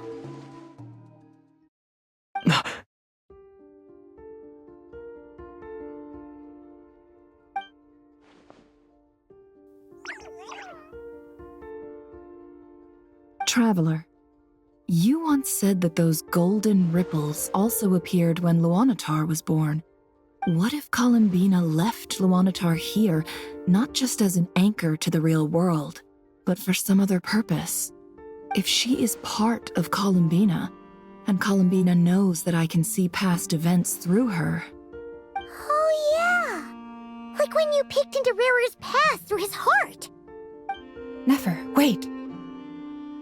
If you're right about this, and you can really see past events through Luanatar, your eyes, they'll... Oh, I know. Looking at Rerir's past in Conria was already enough of a strain on my eyes. Looking this far back into the past, it'll surely blind me. But it's our only chance. This is the only way. Boss. We spoke about this once, a long time ago. Do you remember what I said, Yehoda? The day I lose my sight, the Curatorium of Secrets will be yours to run. But... What's wrong? I'd be overjoyed if I were you. This day's come a lot earlier than either of us expected. I need to know you'll honor our agreement, Yehoda. Promise me. Yes, Boss Neff. I promise. Are you sure you don't want some time to think this through? What is there to think through? I should have gone blind after our battle with Rerir. Frankly, it's almost criminal that I got away with it for this long. Then at least let me take some precautions on your behalf. And if you really do lose your sight, I'll visit your office every day and make sure you're well looked after. Oh, please, anything but that. I was actually ready to go through with this. Are you trying to scare me into backing out? As if I could ever scare you. I'll assume you're just joking to calm your nerves. All right, enough chit-chat. Let's do this.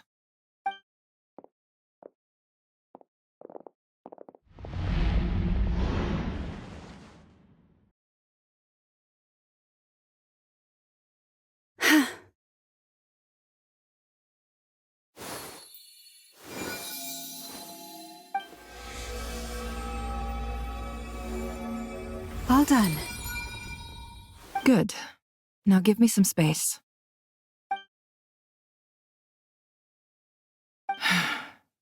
Come on then, little one. Show me what happened in the past.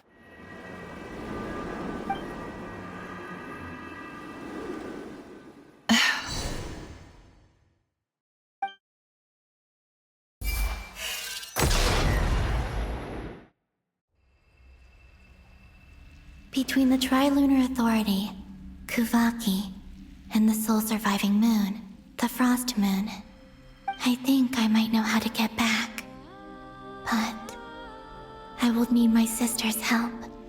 Time to go talk it over with them.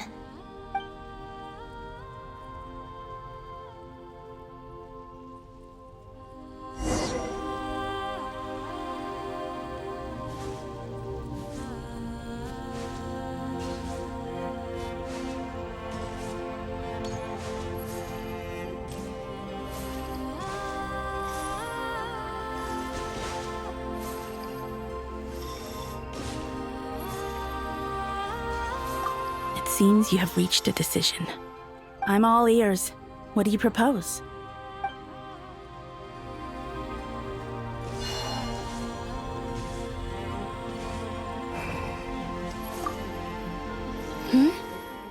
Have you decided what to do?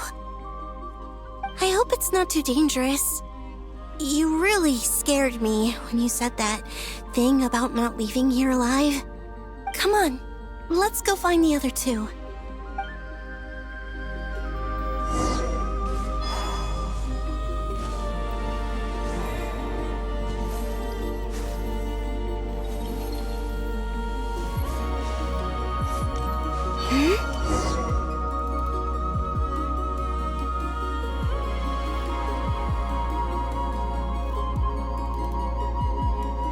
Have you figured it out, Columbina?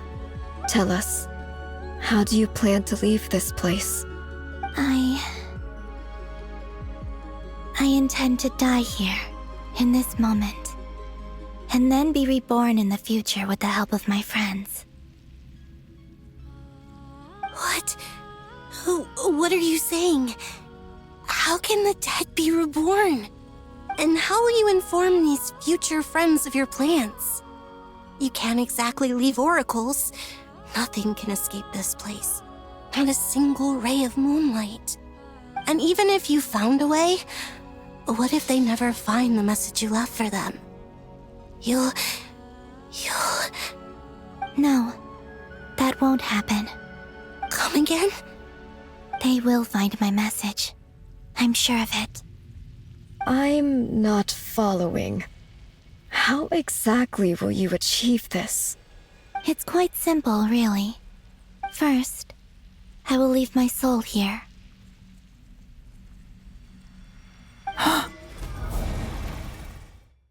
I see it. Your soul? You mean your divinity? Yes. I once left a portion of my soul in the future. One so small that this prison barely noticed anything. In this very moment, she can resonate with my soul across time. When the time comes, I believe that she can serve as an anchor to pull my soul from here back to the future reality. Just as gravity connects the world to the moon. Exactly. In the future, where I came from, the moon has been cast beyond the false sky, but I can still feel that it is there. In a similar way, I can feel a connection to the soul fragment I left behind even now. My friends can use it to detect my presence. But how do you just leave your soul here? Is that even possible?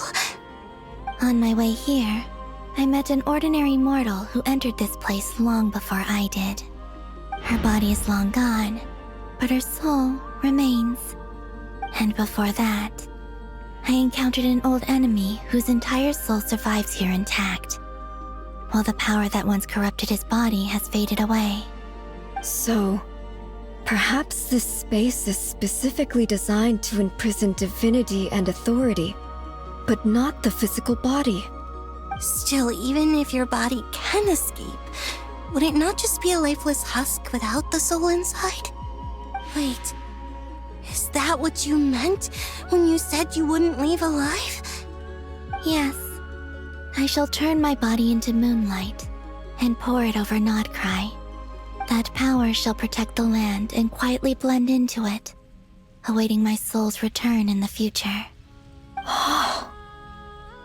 However, I cannot do this on my strength alone.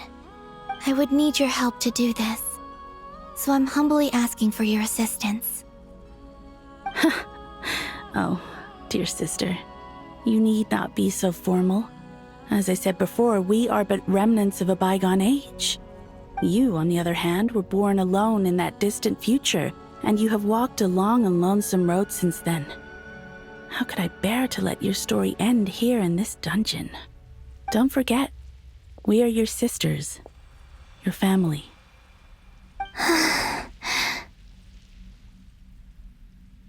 Arya's right. Actually, I've always wanted a little sister. Can you imagine how it's been for me? Getting nagged by 2 older sisters all the time. Now, I finally get to be the big sis. And not just that, but I get to help you return to your world, too. How could I say no to that? Sonnet. Canon?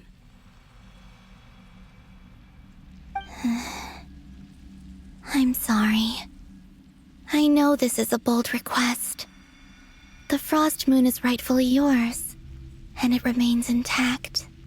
Oh, no, please, don't misunderstand me, Columbina.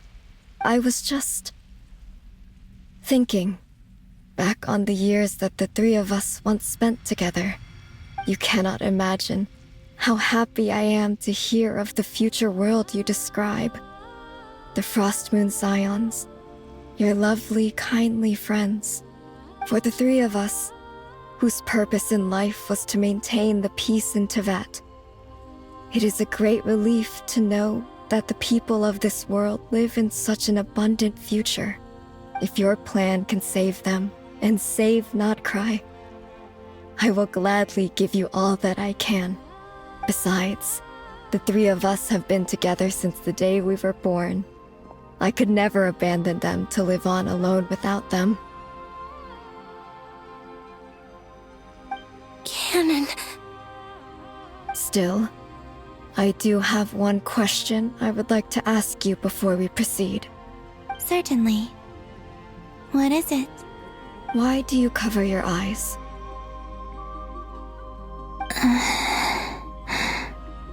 Yeah, I was curious about that too.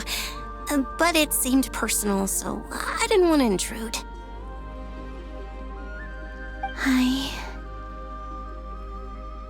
There was a time when I refused to look upon the world. I believed it was full of nothing but lies and falsehoods. I wished to hide my feelings, seal my heart, until I could return to my true home. I see. Perhaps that decision saved you from ever having to see the false sky again. But at the same time, you likely missed out on many true and precious things, like the smiles on your friends' faces. Promise me this, Columbina. When you return to the future, open your eyes, take a look at the world around you, and see your friends. I'm sure that you know this already, given that you long to return, but that is your true home. Give me your hand, Columbina. Arya, Sonnet, you too. Okay. All right.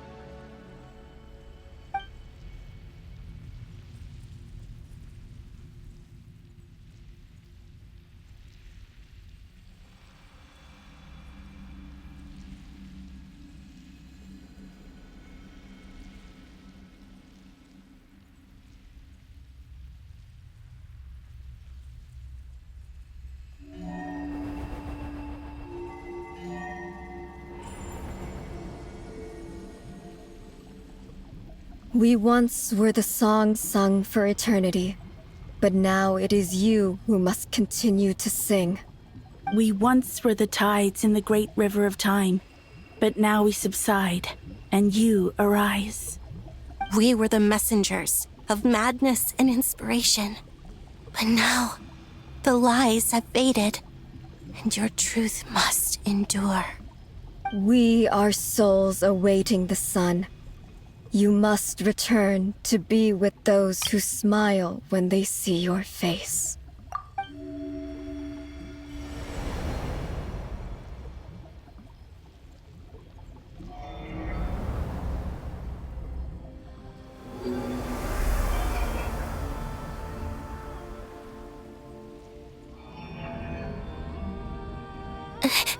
Is it done?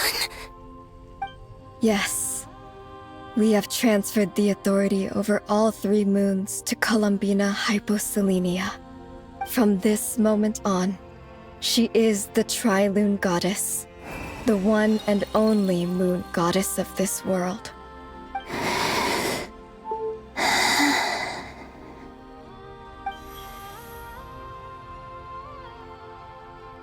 Thank you. Thank you, my sisters. Now go, and do what you believe is right, Columbina Hyposelenia. Be aware that we cannot grant you the power of the 3 moons beyond these prison walls. The conflict that arose over their remains following our disappearance will still take place. I understand. Sisters, oh, my body. It feels... Now that we have given up our power and authority, our bodies are merely mortal shells. This prison is dissolving them as we speak. It's okay, Sonnet. The end must come for every god, just as it does for every human. That's all this is. The final destination of our lives. Canon and I will be by your side the whole way. We have one final request, Columbina. Could you use the 3 moons' power to send us back into the real world? Now that we have lost our powers, I doubt this space will seek to hold us further. It's just... we would like to spend our final moments together in the only place we ever called home. Of course. Gladly.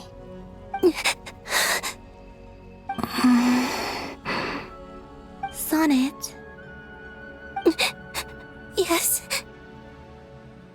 Don't... I wish I could tell her not to give in to the abyss. Not to be afraid.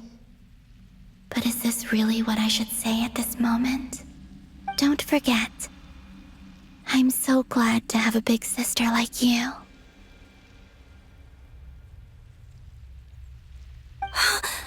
No, Hypo... Thank you. I'm okay. I'm not afraid. As long as my sisters are with me, I won't be afraid.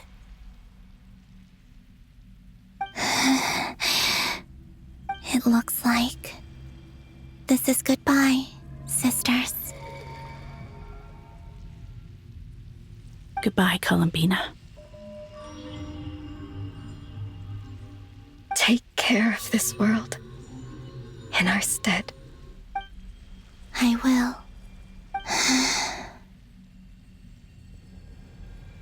And now, it's time for me to bid farewell to my body, too. May it become the moonlight that keeps Nodcry company through the long years ahead. So this is why Nodcry was not always home to Kuvaki. It only appeared after I poured my body out upon this land, and only this land. Kuvaki responds to me because it is me, my body, answering the call of my soul. And the golden energy I've encountered on my way here was, in fact, that very soul, which I am about to leave here to guide me. O power Tri-Lune, eternal moonlight. I, Columbina Hyposelenia, lay aside my body. Let it be cast into the dark night to illuminate the future. May it be a companion to all who dwell beneath the moon.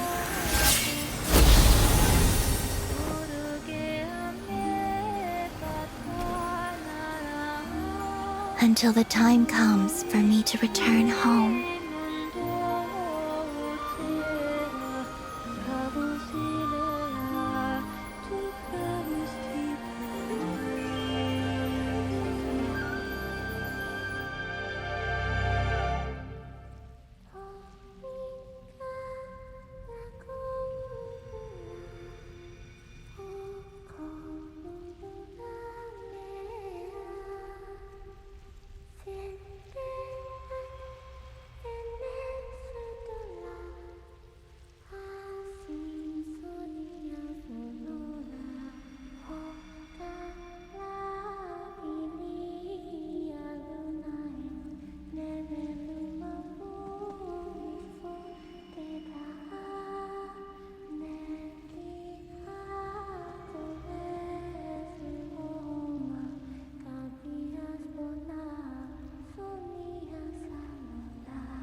Were we even allowed to see that?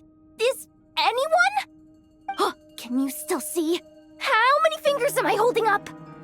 I see 2 fingers, and a look of sheer terror on your face. Truly astounding, Miss Nefer. Your eyes have glimpsed the very ends of the world, and yet they remain as sharp as ever. Or is the credit for this miracle due to Miss Lauma? It seems that even time itself is no match for your medical skills. Surely you jest, Mr. Flins. I suspect we have Columbina to thank. She must have realized the immense toll that the ritual would take and purposely set aside some of her power in the past to protect Nefer's eyes when this moment arrived. There is always a great price to pay for witnessing the truth, but it seems that this time, Columbina has shouldered that burden on our behalf. She chose the perfect method of getting a message to us. Though her eyes were always shut, she was clearly so perceptive. She knows us well. She knew exactly how we would think and what we would try.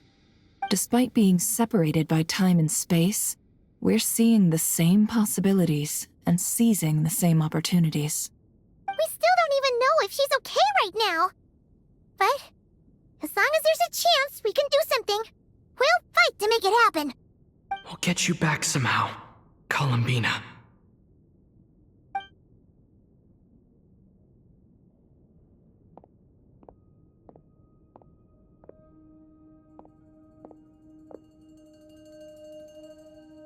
Well, based on the information we now have, let's figure out our next moves.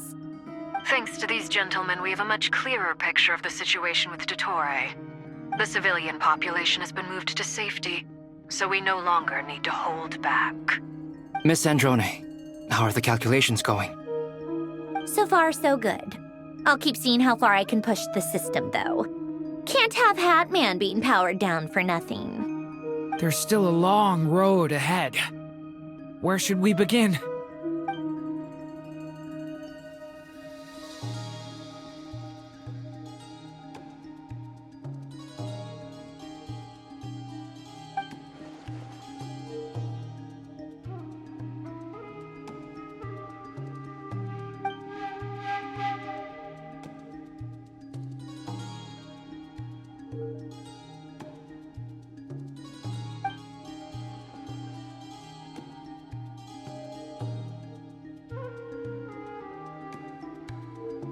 Our plan is clear. Time is short, so let's get moving. There's just never enough time, is there? Time is the bane of my existence. Ugh. Anyway, I'm gonna get back to work. All right, we'll do our part too. Yeah.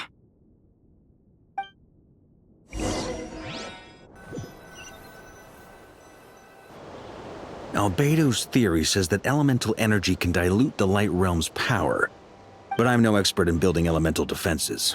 Sounds like something out of the advanced elemental theory section of the library. Whew. You seem quite troubled. Well, yeah. I mean, who doesn't get a little flustered when they're completely out of their depth? You were the very picture of confidence back when you approached the Hexen Circle. Yeah, I could have been faking it through that whole meeting for all you know. Who's to say I'm not just a ball of nerves in a charming and gregarious package? Oh gosh, really? I'm so sorry, I had no idea. Well, you're all the braver for it. Still, I was much more in my comfort zone than I am here. At least in Mondstadt, you can cry for help from a cliff top and actually stand a chance of summoning Barbados himself. Things have never looked bleaker than they do now. If we don't pull this off, Tevat's doomed, isn't it? Oh, you think so? Actually, yes. Yes, it probably is. It's a shame. Don't put too much pressure on yourself. Tevat has faced annihilation many times in the past, but it also gave us you, didn't it? Hey, don't give me that. It's not like I'm anyone special. I disagree. Every human born in this world is special. We angels have always believed that. In that case, this humble human being has a big favor to ask of you. I thought you might say that. I'm sure Alice, in her great wisdom, sent you here precisely to help us in this difficult time, yes? Well, that has less to do with her wisdom and more to do with my power. Of course, of course. Well, the thing is, these elemental defenses we're about to build, I don't think it's a question of if they'll fail, but when.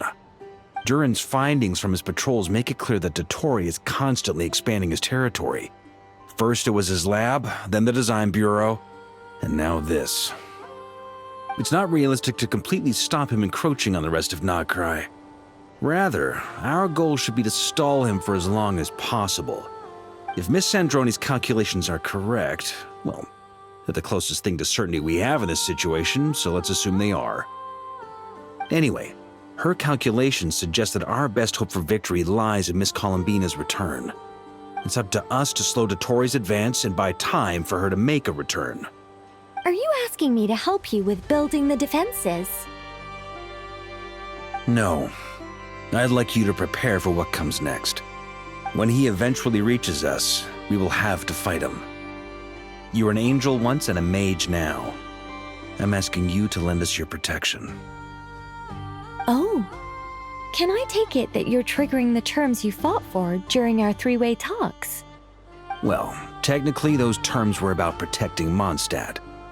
But if you're happy to agree to the change in location, then yes, let's do that.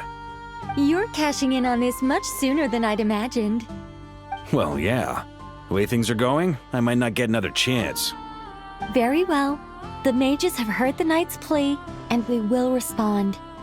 To tell the truth, Alice and I had already discussed how we might help you all, so I didn't come empty-handed. I always like to be prepared.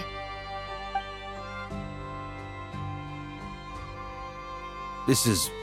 wow. Yeah. This is great. Seriously, thank you. It's been many long years since I had a chance to dazzle humanity with a little divine intervention. To humbly serve as a reliable and responsible guide. Anyway, Knight of Boreas, please accept this gift in recognition of your great virtue. Go now. May the angel's blessing deliver you safely to your destination.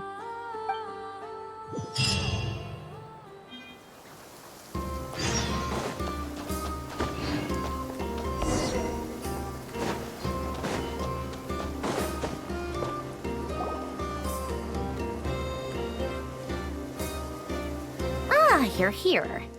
Sandroni! How are things going? Glad you asked. You two are about to become the first people to lay eyes upon my masterpiece. Or should that be the first person and the first, specter? Hey! Whatever. Come, feast your eyes on this. Wow! We've never seen something like this before!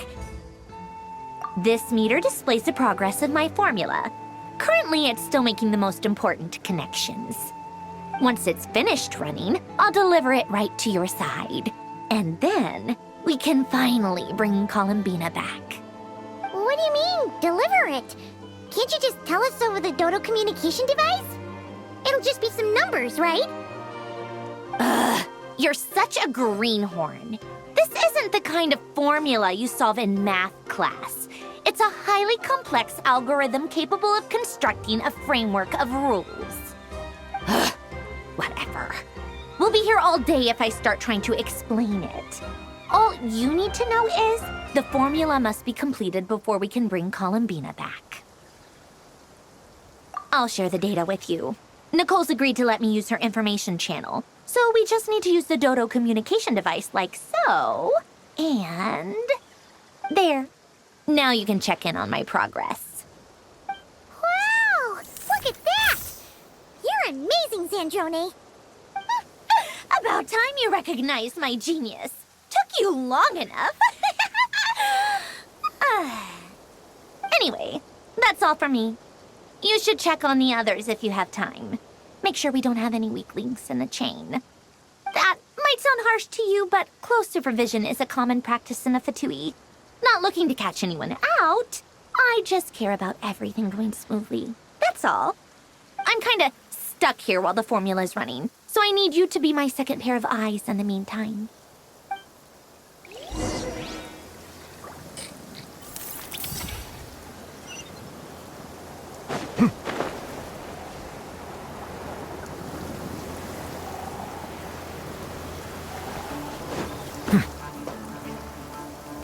Thankfully, Miss Nicole has come to our aid.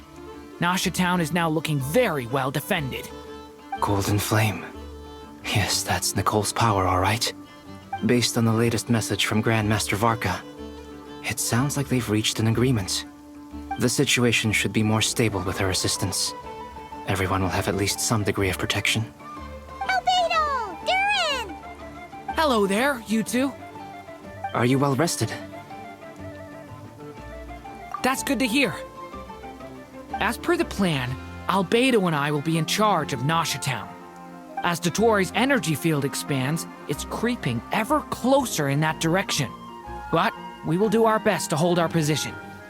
We fought side by side many times before, and always with great success.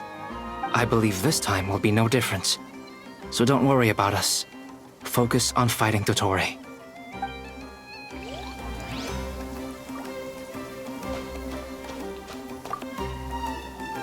Traveler, Paimon, a pleasure to see you both. Friends! How's everything coming along? Fairly well, if I do say so myself. Personally, I am ready to confront Dottore head-on. Ooh, you sound much more serious than usual. To be honest, I am not usually fond of exercising my full strength. For one thing, it's hardly conducive to maintaining a low profile. Besides, I believe one should have the right to choose when to show their hand. I am conserving my strength until the moment of battle is upon us. Anything to boost our chances of victory. Seeing you get into the zone like this really puts Paimon at ease. Huh, Traveler? I consider it an honor to have your trust. Rest well. I look forward to seeing you both in your element during the battle.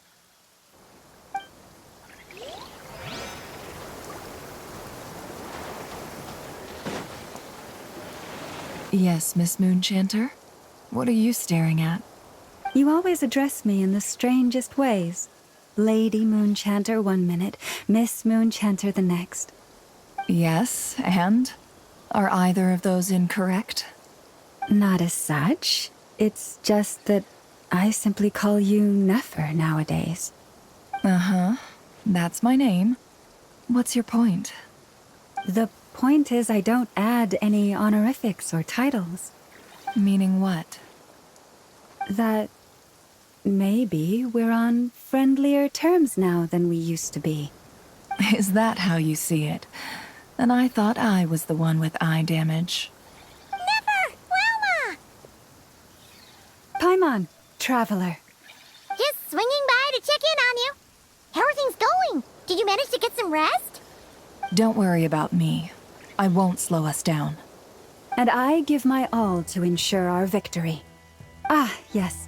Allow me to give you two a quick checkup. All done. You're both in good shape.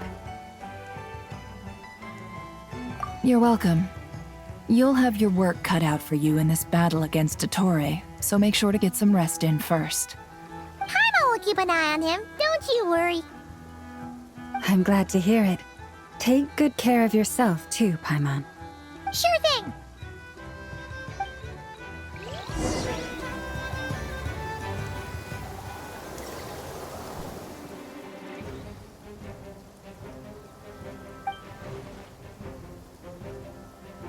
Here they come. That's quite a horde. As we expected. Get ready, everyone. Take your positions and prepare to engage. Let's begin. I'm at the ready.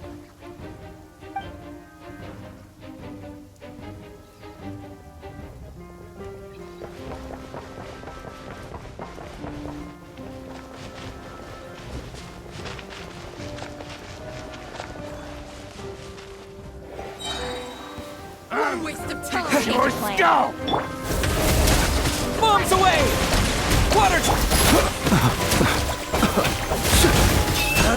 The long sleep beckons.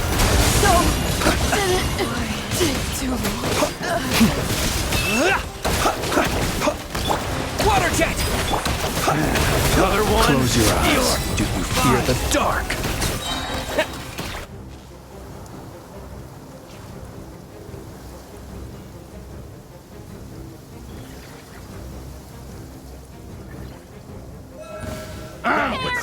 Your skull!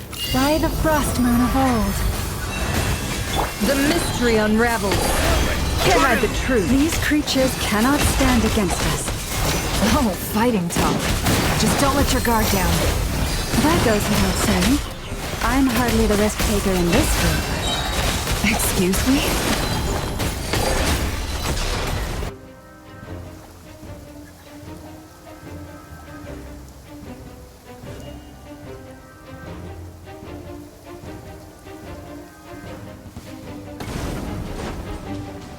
Coming to be!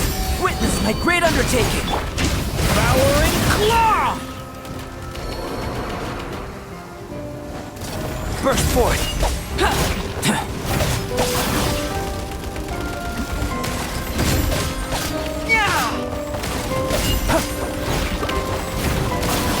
Live! I'm sorry.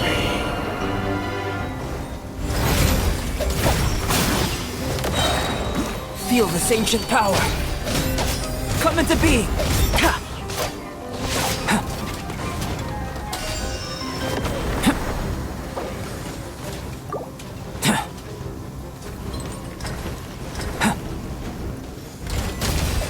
That was easier than I thought.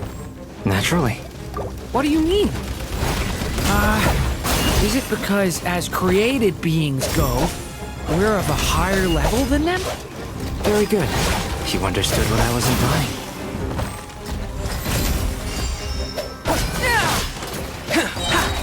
Witness my great undertaking. New strategies required.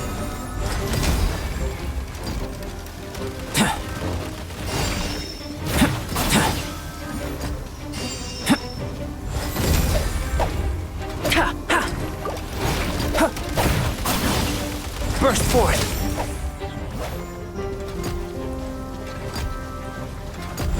Coming to be. Burst forth.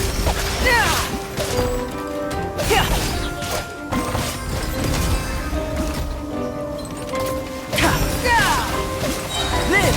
Feel this ancient power.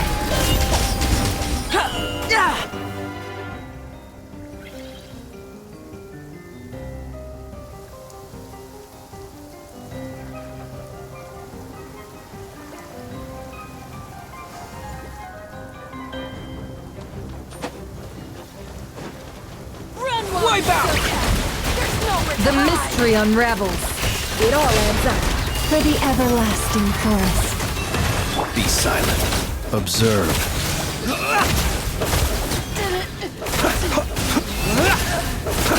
People have always used fire to drive away wild beasts. Wouldn't a lantern work just as well? You read my mind, my dear friend. I was just about to say that. All right then, dear friend. Bring the light! Seek within. Water! Close your eyes.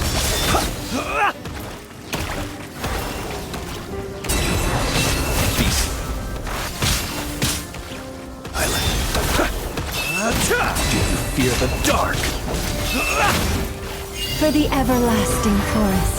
Leave this place. Can't hide the truth. It all adds up. Close your eyes. Be silent.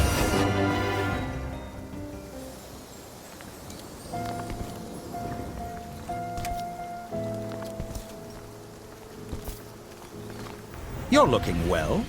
I trust you've had a good couple of days. Dottore. It's actually a good thing, in my view.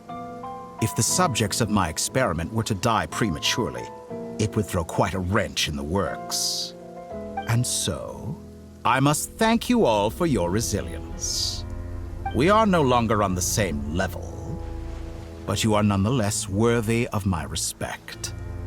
A creator god should be merciful and gracious after all. And in any case, it is only right that before I end your lives, the world is informed of the arrival of their new god.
The experiment begins.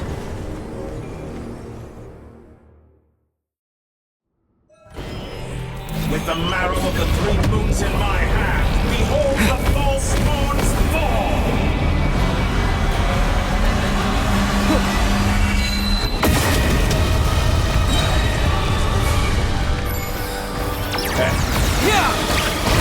Water jet! By the frost moon of old.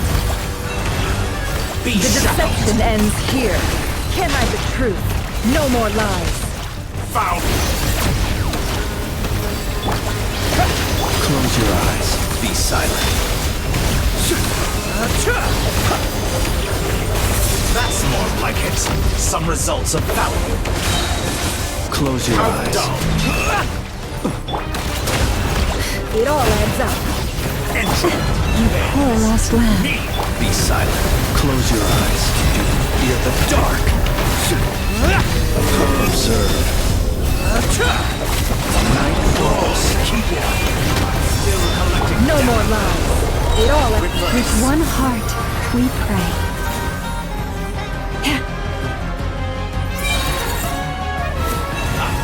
First, like an ant in my palm. Steady now. Oh. We moved inside another space. And it's sealed off.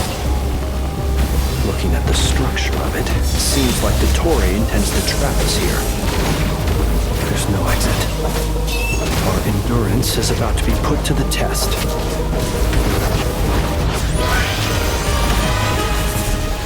Water jet! We need this place. Can't hide the truth. Seek within. For the everlasting forest. My poor lost lamb. Water jet!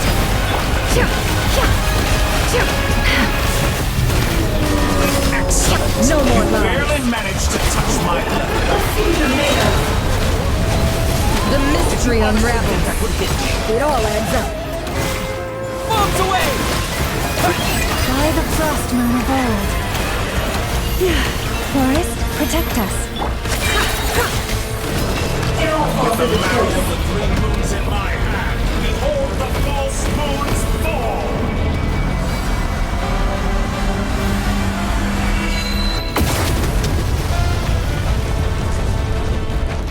Tell me, where will you try scurrying off to next?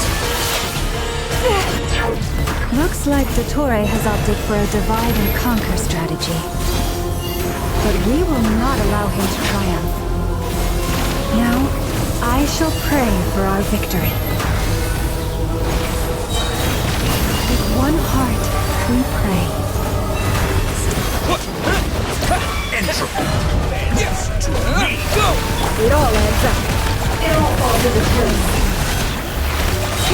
truth. Keep it up. That's more like it. Seek within.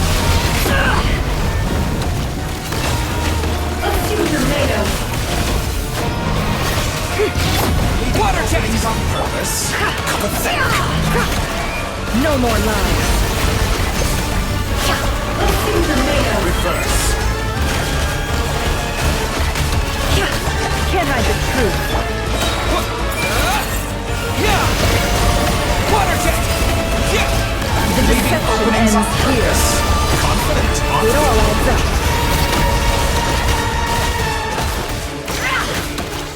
Can't hide the truth.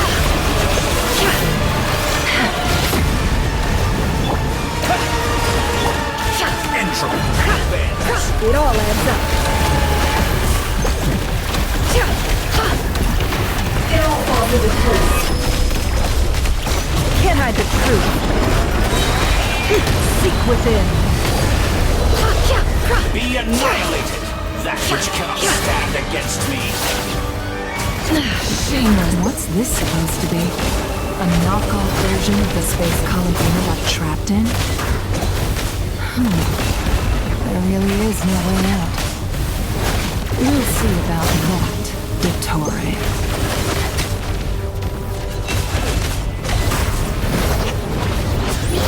My apologies. I had not intended to take your teammates from you. But you have a choice. Obey, and I can release them. An excellent deal, if you ask me. Won't you consider it? Bombs away! Be shackled! Go!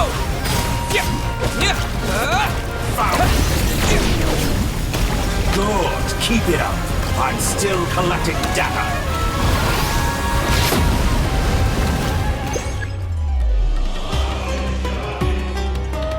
I'm aware you've been working on some little tricks to surprise me with, but it appears that none of them have come to fruition.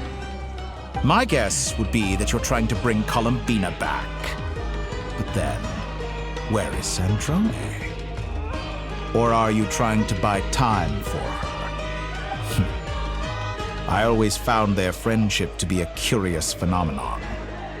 Two highly incongruent personalities, and yet they share a deep connection.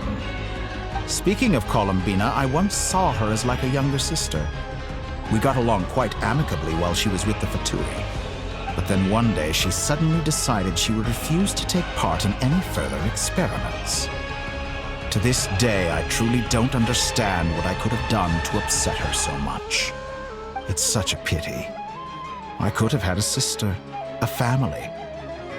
But alas, she grew to dislike me. You're not fit to be family to her. That I can't deny. So many people, all obsessed with playing out the same tired old dramas.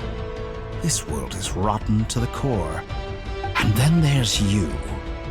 You had every opportunity to reach the right conclusion. The thought of killing you off like this?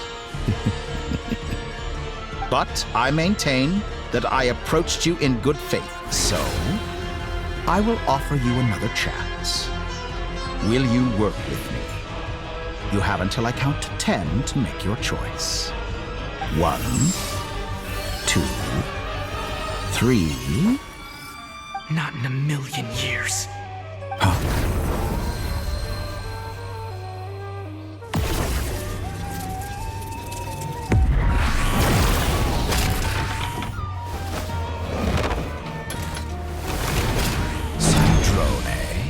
What a pleasant surprise. I didn't think you'd join us all the way up here. You're as sick and twisted as ever. Don't fool yourself into thinking anyone's grateful for the chances you're offering them. Sandrone? But the formula hasn't finished running yet. Funnily enough, I was just discussing a collaboration opportunity with the Traveler, and then I see you, who I must say is a good example of an opportunity gone to waste. Gone to waste? I said that everyone would get one chance, and you've used yours to march right back into the lion's den. So yes, it's an utterly wasted opportunity. And what makes you think I believe a word that comes out of your mouth? I was planning on disposing of your little formula after wrapping up more urgent business here. But since you've taken the trouble of serving it to me on a silver platter, I can simply bring it forward in the schedule.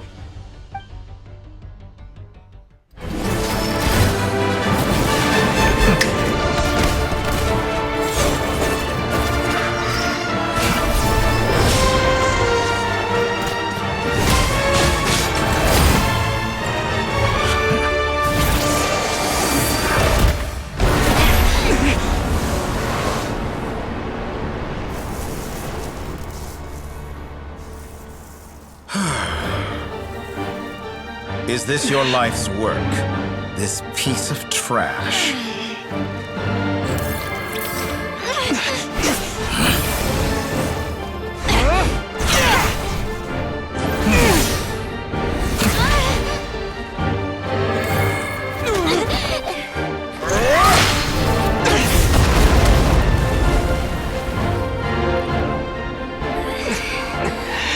Your formula runs too slowly, Sandrone. You put your hope for success on others instead of fighting dirty. That is why you have failed. Now, whom should I slay first? Any volunteers? No one? How nice of you to leave the decision to me.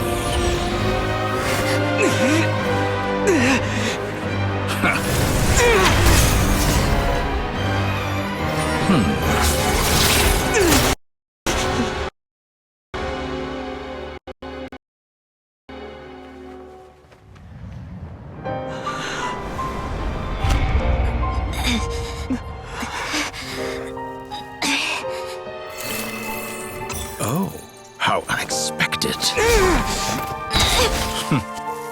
Sandrone, any last words for me, comrade?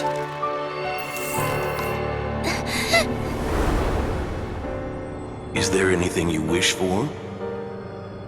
Not really. But I've always known what I don't want. Go to hell, Dottore.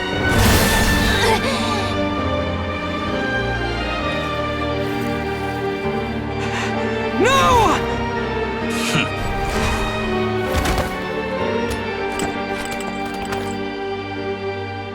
And now, you have failed.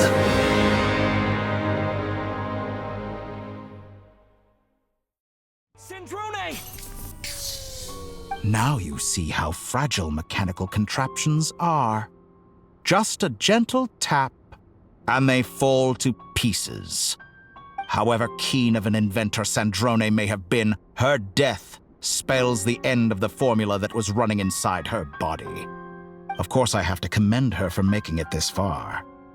As her colleague, I have to admire her stubborn tenacity. Now, it is time for you to take your place by my side. My count was interrupted, but the second chance I extended to you still stands. Once again, you are welcome to join me. By now, I'm sure you have gained a greater appreciation for the power and authority I wield. What is stopping you from embracing a new world of endless possibilities? Not in the mood to talk? As you wish. You seem less talkative than usual today. I'll change the topic to something more apropos. Sandrone was always like this, never trusting anyone, always so reluctant to share her research with them. Objectively speaking, she had her strengths. It is remarkable how she extracted and even optimized the world formula from so much data. But her inability to trust was her undoing. Had she allowed someone else to monitor or run the formula for her, you might still have a chance at victory even now. But regrettably, she was a stubborn fool. As much as it pains me, she had to go. Dottore, Maybe this is news to you, but people can change. Columbina surprised you when she escaped. And I think Sandrone would surprise you too. Change? You can twist the truth however you want, but I see it clear as day. You're the one who can't trust other people. Is that how you see me? By this point, what can you hope to do about it?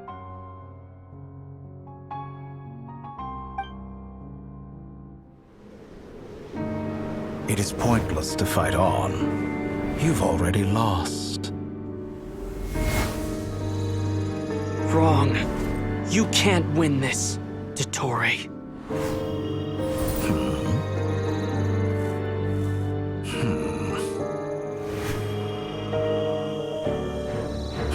What?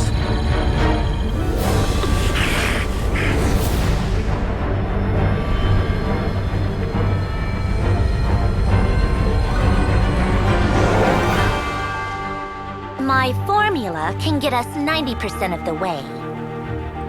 It will connect you to Columbina. Then, I will bring the formula's output to the Traveler's side.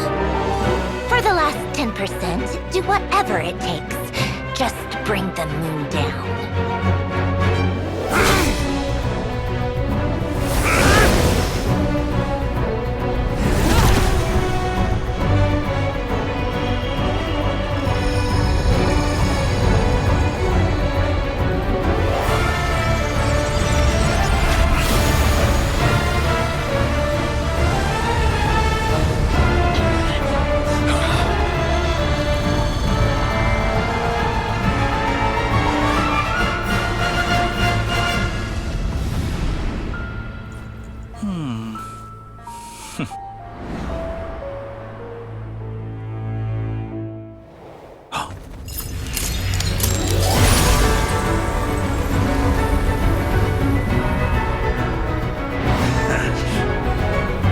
The moon will never be yours!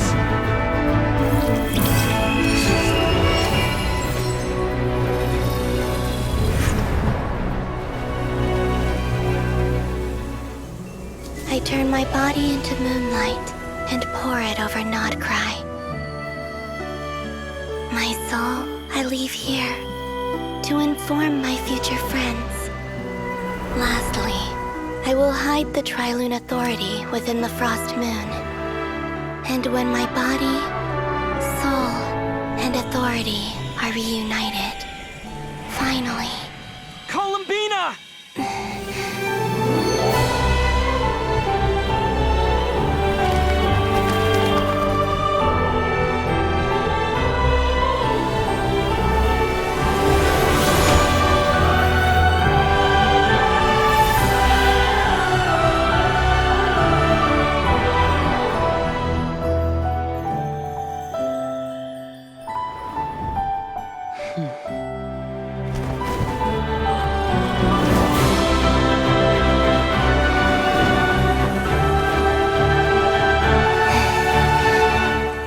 It's been too long. I'm back.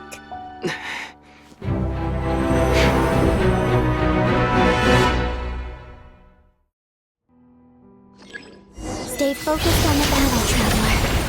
What a touching reunion. Though I personally find myself repulsed by the sight of weaklings huddled together for war. Now, you're quite finished patting yourselves on the back.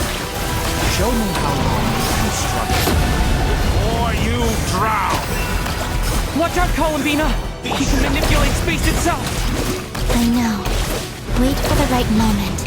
We'll strike together. That's more like it. Some results of Moon's rem... Water jet!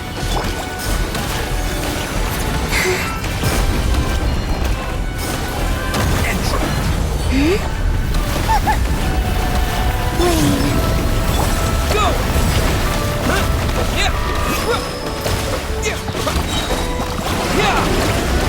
Go!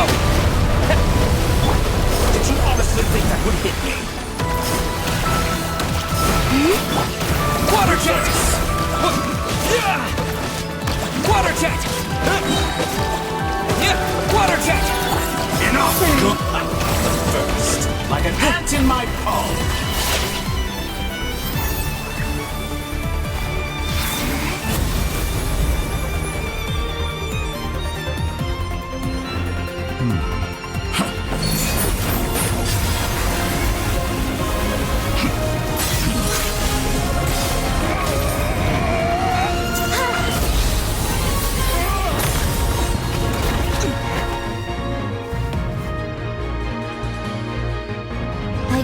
the new moon's blessing. The new moon shines upon you. I am growing. It's over, Dottore!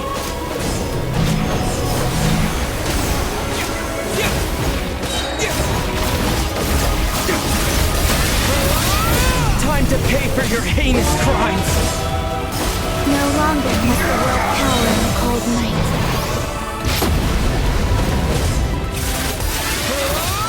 Our future is not yours to command! But the moonlight dispelled the darkness. In this rotten, decaying world!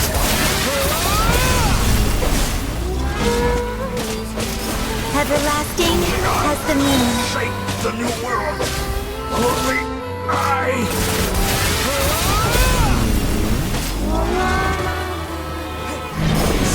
Rather wallow in this rotten, decaying world! Willfully blind. How can you be so satisfied with your fate?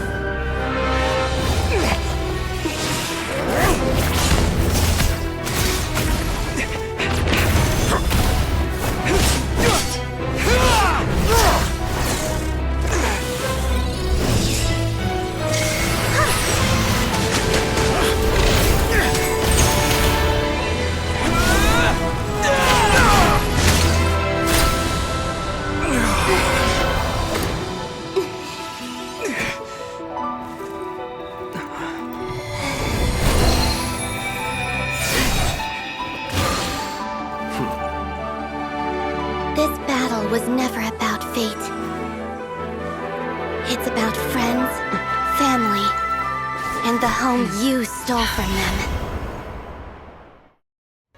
So dull.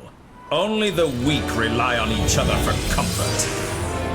You shall see. Once I transcend fate, you will be nothing but fodder for my grand experiment! That will never happen.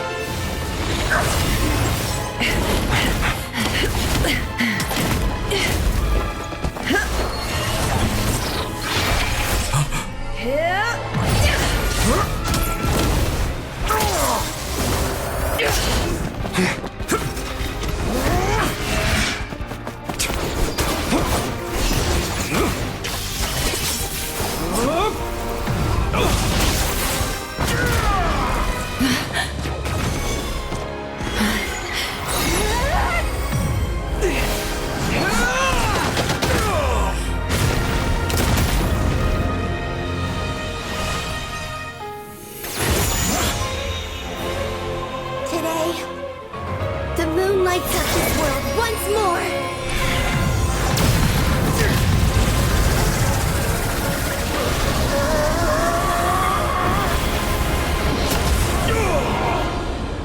This loathsome world.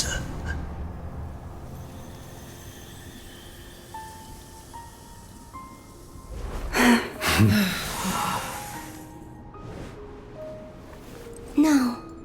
This world is our home.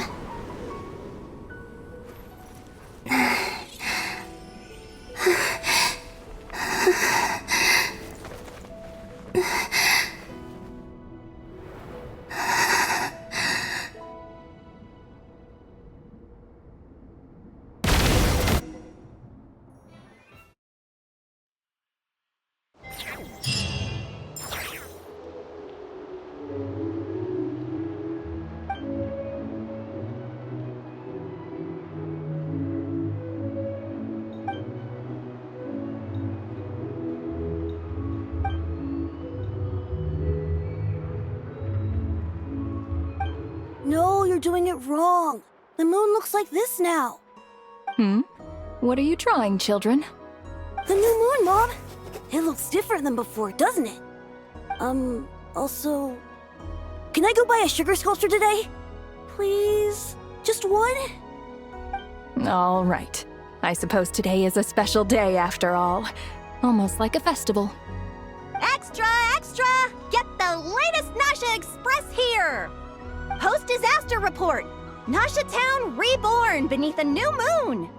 The voyage begins today. The future looks bright thanks to the League. Want a copy? I knew things would be different, but I didn't think that would include the moon. They say a new moon goddess has been born. A new moon goddess? Who's saying that? The Frost Moon Scions? I guess so. I'm not too clued up on the details. As far as I'm concerned, the moon's still in the sky and it's business as usual. Hey, since we've come all this way, shall we grab ourselves a free meal while we're here? Are you a convert now? Or are you just here for the free lunch? Oh, come on, what does it matter? After everything we've all just been through? That smells good. All right, that's it. I'm hungry. Time to eat. Come on! We gotta get there early, or there won't be any good spots left! Shh, keep it down. This is a residential area. What if people are still sleeping?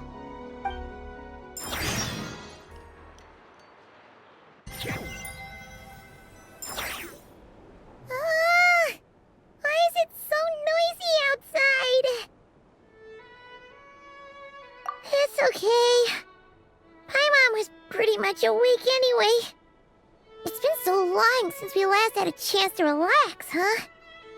Feels like time is moving slower than usual. What about you? Did you rest well?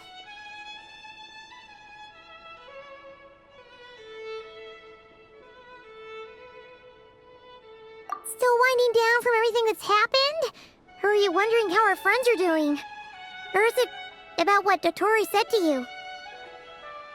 Okay, if you say so. But don't push yourself, alright? Let Paimon know if you need to talk.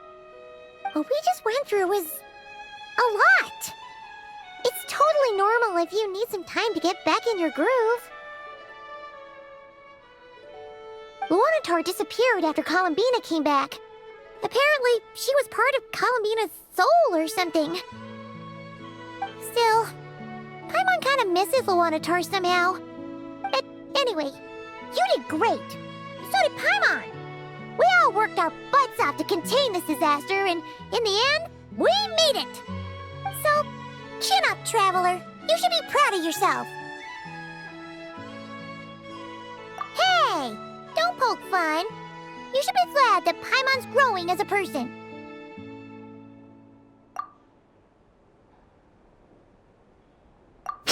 Paimon didn't think you'd mention it. You have no idea how anxious Paimon was. She was worried sick about you. Well, if you really want to show Paimon you're sorry, you're gonna need to make it up to her. You better be ready to splash out on a lavish meal.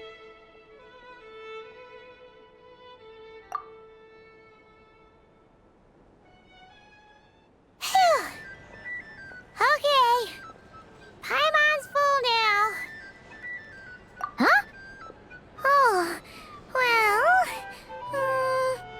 Hey there, Traveler and Paimon! Good morning! Morning, Yehuda! Here for some breakfast? Oh, I've already eaten. Just need some water. I was mostly worried you might forget what day it was today. So, I came over to remind you. Careful there, Paimon. Too much food will make you drowsy. Don't let anyone catch you hiding at the back and nodding off during the League meeting. You should probably be saying that to Aino. She's the baby of the group, if anyone. True. You know, I'm surprised that all these competing groups are actually coming together to try to solve things together. Definitely a first for Nodcry. Well, nothing like a region-wide calamity to bring people together. After that, surely even the most self-interested people have to realize that going it alone isn't worth the risk, right? Try telling Boss Neff that. She's not exactly convinced that people are gonna get with the program. Really? But if she's so pessimistic about it, why'd she agree to be the Curatorium's representative in the League? Probably 'cause even though unity sounds like a pretty far-fetched idea, the benefits it would bring make it worth a shot. I think things will work out, though. I swear, Notcry feels like one big family now with everything that's happened. More than it used to, anyway. Paimon's with you on that one. And it seems like plenty of other people agree, too. Just listen to the bustling streets. All right. Everyone's been rebuilding these last 2 weeks, and the evacuees have been coming back in droves. Life's slowly returning back to normal. Which means my workload's probably gonna shoot back up. Were you about to head out? There's still some time before the ceremony begins, you know. Yeah, we were gonna take a stroll around the square and say hi to some friends first. Sounds good. See you later then.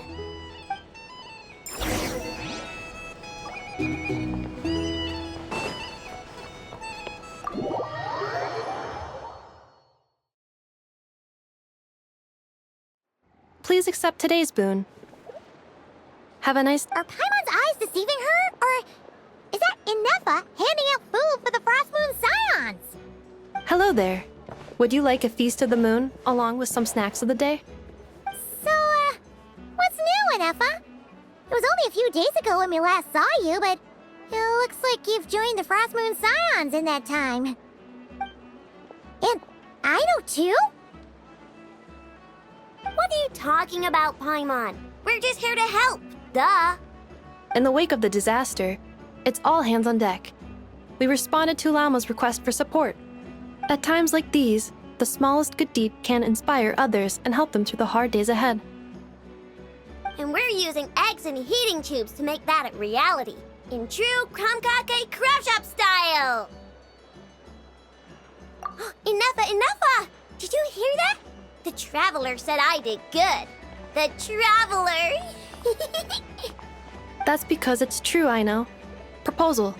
If you can resist eating today's dessert, I will provide you with compliments, too. No way! Well, that proposal got shot down quickly. I need something to get me through the hard times too, you know. Mom! Yes, dear. Go right ahead. Excuse me. Could I take a photo with the robot lady? She helped us get safely out of Notcry, and she helped us get back home too. She's the best. Of course she is! And since I'm the whiz kid who built her, that makes me even better than best, right? But you stole my snacks though. Oops. Shall we move to the open space near the center? The view there is better. Thank you! Aren't you the better pick for this job, Flint's? You underestimate yourself yet again, Master Ilua. Not at all. I rarely come by Nasha Town. I don't know any of the big shots here. All in good time. Socializing is a step-by-step journey. But you're much further ahead on that road, aren't you? You're not seeing the full picture. You know the truth now. My friends do not understand my habits. There is no question about it. The Lightkeepers need a representative in the League. Someone who is upright, cares about other people, and can realize their self-worth through group action. You say it like you wouldn't make the cut. I am most flattered that you think I would. Sigh a little less, Master Ilua, and have more faith in yourself. All the Lightkeepers agree that you're a very promising young man. That is precisely why Starshina Nikita felt safe delegating such important work to you. I'm sure we all also agree that we would sooner die of dehydration than manage to wrangle anything out of you in a discussion. My apologies. I am not in the habit of bringing water with me when I go out. Whatever. I'll take the job. By the way, who else is part of this? Oh, it's quite the who's who of Notcry. There's the Moon Chanter of the Frost Moon Scions, the boss of the Curatorium of Secrets, a representative of the Voynich Guild, and even someone from the adorable Kromkake craft shop. I'm sure you will find speaking with them to be a genuine pleasure. If you say so. I've never done this work before, so I'm honestly a little scared of making mistakes. But I'll do it. Not only is it our duty as Lightkeepers, but because I want to make Nodcry a more welcoming place. An admirable attitude to take. The beacons are lit, Itlua. We're but one step away from breaking through the blizzard. We have the chance to band together and build our shared homeland into an Elysium. This is unprecedented for Nodcry. An opportunity not to be missed. Yeah. You're right. I'll do my best. Quite a few familiar faces have arrived. Let's go, shall we?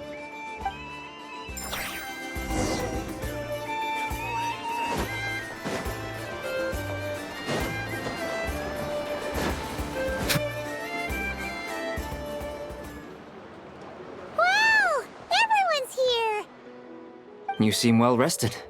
I know no one's asked, but I'm sure you all want to know, so let me just say, we're doing great. Thanks. Well, great, but not perfect. I'm starting to lose my mind from boredom. Can't drink a drop of alcohol while I'm waiting for my wounds to heal. I'm sure you had a sneaky swig or two. Wait, how'd you find out? I'm sure you must be missing Mondstadt after all these years away, Grandmaster. Yeah, you could say that again. Every time I get news from Mondstadt, it makes me want to go back and see the place for myself. Honestly, once things are wrapped up here, I think it'll be time to head back home. Hey, looks like someone's taking the stage. Can everyone see okay? Anyone need a boost? I'll just listen from the back. It's fine. You're taking this pretty seriously, huh, Durin? Well, it's not every day that I get the chance to see how people speak in official settings. Soak it up like a sponge. I'll make sure you get a chance to practice for yourself later down the line. Actually, I know just the thing. You can debrief the Knights of Favonius for me. Mr. Varka, are you forgetting that I'm not a Knight of Favonius? I can knight you. Any particular title you'd like? Is he joking? I really can't tell. You'll have to figure this one out for yourself. It'll be a good learning experience. It is my honor to host the opening ceremony for the League, and to have this opportunity to speak to you all in my capacity as Voynich Guild representative. Could this person also have been pushed onto the big stage by the real big shots? Guess I'm not the only one then. We come here today, having weathered the trials and hardships of yesterday, and having learned from them the importance of unity and cooperation. All right, here we go. Uh-oh, looks like Aino's off in Dreamland already. Wait, Boss is looking kinda drowsy too. What's up with her? Come on, get this speech over with already. Nodcry is our home, the land we rely on for survival. And as we chart a course for the future, may we persevere through the storms ahead as we sail towards a new era of prosperity, freedom, and hope.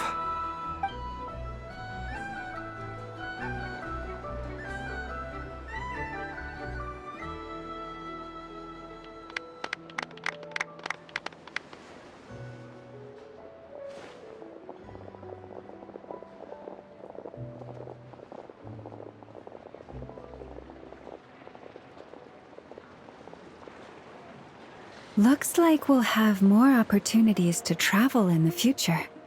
I'm sure you'll cope, Lady Moonchanter, given how fleet of foot you are.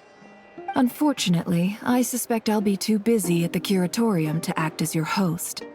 We have a busy schedule, not to mention an international network of contacts to manage. That'll be all right. I'll just check your schedule with Yehoda well in advance. And if she's not available, I can simply ask Ashru. You... So giving my employees extra workload isn't enough for you? You're really going to drag my cat into this too? I thought you'd approve. Aren't you forever increasing your employees' workloads? That's a bold statement. Are all the Frost Moon Scions feeling more audacious now that your moon goddess has returned? Columbina's return has brought joy to all who care about her. That includes both you and me. As for the Frost Moon Scions, we are learning how to thrive independently, without relying on the moon goddess. It is up to us to make our home a more livable place. Joining the League is one of the steps we are trying towards that end. I like the word try. It's nice and non-committal. You can opt out at any time and still say you tried. You don't see a bright future for the Frost Moon Scions? Or did you— I'm just not as optimistic as you. The Frost Moon Scions should count themselves lucky that they have a leader as stubborn and enterprising as you.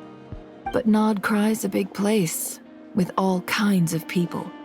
Most of them don't enjoy answering to a leader, or even listening to reason. Well, that's where you and your methods come in.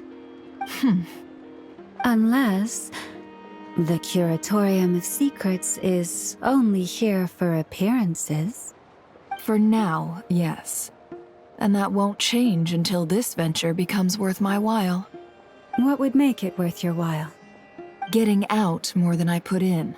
Right now, I'd barely break even, but I'll grant that it's a good start for Nodcry. Then maybe it's worth a try. All right, you can stop now. Or do I have to join the Frost Moon Scions before you'll get off my back?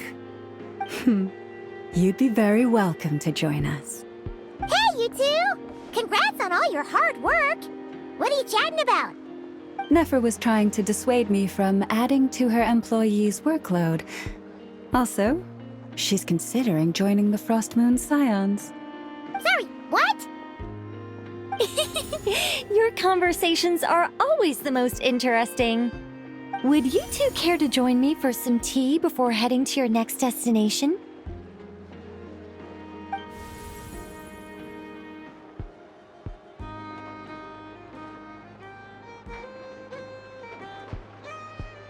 Nicole?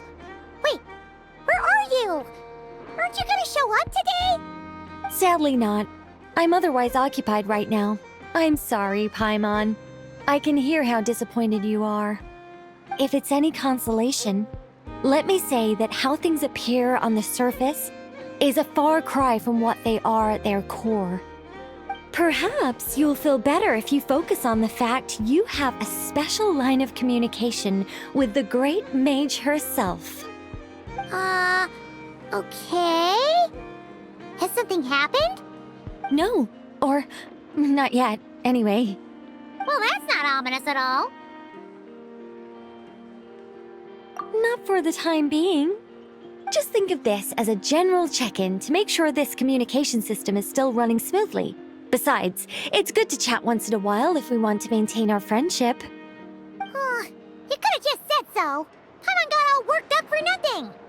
Still, the best friendships are built through face-to-face interaction, you know. It's never gonna stop being weird having tea with you when you're not there and just talking to thin air. All right, fair point. I'll bear that in mind for next time. Yeah. Any update on that crisis at the world's borders? Alice just informed me that they had their work cut out for them. And now everyone's thoroughly exhausted. But they did finally get things back under control. Still, we can't let our guard down yet. The disruption caused by this disaster has made Teyvat easier to detect from the outside universe. She plans to wait for things to stabilize, then reschedule her Mondstadt vacation plans. As for me, I agree with Hat Guy's perspective. This is a time when many new variables are emerging, and the situation is changing constantly. Plus, most of this change is for the worse. We have to remain vigilant and ensure that the embers of chaos are not rekindled. I did notice that the energy in Nodcry changed somewhat after the War of Funerary Flame, but since it was still aligned with the Light Realm, I never gave it a second thought. It looks like I'll have to examine the connections between phenomena I observe more closely in the future. Just doing my duty. It's more or less second nature by now. Of course. To give you the full picture, I'd have to start with the substance from which angels were formed. Never mind. Paimon's right. Showing off my knowledge would be much more satisfying in person. By the way, you did receive the gifts from the Hexen Circle, yes? I'm not trying to claim credit or anything, but my pride demands that I at least mention it. They're quite similar to the protective talisman that Alice gave Dory, but with some very special enhancements. Oh! So that's what kept our friends safe when Dotori trapped them. Indeed. We went to great lengths to make sure they were invisible to his eyes.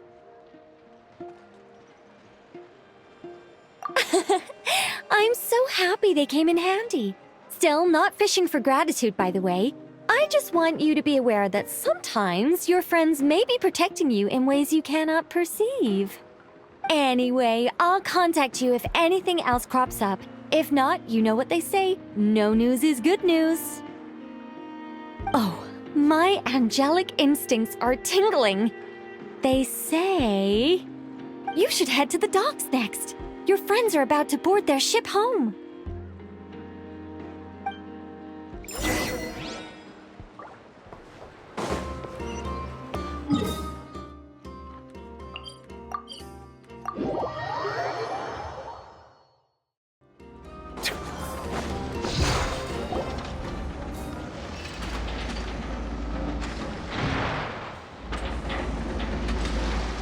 You're here.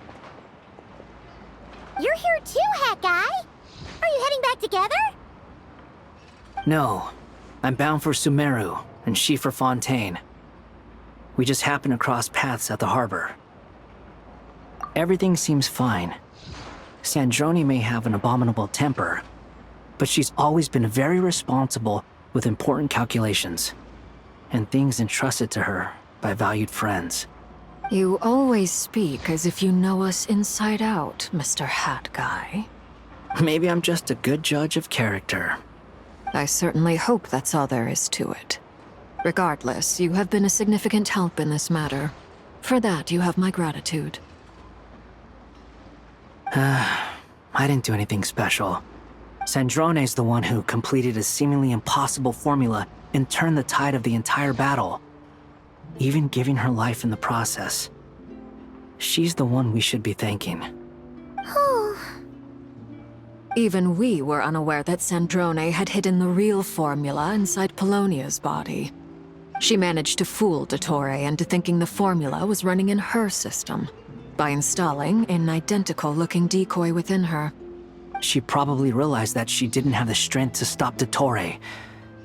But this way, she could at least get him to lower his guard. She always worked like that. Always had a backup plan.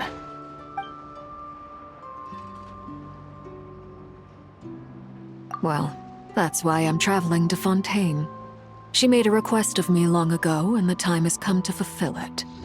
Think of it as her will. She said that should she ever fail in a mission, she'd like me to deliver her core and Polonia's to the Fontaine Research Institute. She also mentioned that she had made arrangements for people there to set her affairs in order. Some of her personal effects, such as her notes, were left to me. I've decided to take them back to the House of the Hearth, for safekeeping primarily, but also as mementos, I suppose. However, there is one book among them that I'd like to leave in your care. I'll have someone deliver it to your residence at the flagship at a later date. No, I was specifically warned not to tell her. This is her last wish, and I will abide by it. I can only hope so, but none of us here can know for certain. I bade farewell to Columbina earlier today. As promised, she turned the iridescent moon's marrow over to me. She spent a long time with Sandrone's body, saying her goodbyes. Is she alright? Sandrone's passing has left a great wound in all of our hearts. It will take time to heal, but Columbina surprised me. She offered me some words of comfort before I departed. Despite being grief-stricken herself, she showed an awareness of the feelings of others around her. She never used to act like this. Clearly, she has grown. And I suspect that we have you to thank for much of the change we are seeing in her. Huh. After these recent events, the Tsaritsa has revoked the Pale Star Edict. Snezhnaya now realizes that the arrest warrant for Columbina was just a ploy by Dottore, who coveted her powers. I shall return to Nodcry to see her as soon as I find the time. I hope that from now on, she too will explore more of the world. Columbina Hyposelenia's journey is only beginning. My ship is here. Traveler, Paimon, we shall meet again. You too, Hat Guy. What are you still bumming around for? Isn't Columbina waiting for you? I thought today was the day you'd agreed with her to go find out the truth about your sibling. You're afraid you won't like the truth when you see it. Well, this is new.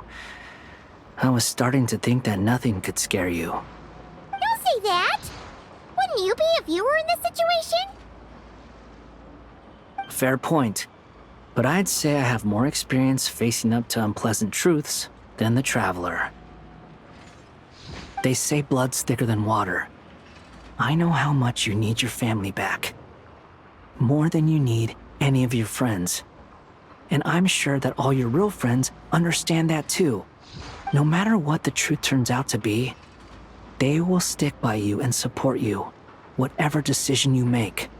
Finding the truth is important. But more important still is what you choose to do once you've found it. At least, that's the life lesson I've learned from my experience, grappling with the truth. What? Now that Dottore's dead and gone? A little, I guess. But it hasn't solved everything. Maybe I regret not getting to end his life with my own hands. Or maybe it's something else. But for whatever reason, I still feel like I have a chip on my shoulder. Either way, I'm going back to Sumeru. Lesser Lord Kusanali is gonna need help dealing with all the chaos Dottore left in his wake. Not just from this incident, but everything he did in the past, too. You should continue with your journey, as you've always done. Who knows? Maybe we'll meet again someplace else. So, what should we do now? If you want to explore a bit more to steady those nerves, Paimon's game! After all, when Columbina said she knew where your ship was hidden, Paimon promised to give you two some alone time with the truth. It hasn't been all that long since we were last apart, sure, but with Columbina there, Paimon's sure things will be just dandy. Ain't no biggie. Paimon might be all about that food and fun, but she knows how to do right by people. Paimon's sure you'd prefer to digest the news about your sister in peace. But, no matter what you see, just know you can share it with Paimon. Of course, as long as it's not super private. If you can't make sense of something, let's give it some thought together. And even if we both can't figure it out, Paimon can at least treat you to a nice meal.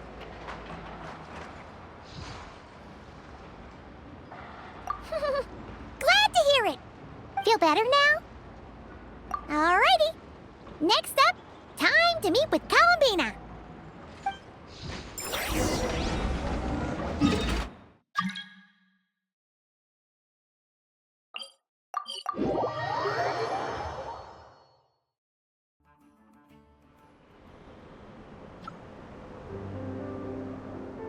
Columbina, we're here! Can't quite believe we're meeting out here.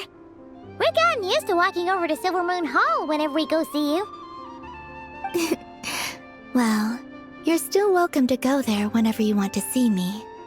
It's just, now that it's all over, I've decided to make some changes.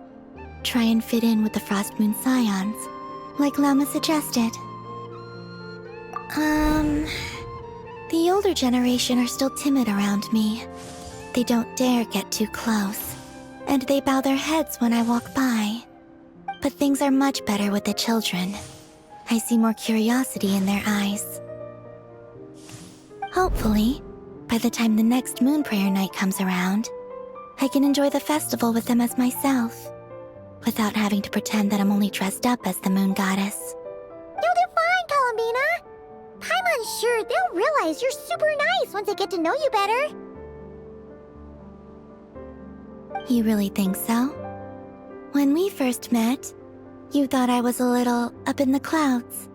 We were just starting out then, come on! So Lama told you, huh? I'm only teasing. I know that I have you to thank for pulling me back down to solid ground. It feels good to finally stand firm on the earth where I was born. Oh, that's great!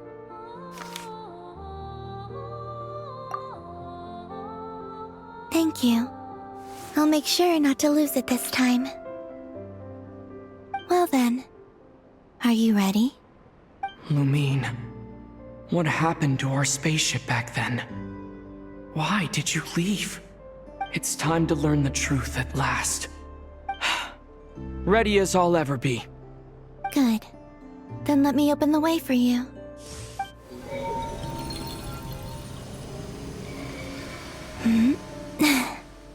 Where does this lead?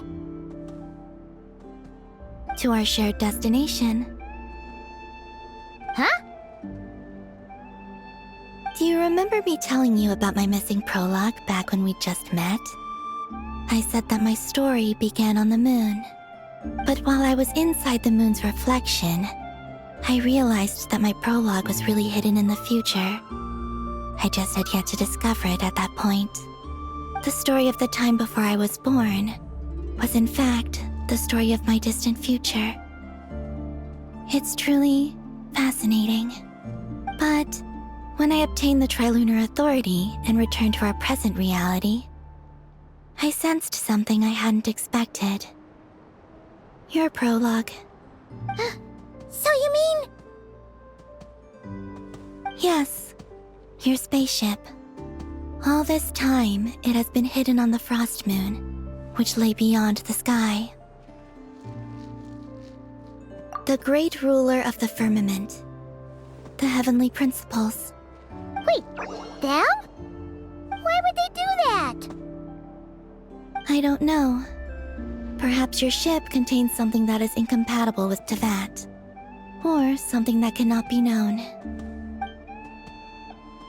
Oh, did I pick a bad time to say this? I know it must have been hard to work up the courage to do this. Maybe I should have waited until you were on the moon, with no chance to back out. That would have been kind of mean, you know.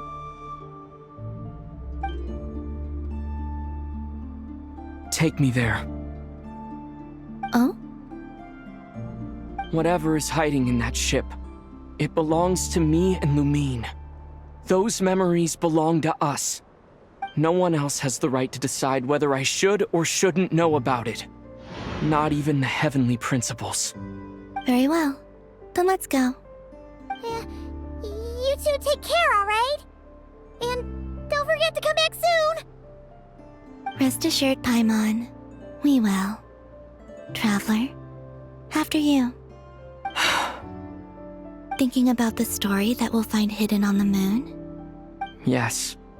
And hoping that it has a happy ending. Stories like that don't exist, you know? You don't believe in happy endings? I don't believe in endings.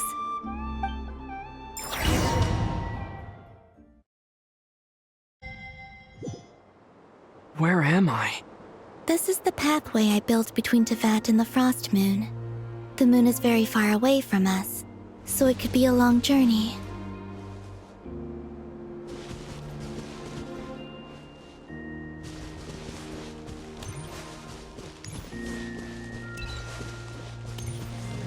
After I obtained the Trilunar Authority, I unwittingly saw past events from many of my friends' lives. One was Lauma. She was so young when they chose her to be the Moon Chanter.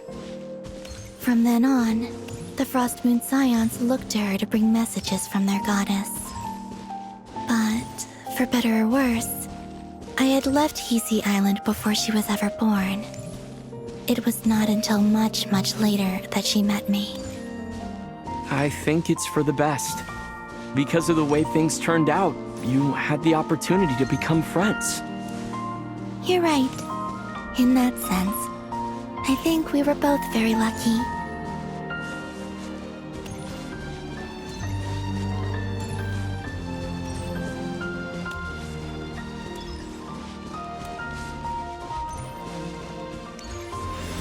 Oh, and about that mage, Nicole. I only recently learned that she has lived in Teyvat since the time of the Three Moon Sisters. The Moon Goddesses always had a good relationship with the angels. I suppose our friendship continues that tradition.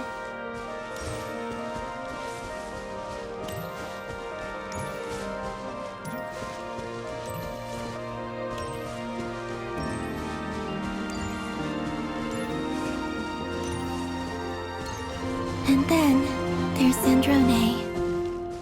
I never knew that much about her, beyond the fact that she was created by someone called the Lord Artificer.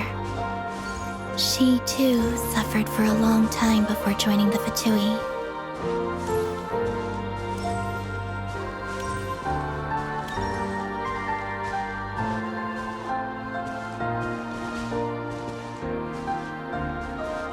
How I wish I could talk to her again.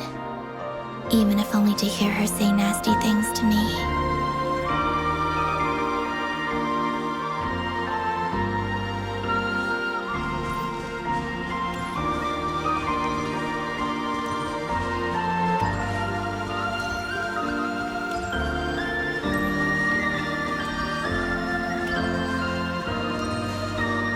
Also, I saw your siblings' story. I'm afraid I didn't see much. It seems that she rarely came to the surface, where the moonlight shines. But I did notice that back when you first set out on your journey, she would often appear nearby, gazing at you from afar with a guilty look in her eyes. Lumine. Let us speak no more of the past. I probably shouldn't reveal so much about my friends. It's not my place. Let the moonlight carry us forth. We are very close now.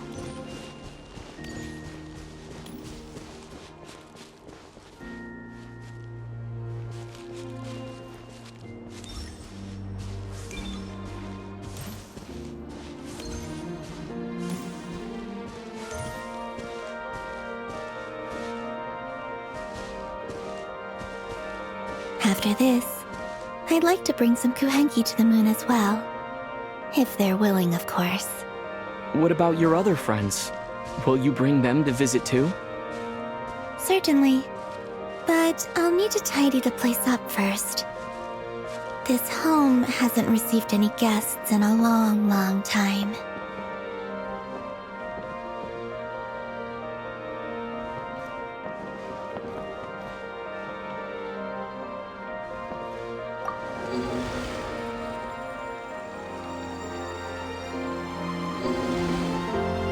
I remember writing something similar with you on Moon Prayer Night. I believe it was called... Dodoko's Whirligig. Yes, that was it. You asked me if I was afraid to return to the moon, and I said that I was. The idea that I had gained something precious, only to lose it so quickly. That frightened me. But I'm not afraid anymore. Besides, this time, we're traveling together.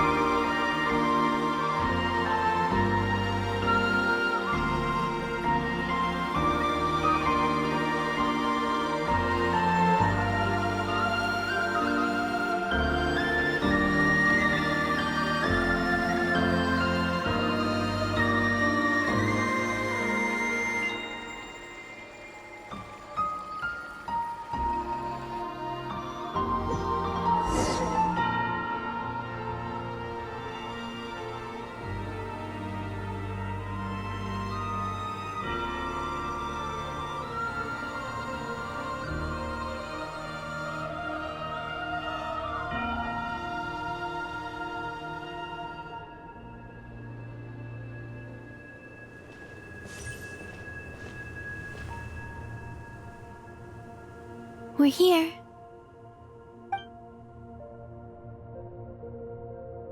Over there.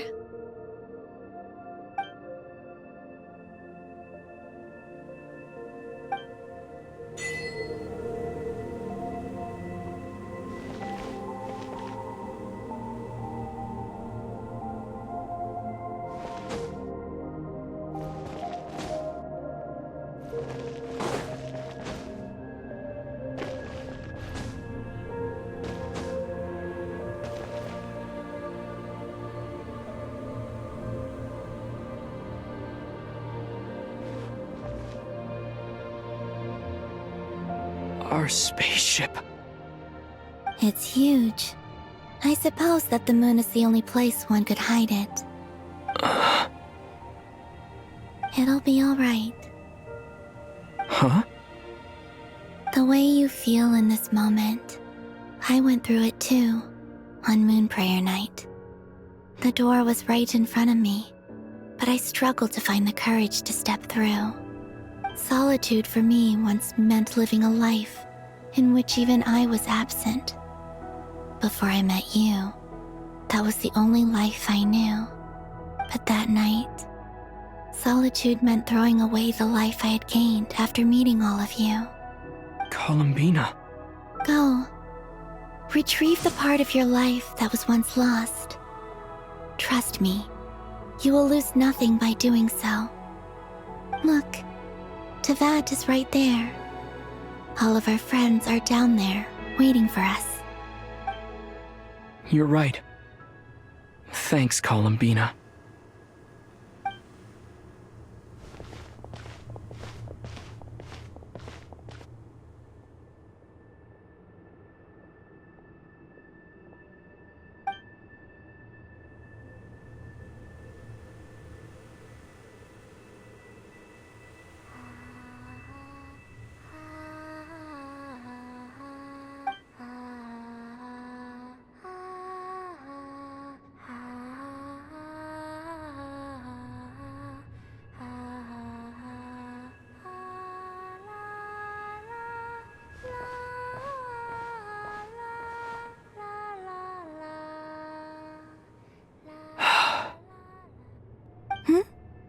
Finished? Yeah. Why did you take your eye mask off? Well, since my return, I've decided to take more opportunities to see the world with my own eyes. Besides, I've always wondered how Teyvat looks from the moon. And what do you think? It's beautiful. I could spend a whole day here just gazing at it. What about you? What do you think of the truth you found? I haven't looked at another person's expression in a long time, but I think yours is saying it was neither good nor bad. Keep this up, and it won't be long before you give Nephra a run for her money. Oh, I don't think that's going to happen. I'm much more used to sensing what's going on around me with Kuvaki. I think I'll save my eyes for seeing special moments I really want to remember. I read the spaceship's flight logs. I always assumed that this was my first time in Teyvat. I thought that Lumine and I must have been hibernating in space for centuries on end. But the logs show that our spaceship flew over the skies of Teyvat once before. A long, long time ago. Flew over? So you didn't land? No, the ship barely came to a stop before flying on again. After that, it continued traveling through space for a long time. Some of the data is corrupted, but I suspect that it kept flying for thousands of years. It was only after that that the ship made a forced landing in Nodcry. When Lumine found me, she came from outside the ship. Could this mean that she left the ship long before I did? Maybe even during our first pass over Teyvat. Are you alright? Yes, I can feel that the truth is coming together, one small piece at a time. I remember Lumine telling me that when she first arrived in Conria, she could not recall the past. So this might be something that even she doesn't know. Here, I made some space for you. Your mind must be racing, and this seems like the perfect place to relax and clear your head. Oh, wait, there's one more thing. What is it? Wait here a moment.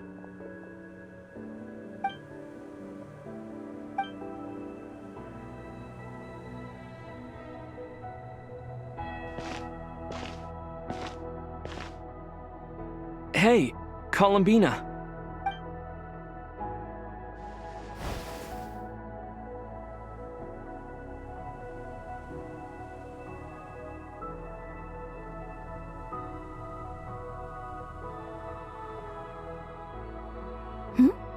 Is that a new outfit? An old one, technically. It's been in a cabinet inside the ship this whole time. It's a matching pair with Lumine's. She always liked this set more. Huh. I don't think there's a huge difference. Really?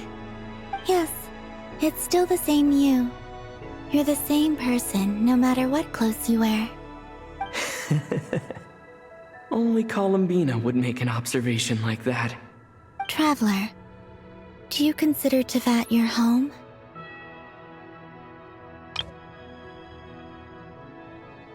Home is wherever Lumine is. But then after all the time I've spent here, and everything I've been through... Yes, I'd say it's my home. Would you change your answer if Tevat changed appearance? I mean, if the truth about Tevat turned out to be different than what you thought. I don't know, but I don't think so. The truth is not what matters most to me about Tevat. When I was first born, I longed for a home. And when you get something before you're mature enough to understand the world, you just take it at face value. I thought that a home was a transaction. You give me what I want, and I'll do the same for you. But you and your friends taught me what a true home should look like. You never asked for anything, yet you gave so generously to me. That's because your friendship matters to us. It was worth it. In the past, I thought that my birth in Nodcry must have been a mistake. But after journeying to the distant past where the story began, I realized that it was I who chose Nodcry to be my future home. Now, I am glad that I made that choice. I'm sure your friends are just as glad. In fact, I intend to make the same choice today as I did back then. What do you mean? Well, I've given the Eternal Moon's Marrow to Lauma, and the Iridescent Moon's Marrow to Arlecchino. And now, I shall return my Kuvaki to Nodcry again, that it may continue to protect my chosen home. Wait, but what about your body? Oh, are you worried that I'll disappear again? I won't. Not this time. The Frost Moon has now entered the false sky, and I am the Trilune Goddess. I am only returning to Nodcry the part of me that it needs. I am giving what I can, because my home is worth it. Oh, and I have something for you, too. For me? Yes. Come closer.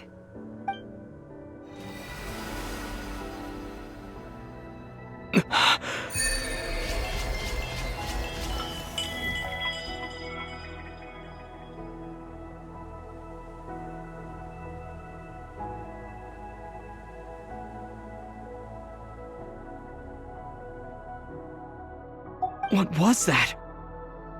I lifted some of the restrictions this world placed on you. I trust this will help in your future adventures. My power, it feels like it's grown. I can use the elements more freely now. Thank you. This will be a great help. You're welcome. I see you as family, and after everything you've done for me, In fact, no. It's not because I owe you. It's because you're worth it. Here, this flower is for you.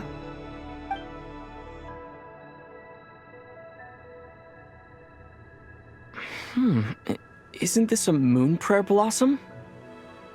Yes. Don't worry.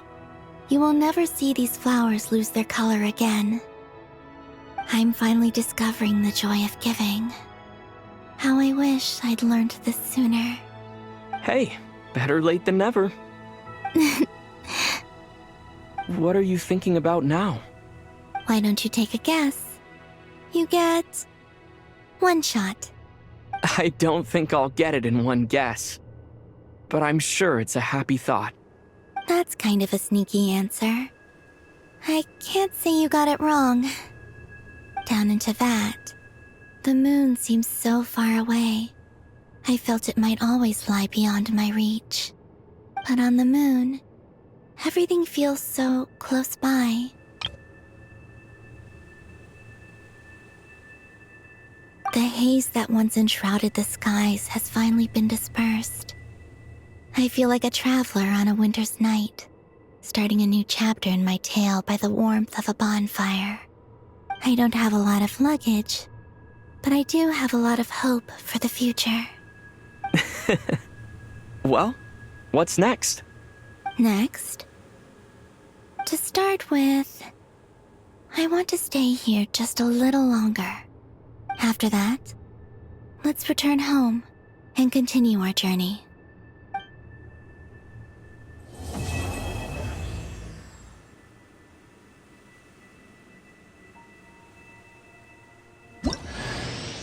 These clothes bring back so many memories.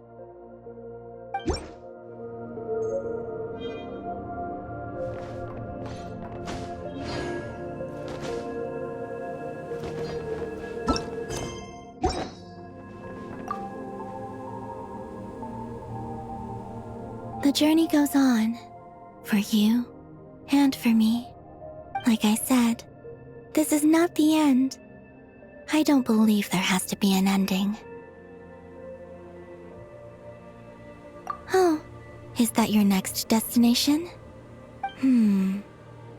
Most people would probably tell you to pack some warm clothes. But I experience things differently than most people, so I can't know how cold it is. In fact, it is home to quite a wondrous heat source. I think they call it Kreshnik's torch. Every city in Snezhnaya is built around one of those. I sensed the energy it gave off as I was passing by on a railway train. It felt grand and distant. I also recommend the Korolievsky troupe in Snezhnograd. They give performances quite regularly, and entry was free for harbingers. I liked them a lot. Ice cold and sharp. Crystal clear in some ways, yet profoundly unfathomable in others. Like the thick layer of ice on top of a frozen lake. That's just the impression that Tsaritsa gives me. I was never able to glimpse what truly lies beneath that icy exterior. In fact, I don't think the people of Snezhnaya even know what kind of power their god wields. Maybe that's because the Tsaritsa herself has never acknowledged, nor accepted that power. There's Regrator, the Rooster, and the Jester. Between them, they control a lot of what happens in Snezhnaya, but I can never wrap my head around how exactly power is split between them. I just know they are each responsible for many specific domains. I noticed that the Rooster and Regrator often appear to get along on the surface, while working against each other in secret. and theirs is not a friendly rivalry. But I wasn't particularly interested, so I tended to keep my distance. Now that I think about it, the term Mistelton often seemed to come up in connection with Project Stuja. Once things settle down in Notcry, I'd like to explore the world beyond Snezhnaya.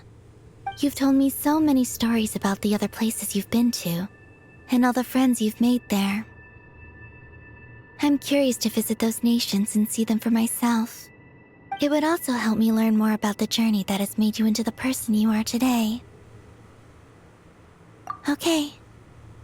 As you continue on your journey, don't forget to gaze up at the moon once in a while. It is, after all, no longer an illusion. It shall cast down its true moonlight, connecting us in truth.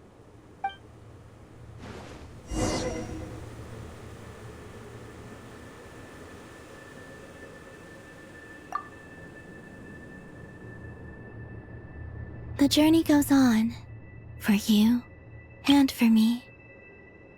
Like I said, this is not the end. I don't believe there has to be an ending. Okay. As you continue on your journey, don't forget it shall cast down its true moonlight, connecting us in truth.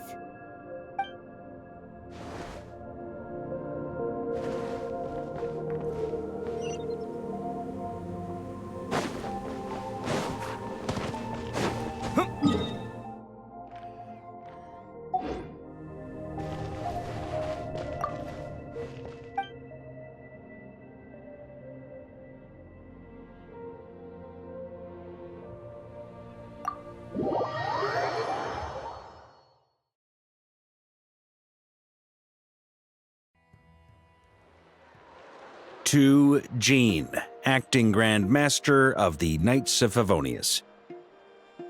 Ugh, this preamble is such a pain to write. It's probably high time we got rid of this acting business. I trust that Dern has updated you all on recent events. Hope we didn't worry you too much. The good news is, we managed to come together and put a stop to the Doctor's evil schemes. With that, I think it's safe to say that Notcry is finally out of the woods. As for the Fatui, not counting the Damselette, aka the Moon Goddess, who has left their organization, we found ourselves allied in this instance with both the Knave and Marionette. May she rest in peace. As ever, we find ourselves better off for making friends rather than enemies. But until we can ascertain the Tsaritsa's true intentions, the future remains uncertain. In a short while...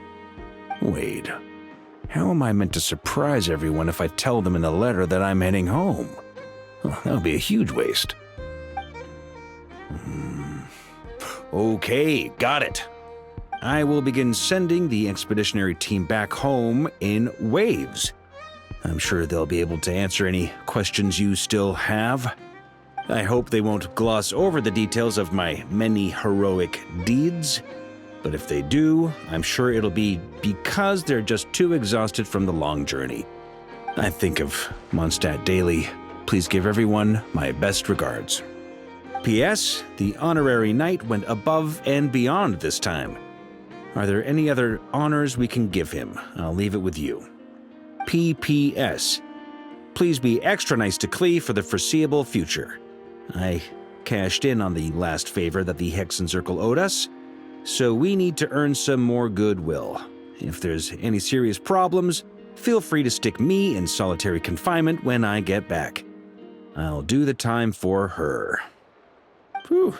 And that, as they say, is all she wrote. End of an era.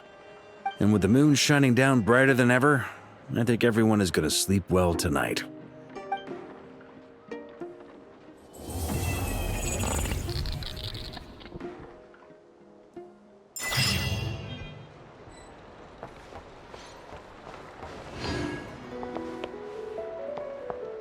Be sanctified.